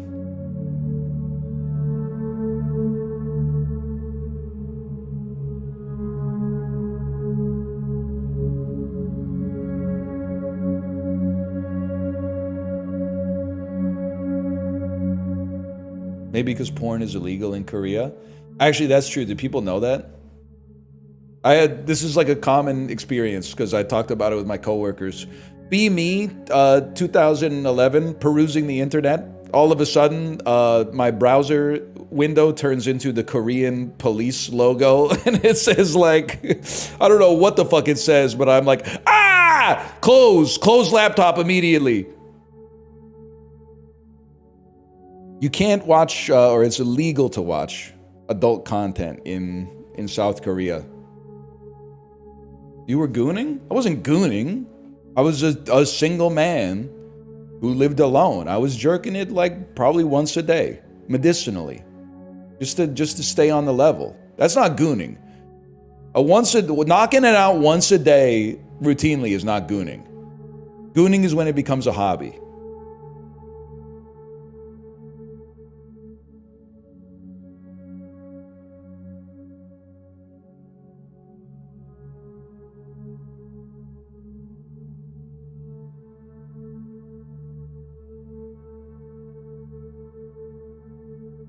It's like going out with a loaded gun.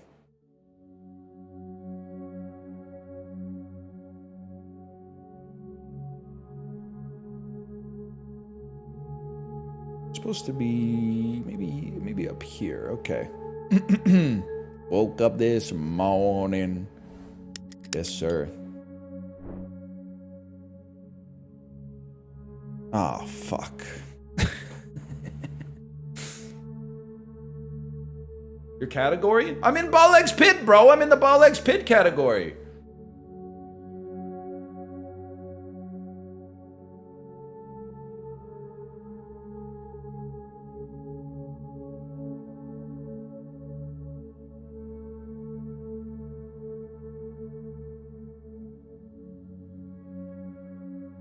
It's the wrong Ball Eggs Pit.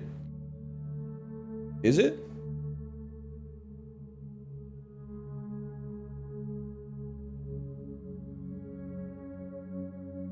Nah?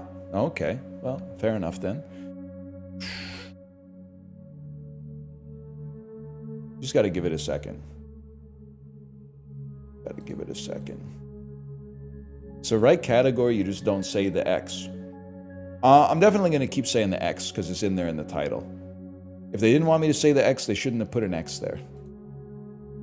And that's on fleek.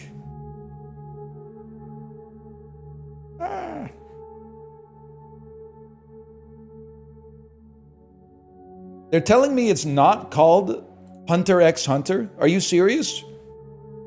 I only read a little bit of it. That's right, the manga, not the show. I'm based like that. I've been calling it Hunter x Hunter for years, man. It's pronounced Hunter Hunter? Well, then what's the X doing there? Why would they put the X there if they didn't want it to be said? It's not like a silent X that's like part of a word. Like it's by itself, man. You can't have a silent one-word letter. Doesn't make any sense.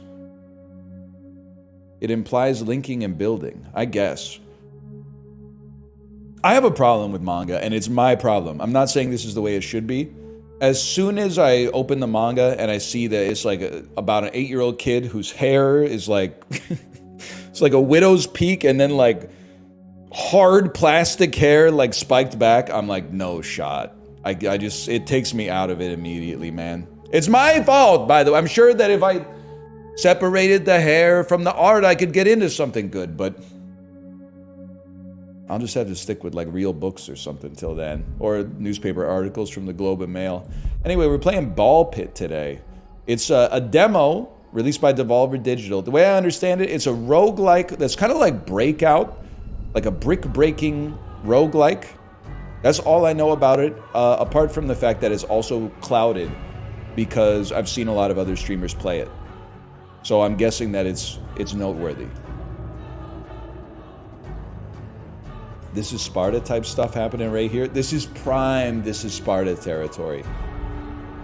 Now treasure seekers flock to explore the depths.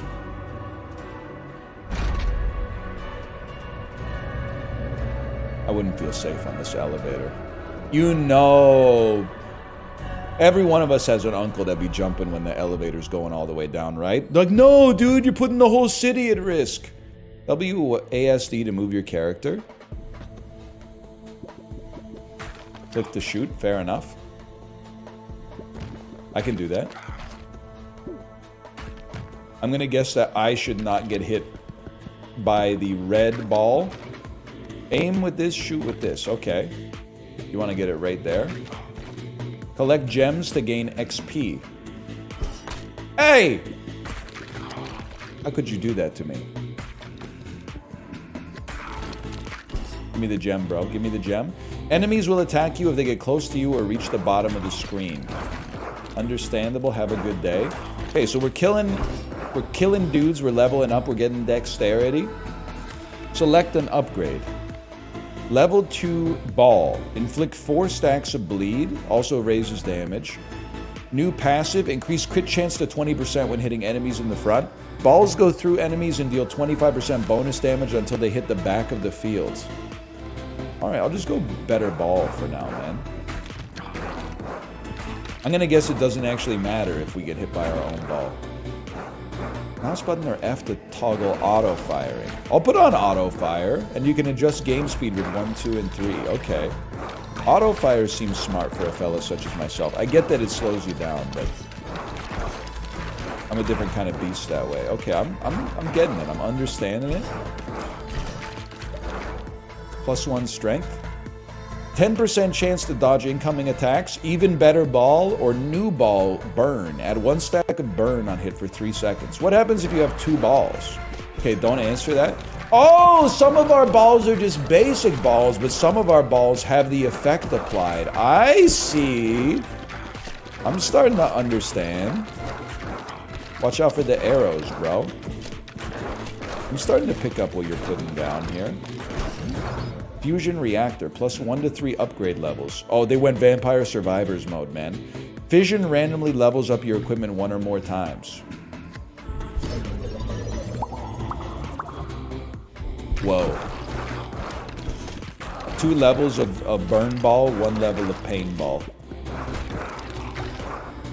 +1 speed. New ball, double damage but slow. New ball.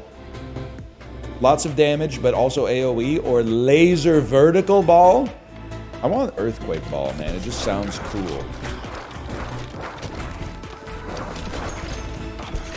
I'll tell you one thing. I think they've never seen a beast like me in the demo before, because we're going infinite already.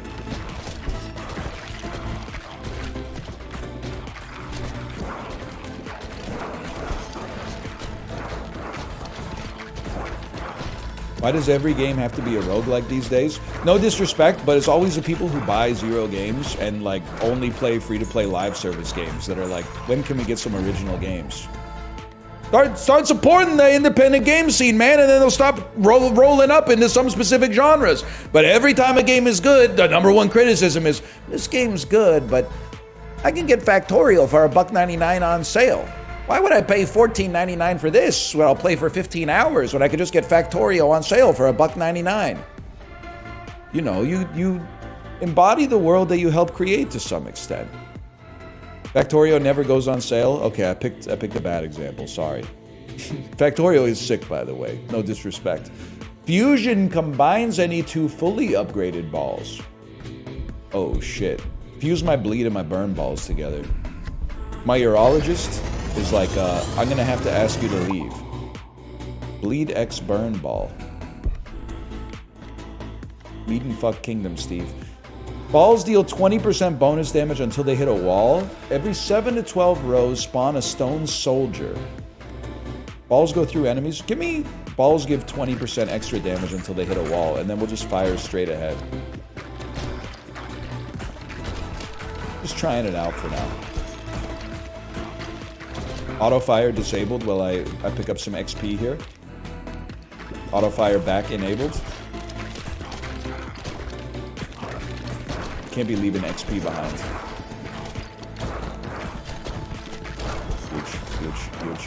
Huge. Hey, be dead. I want to pick up this wheat. Chill, bro. +1 speed. Egg sac. Explodes into baby balls when they hit an enemy. 25% chance of birthing a baby ball when it hits an enemy. I'm just gonna go better Earthquake, man. I guess maybe we should always do like the Battleground style, like fill up your board before you worry about upgrades, but what can I say? I like to go deep in like football. Pardon me, I'm ill. There we go. Fuse me. Fizz me. +1 level of Earthquake Ball. That's the only thing I can upgrade. I'm a fool. I should have gone wider so that my visions could be better. I'll tell you, I'm going to need to take a break for a second. I need to get some water. The mucus is coating the back of my throat. The only cure is hydration. Increase movement speed by 10%. Horizontal, laser, or vampire. Okay, give me a second. I'm going to get some water.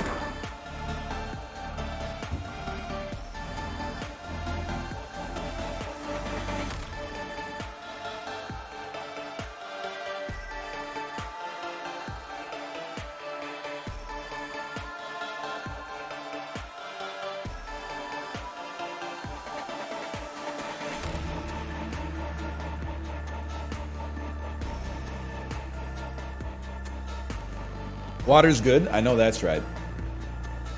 Endurance affects HP. Strength affects damage. Leadership affects baby ball count, damage, and launch. Speed affects speed. Dex affects crit chance and fire rate. Intelligence, AoE. Okay, understood. Health potion. Health potion. You're actually owned. Actually, this will own you even more because of the AoE. We literally will rock you. Freddie Mercury was right. Bro, be dead. Be dead. I'm hitting you for more than anything has ever been hit for.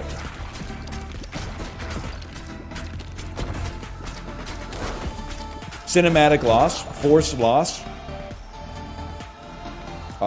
More balls. More balls. Knocked back a little. No, we gotta go Vampire Ball. I didn't want those passes. Passes. Give me some fission.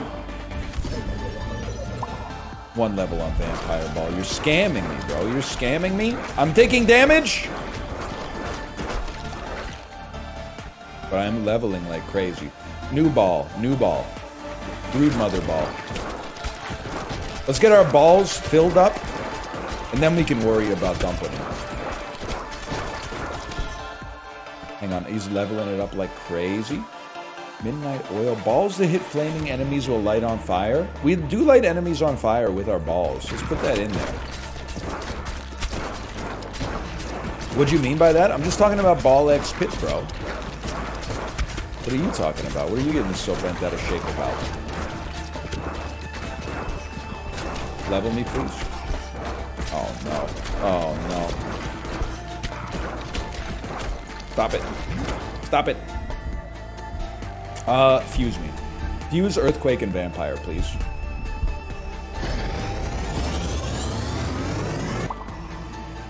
Earthquake X Vampire. AoE Lifesteal. I haven't really thought about the optimum synergies for combining yet. New ball, egg sac. I'm filling up my balls first, man. I'm sorry. With a game like this, the way that I prefer to play it, for simplicity's sake, because there's a lot of stuff to learn, you focus on one variable first, in true scientific method terms.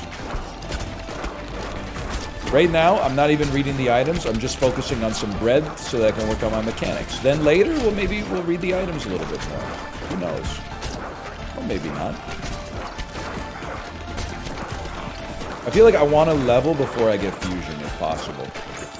Not going to be possible because we only have like 2 levels to get. Oh no, we got 3 levels to get. What do I know?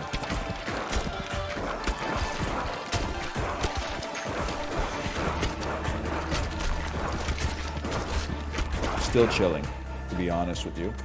Magnet. Increase range at which you pick up items. Yes, please. Running out of space for your balls. That's why they made it stretchy, man. I already thought of that problem. Humanity version 1. Help. Help me. I think we're gonna die.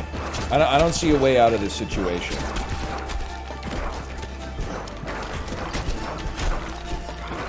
I think we're going to pass away. Alright. 10 minutes. Cool. I'm gonna return to the base. We're gonna go again. Welcome to New Balbalon, your home base. Is this from the, what was that game called? You know the one. The game, it looks like this. It's also published by Devolver. Loop Hero! Yes, thank you! Is this from the same developers as Loop Hero? It has similar aesthetic, and it seems like some similar systems as well. No. Alright, are you sure? Let's plant some wheat to get started. Sure, man.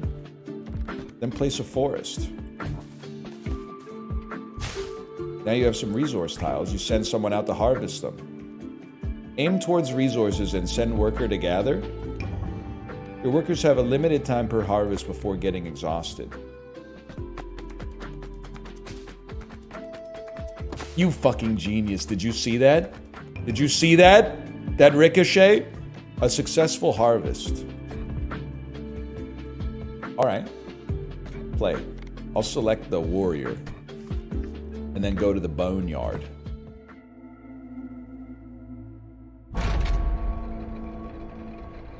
There's a little sauce for sure.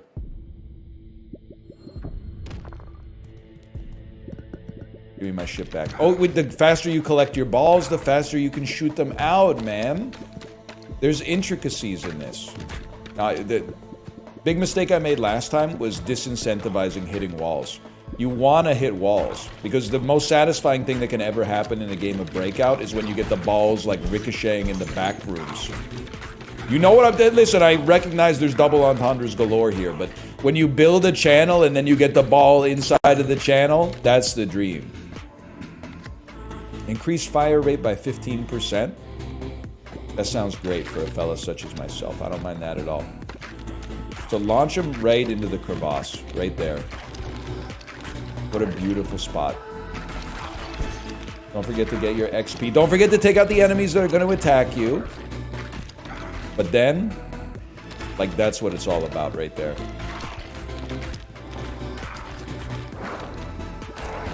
And also occasionally getting some levels, maybe. +1 strength. You can heal past your max health. Nah, man, I'm gonna take better fire rate again. I was hoping to get something new, but I don't really want to heal past my max health, I think. It seems like a low tier upgrade. Guy who's played 10 minutes of the game once and lost? Yeah, I don't think that's for me. You got the wrong guy.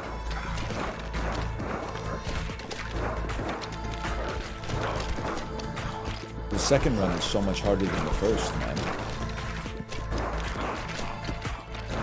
Fission, fission, fission. Level then fission. That's huge, because we get something new. Upturned hatchet. Balls deal more damage after hitting the back of the field. Otherwise, damage is reduced by 40%? Brother, re-roll me. It's a ghost ball? Floats around your character, shoots a baby ball at enemies every 2 seconds. I'm gonna go ghost ball, then I'm gonna pick up the fission so that I get 1 to 5 levels. I got 1. All right. I understand. 1 to 5, you know, 1 is included in that set, unfortunately. It's really helped us out, though, once we... Oh, and some wood for me. My balls, please. I need my balls. Hey, something new again would go crazy. Wind. Passes through enemies and slows them down. I can live with that. And then a little fusion would hit the spot. They did it. They made a brick break roguelike. It's true. Now we're talking. +1 level of wind, +1 level of blood. It'd actually be huge. Actually, I think it's not blood, it's pain. And if we can get a pain and wind synergy, then we'll honestly... Sounds like my regular trips to my gastroenterologist. I don't have a gastroenterologist, but... Horizontal laser deals 8 to 17 damage to all enemies in the same row. Let's give it a shot. And the laser ball hits. That's another thing. I know it's a John Mulaney bit, but you know, his bit is more like media from when I was a kid made me believe that quicksand was a much bigger problem than it actually turned out to be. That's how I feel when I watch a show from like the 90s and someone says something like my gastroenterologist. When you're like 12, you grow up thinking like when I'm old I'm gonna have a gastroenterologist, and I'm like, man, I don't even really have like a doctor. I mean we have a family doctor, but they're not fucking with me. Most of the time at least. I do have one though. Good bragging. Good for you though. New. Increased crit chance to 30% when hitting enemies on the right side. I'm gonna go with a level 3 wind ball if you don't mind. Okay, we gotta get the boss.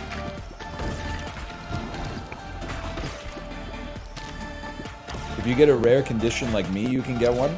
See, that's what pisses me off, because my doctor said she's never seen simultaneous Campylobacter and Salmonella infections in the first world. She still doesn't really like to take my calls, though. 1.5x baby balls, but your aim becomes scattered. And better piercing balls does seem good. Land them.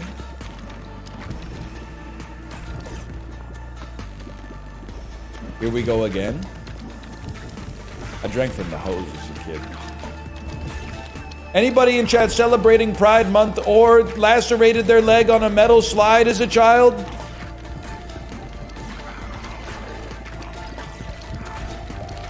That'd be me for sure. Increased damage taken, increased fire. I'm trying to upgrade my balls. Me at the plastic surgeon.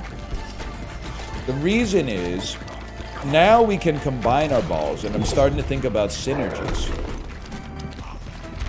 Sheriff's Office unlocks a new character. So sweet. New. Bottled Tornado, when you catch a special ball, automatically shoots some baby balls. 25% chance to launch a baby ball when you pick up a gem. I think I could live with that. And then give me this, and let's do some fusion, man. So what do we want to combine here?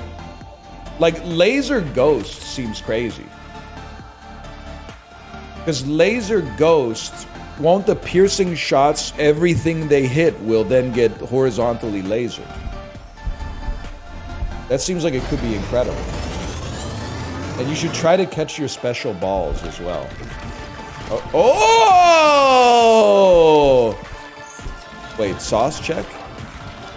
Okay, I'll try to catch my special ball. Does it make you shoot them out faster? Is that the main reason? Is that the rationale? Give me another fusion. Bleed wind? Why not, man? Yes, you don't have to wait. You get them back faster.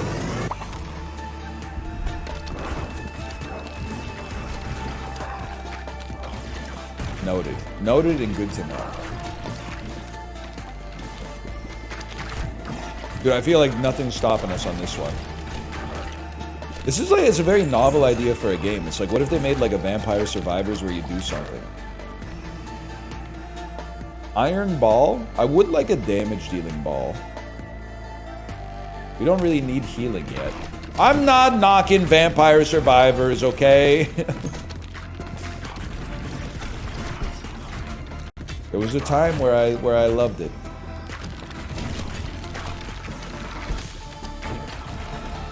Long gone were the times when she scrubbed me.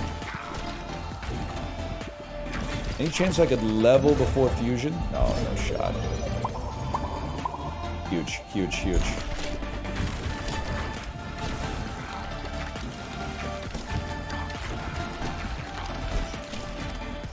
More balls, please. More balls. Damn, you're kind of strong with it.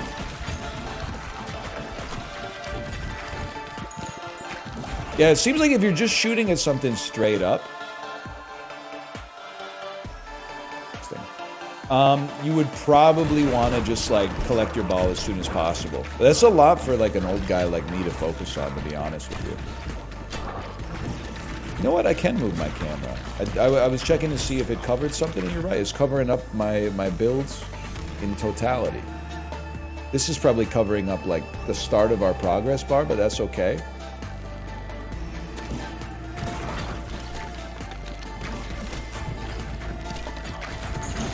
Ball up top.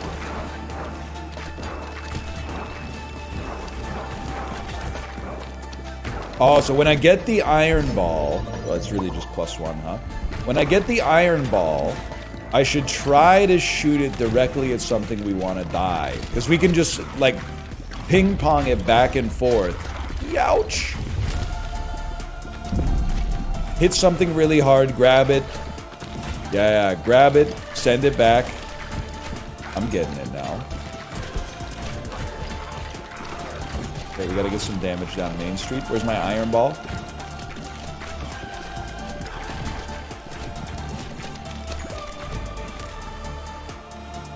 Lightning.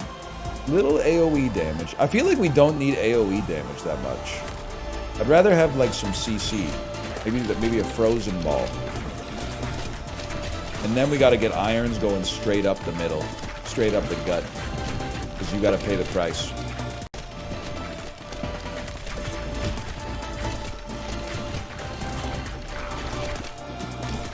What happened to my iron balls are just going back and forth, man? No, you're in trouble. You're crazy for this one. Look at these little channels here on the side. I guess it doesn't matter when your balls are like incorporeal, but look at these fucking channels right here. The gutters. The ball gutters. Iron me? Iron me, please? Not like this.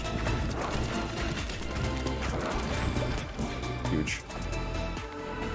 1 to 2 baby balls every time you heal. Increase crit chance when hitting enemies in the front. Crit chance when hitting enemies in the same column. Crit chance on the front. Helps us in these desperate situations. Then take you out so that you're in the front and then go crazy on you. My crits? My crits? No! Yes. Yes. Something new?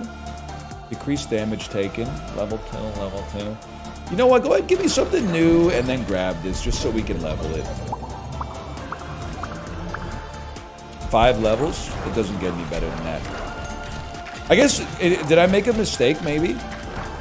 We probably want to have an even number of balls, right? Because that way you can always, or at least we always want to have balls paired up, so when we get fusion, we can combine them and then have extra space. Generally speaking, yes. I'm not talking about from a urology standpoint, Chad. I'm talking about from, like, in the video game, in real life. In the real life video game.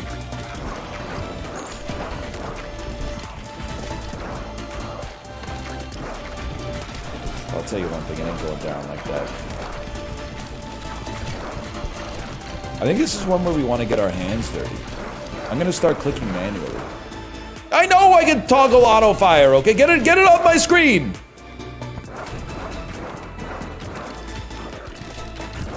I'm clicking manually because I want to be close to the action.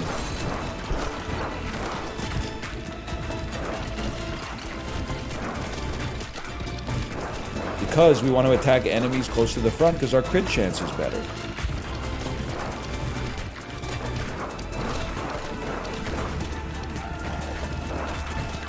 Get a stage 5 clicker. Is this a Wedding Crashers reference? Fusion available. Freeze iron.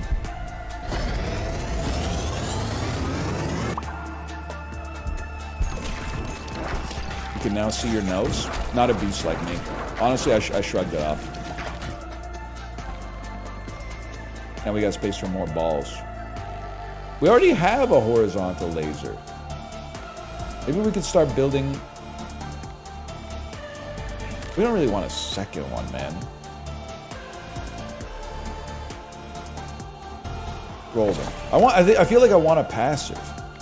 Burn lightning? That's like, I mean, it's quite expensive. Maybe some lightning. The reroll's expensive.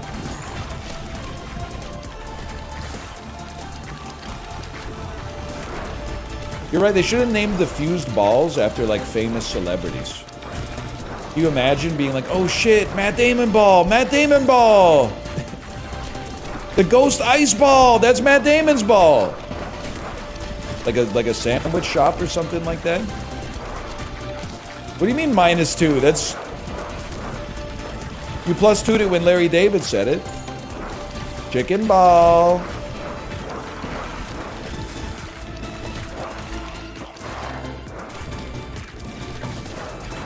One thing's for sure, though. We own this place.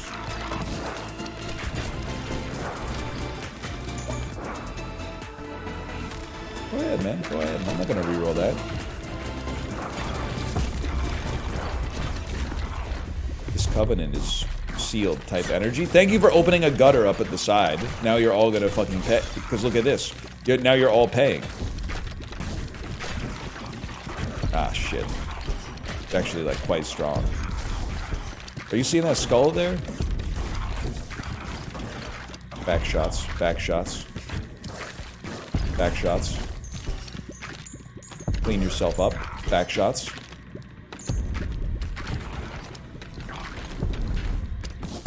He's walking us back, bro. Oh, shit. Ikaruga? Okay, now we can focus. Oh, fuck. Level 3 lightning ball. Good luck, buddy.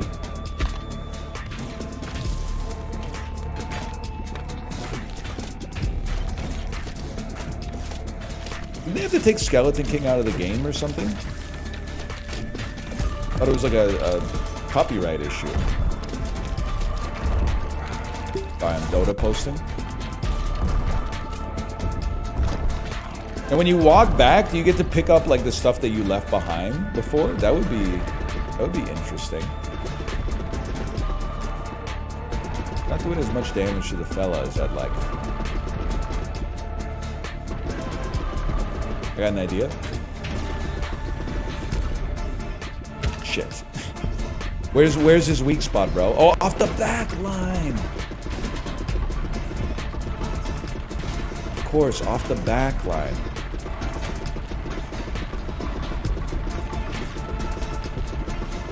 It's like playing kind of hard golf and like Ikaruga at the same time.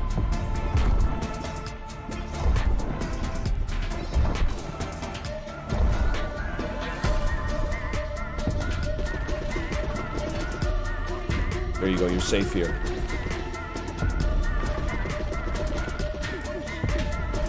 Ouch!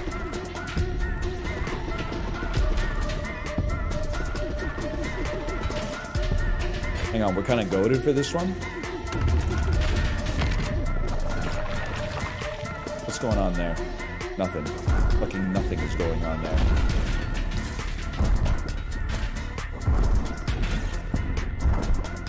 Back shots with the Skeleton King, greater than sign. Skeleton King with no skin on, greater than sign. Oh, you gotta be deep in the Twitch ecosystem to know what the fuck we're talking about.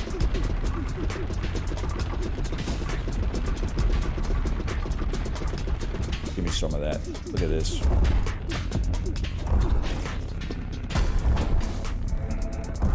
Fireball, fireball. Then pivot to the other side. After he's aggroed, we pivot to the other side. Whatever, turn on auto fire. This life's too short for this malarkey.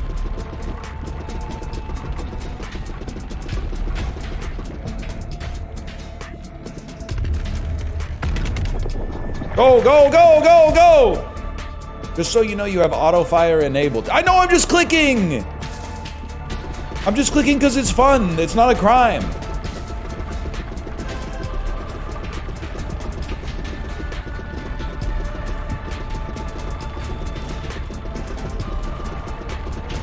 Huge. Huge. Just land your shots. Mind your P's and your Q's.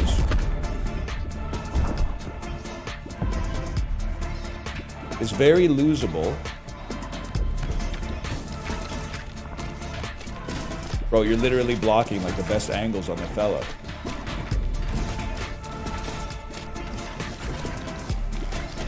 Now we're talking. It was a long boss fight, but for like the first 3 minutes I had no idea he was taking no damage, so I don't hold that against him.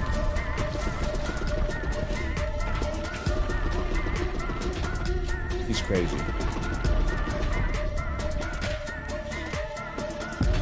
One more hit? 10 more hits?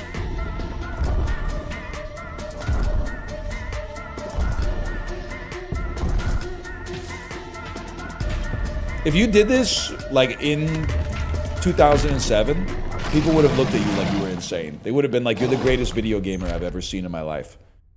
When the purple things get close to you, you move out of the way. How have you ever done that? Boneyard Trophy. Gain status effect power for every player you've completed the Boneyard with. Each fast tier completed on top of that adds another 0.005 bonus. Gear obtained. Battle time. Permanent rewards, or do you get to progress? Stone Piercer. Common is Stone Piercer, I think.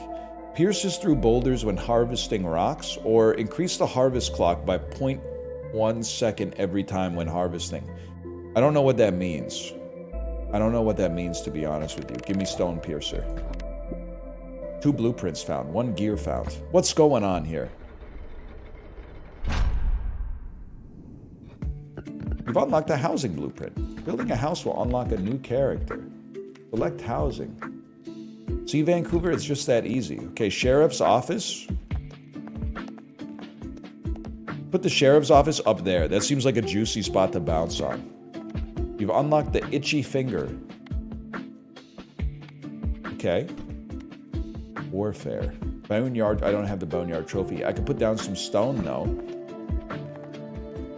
And don't we have a bonus, right? That's like when we travel through stone, we don't bounce. So I feel like we put right here, and then how much we have? 655 gold. I've screwed up my plot, man. I've screwed up my fucking plot. All right, and then I'd like to harvest. Tab to show upgradable. Oh Lord, what have we done? Yeah, increase it, man. Harvest. Okay, you ready for this? Is this my Stone Lord? Confirmed not my Stone Lord. How about this?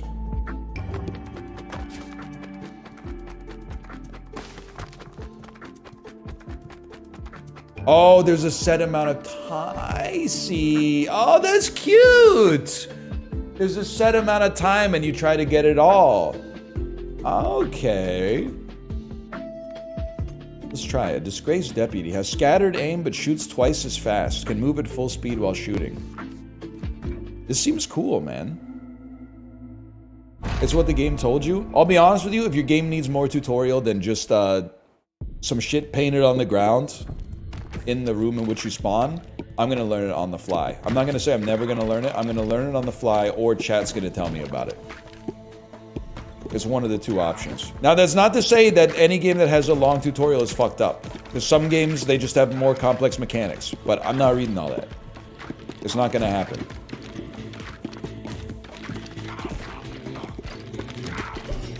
That's huge. It's learning by doing, exactly. 1 to 2 baby balls every time you heal. Win? Let's try something different, man.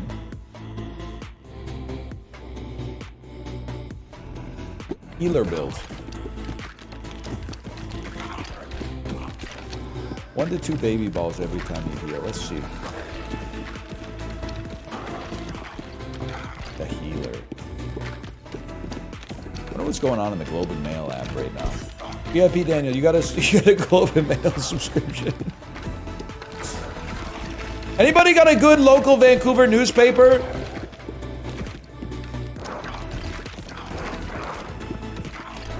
Is anybody listening to me? Shoot 3 baby balls every time you heal.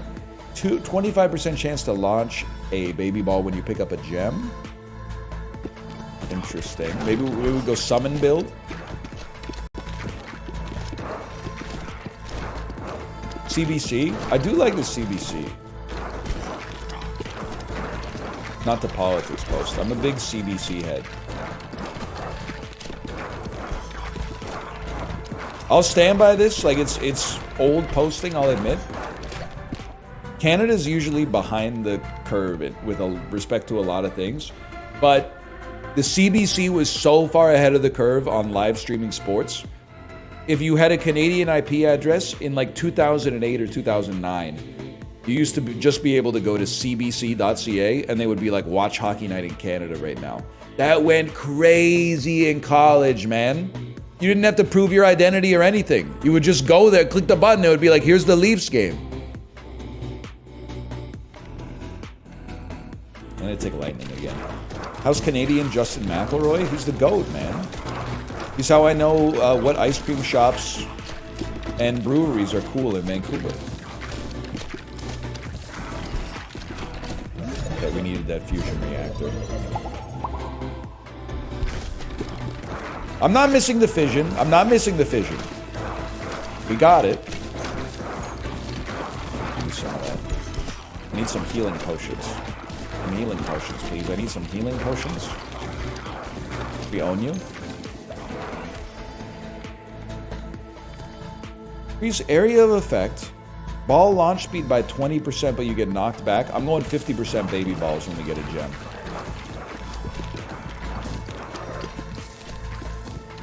And then, gem posting.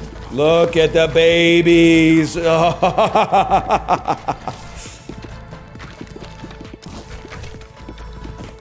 He read my messages twice. I can die happy now? Nah, son. The universe got bigger plans for you, I'm afraid.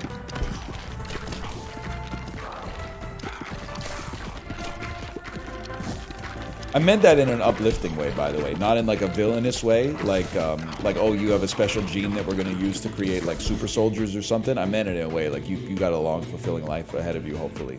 Not like we're gonna steal your genetic material and put it inside of a robot or some like RoboCop shit. Like we're gonna put your psyche into the Wi-Fi so that you never actually get to know peace. Nah, not like that. Not like that. Give me the 75%, man. I'm all about it.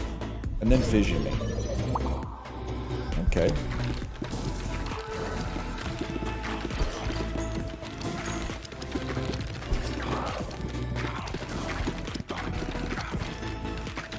Now we just need things that buff summons and we're off to the races, man. Then we just gotta trust that the game's balanced, right? And then if it's balanced right, we win every time. It's that simple.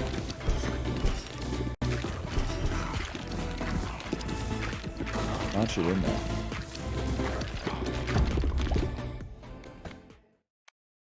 Floats around your turret, shoots a baby ball. Balls start off at 50% speed, but increase by 20% each bounce. Oh, whoa! Every time you're healed, 30% chance, 3% chance of healing. Obviously, we need the lifesteal. I shouldn't have done this build because I'm not sure my computer's going to be able to handle it once we really get some shit on the screen, but we'll see.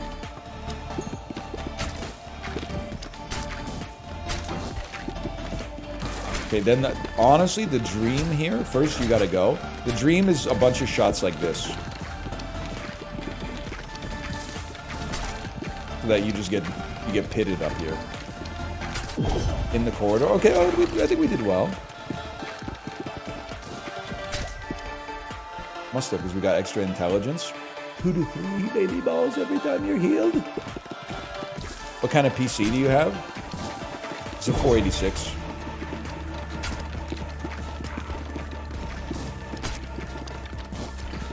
Okay, lightning ball has to go back there. No doubt about that. Lightning ball has to go back here. Leadership. That leadership is huge for us. This shoots a baby ball now and then. We'll get things that buff all baby balls, and I'm sure we'll be chill. You gotta go, bro!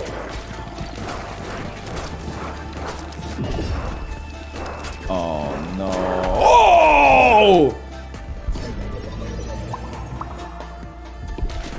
And then lightning. Stone lightning in chat, please. It's happening. Gunsmith. All characters gain bonus dex. Affects fire rate, reload time, and critical hit chance. Huge, huge. I need my lightning ball back. Poison.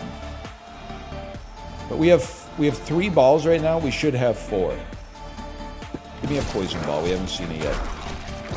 I'm almost dead, man. My balls? My balls, please? Give me some balls. Give me some lifesteal.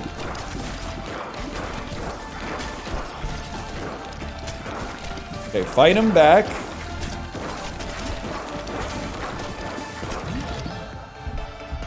Fuse. Fuse, burn, and lightning. Burn X lightning. Oh my god, it's a health potion on the ground. Just don't get greedy. You pick it up, you spawn some baby balls. You level up. I think we need much better lifesteal chance to come back from this. But like the whole plan is working right now. We do have good single target damage once we actually like stand up in an enemy's face.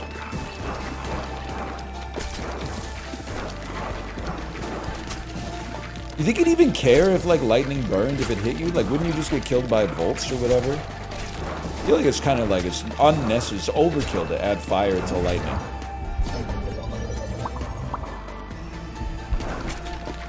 It's actually amps. I'm gonna be honest, I don't really know amps and volts.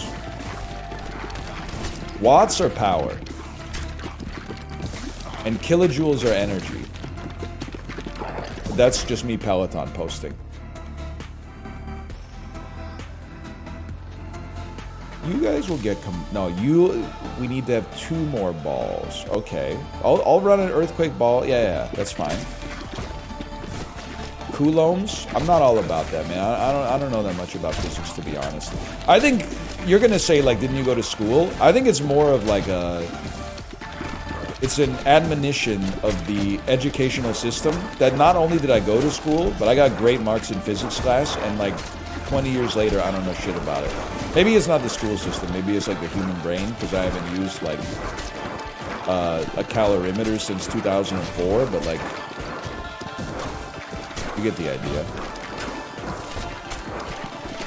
Okay, launch some shit in there. Big fission. I'm hoping for 3 at least. 2 is a little bit of a slap in the face, to be honest with you.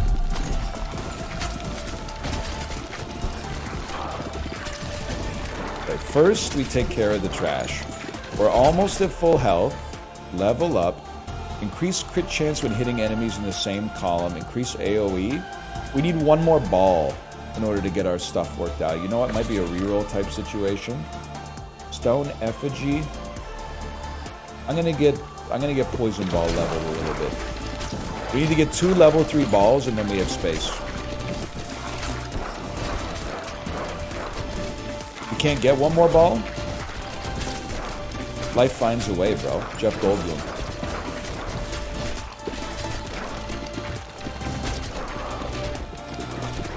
Okay, send it up Main Street. I got big plans here. First, you gotta get in the crevasse. Then, we just feed him. And catch it off the bounce. Then, once you become poisoned to a certain degree, we go back for the crevasse. Take care of the trash. The damage over time is doing what damage over time is supposed to do. I gotta keep picking up gems to spawn baby balls. I've forgotten about that. And to get levels. New crit chance. It's gotta be ball. Get him. Get him. Get him. Get him. I was giving it everything I got, man.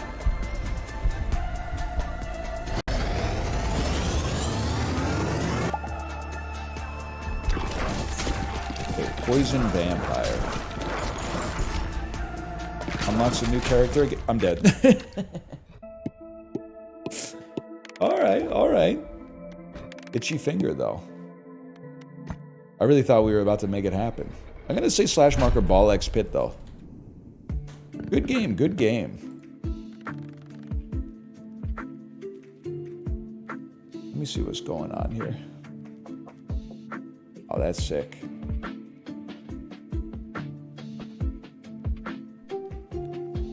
Good game, man. Give us a couple cardies. I don't think you're ever going to see me play Mario Party again, to be honest with you. I don't think it's ever going to happen. You ever beat Dogwitch? Yeah, I played it off stream after, like that night, after the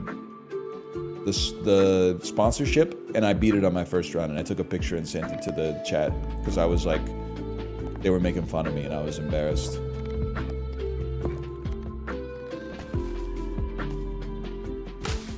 It's true, man. I swear it to you. Look at this. It's time for a harvest moon. Oh, baby. Stone me! Oh, you... No, we got one. We got one. That's okay. Sorry, did I say Mario Party? I meant Mario Kart. I love Mario Party.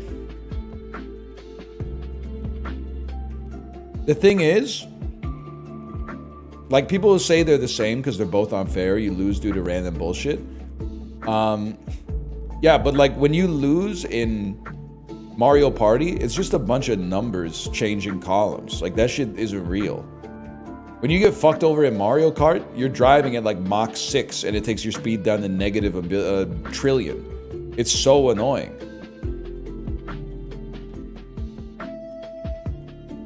Party's only 4 people though? They should make it with more people, man.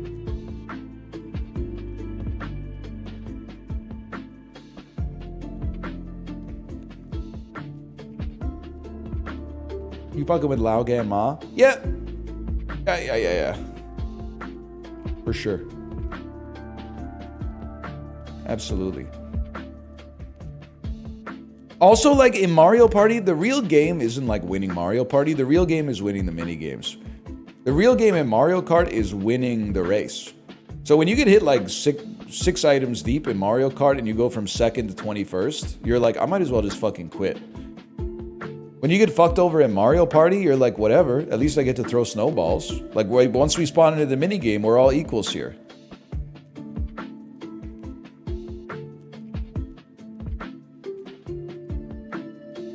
Ball up top. All right, sorry, my brain is collapsing on itself. Let me see if my wife is ready to stream. Hello. Are you ready to stream? Smiley face.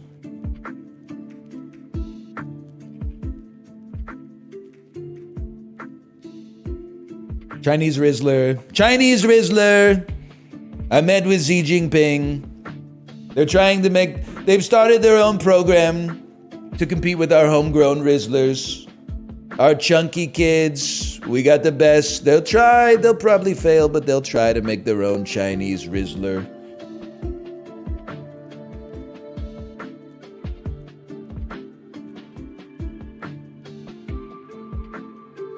Got a bottle of Coke Zero this morning, just cracked it out the work fridge. That's what it's all about, man. It would be better if it was a Western family kicking back zero sugar cola, but that's okay. Honestly, I stopped buying it, at least like temporarily. I don't know if this one's gonna take. It's not like the Bazaar, where I uninstalled it and said I'm drawing a line in the sand. But I was like, you know, I cut my VODs into videos and then post them on YouTube. I was like, when I have a kicking back zero sugar cola, it's too tasty not to drink. So I'm drinking it all the time. And like I scrub through the video and it's always me going, or it's me going, hang on, I gotta go pee. So then I'm like gone half the time. So I was like, maybe I gotta stop buying this stuff just because I keep, you know, when I have it, I drink it. And then when it's empty, I'm like, I should get another one.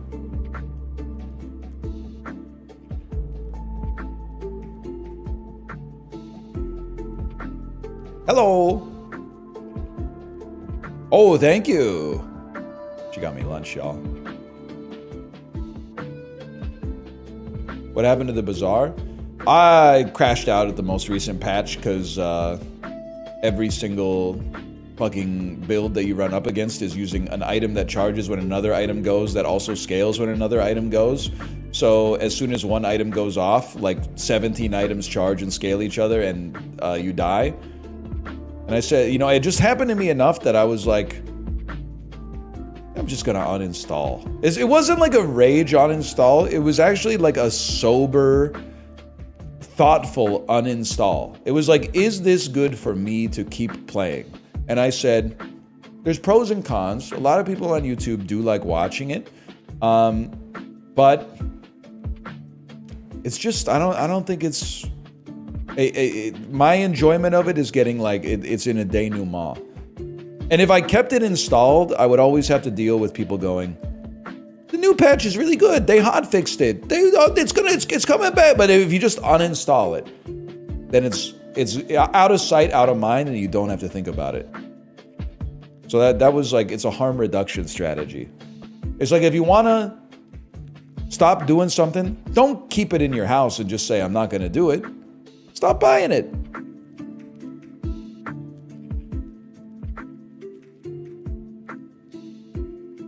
Pick up the dog at sunset. You talking about life?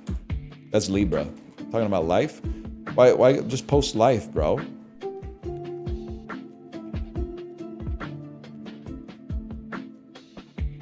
Ever posting Libra or Libera?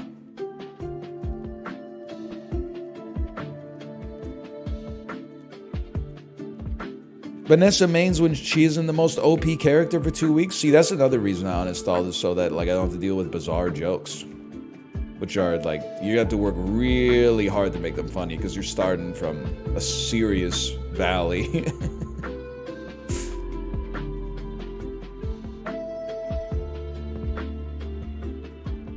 Also, the other thing, sometimes games just pass you by, man. I'm not trying to busy post because it's annoying for other people, but like, weirdly, when they were on vacation, the game was fucked because Monitor Lizard was oppressive.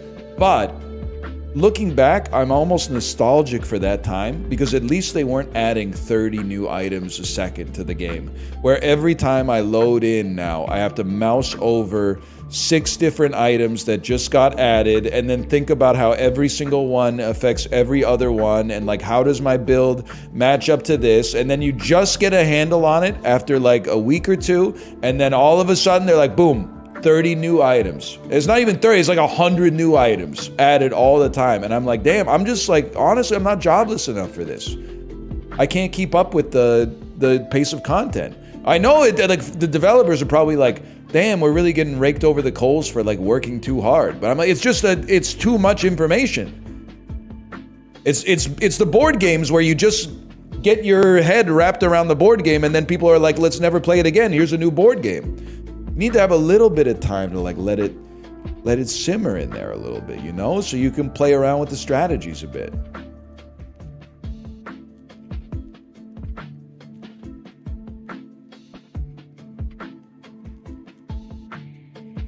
I wish him the best, though. I won't be there. Vandal today? We already nailed it.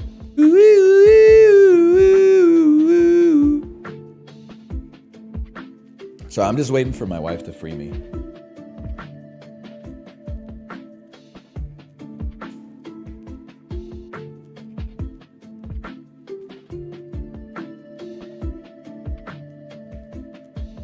He's live? Yes!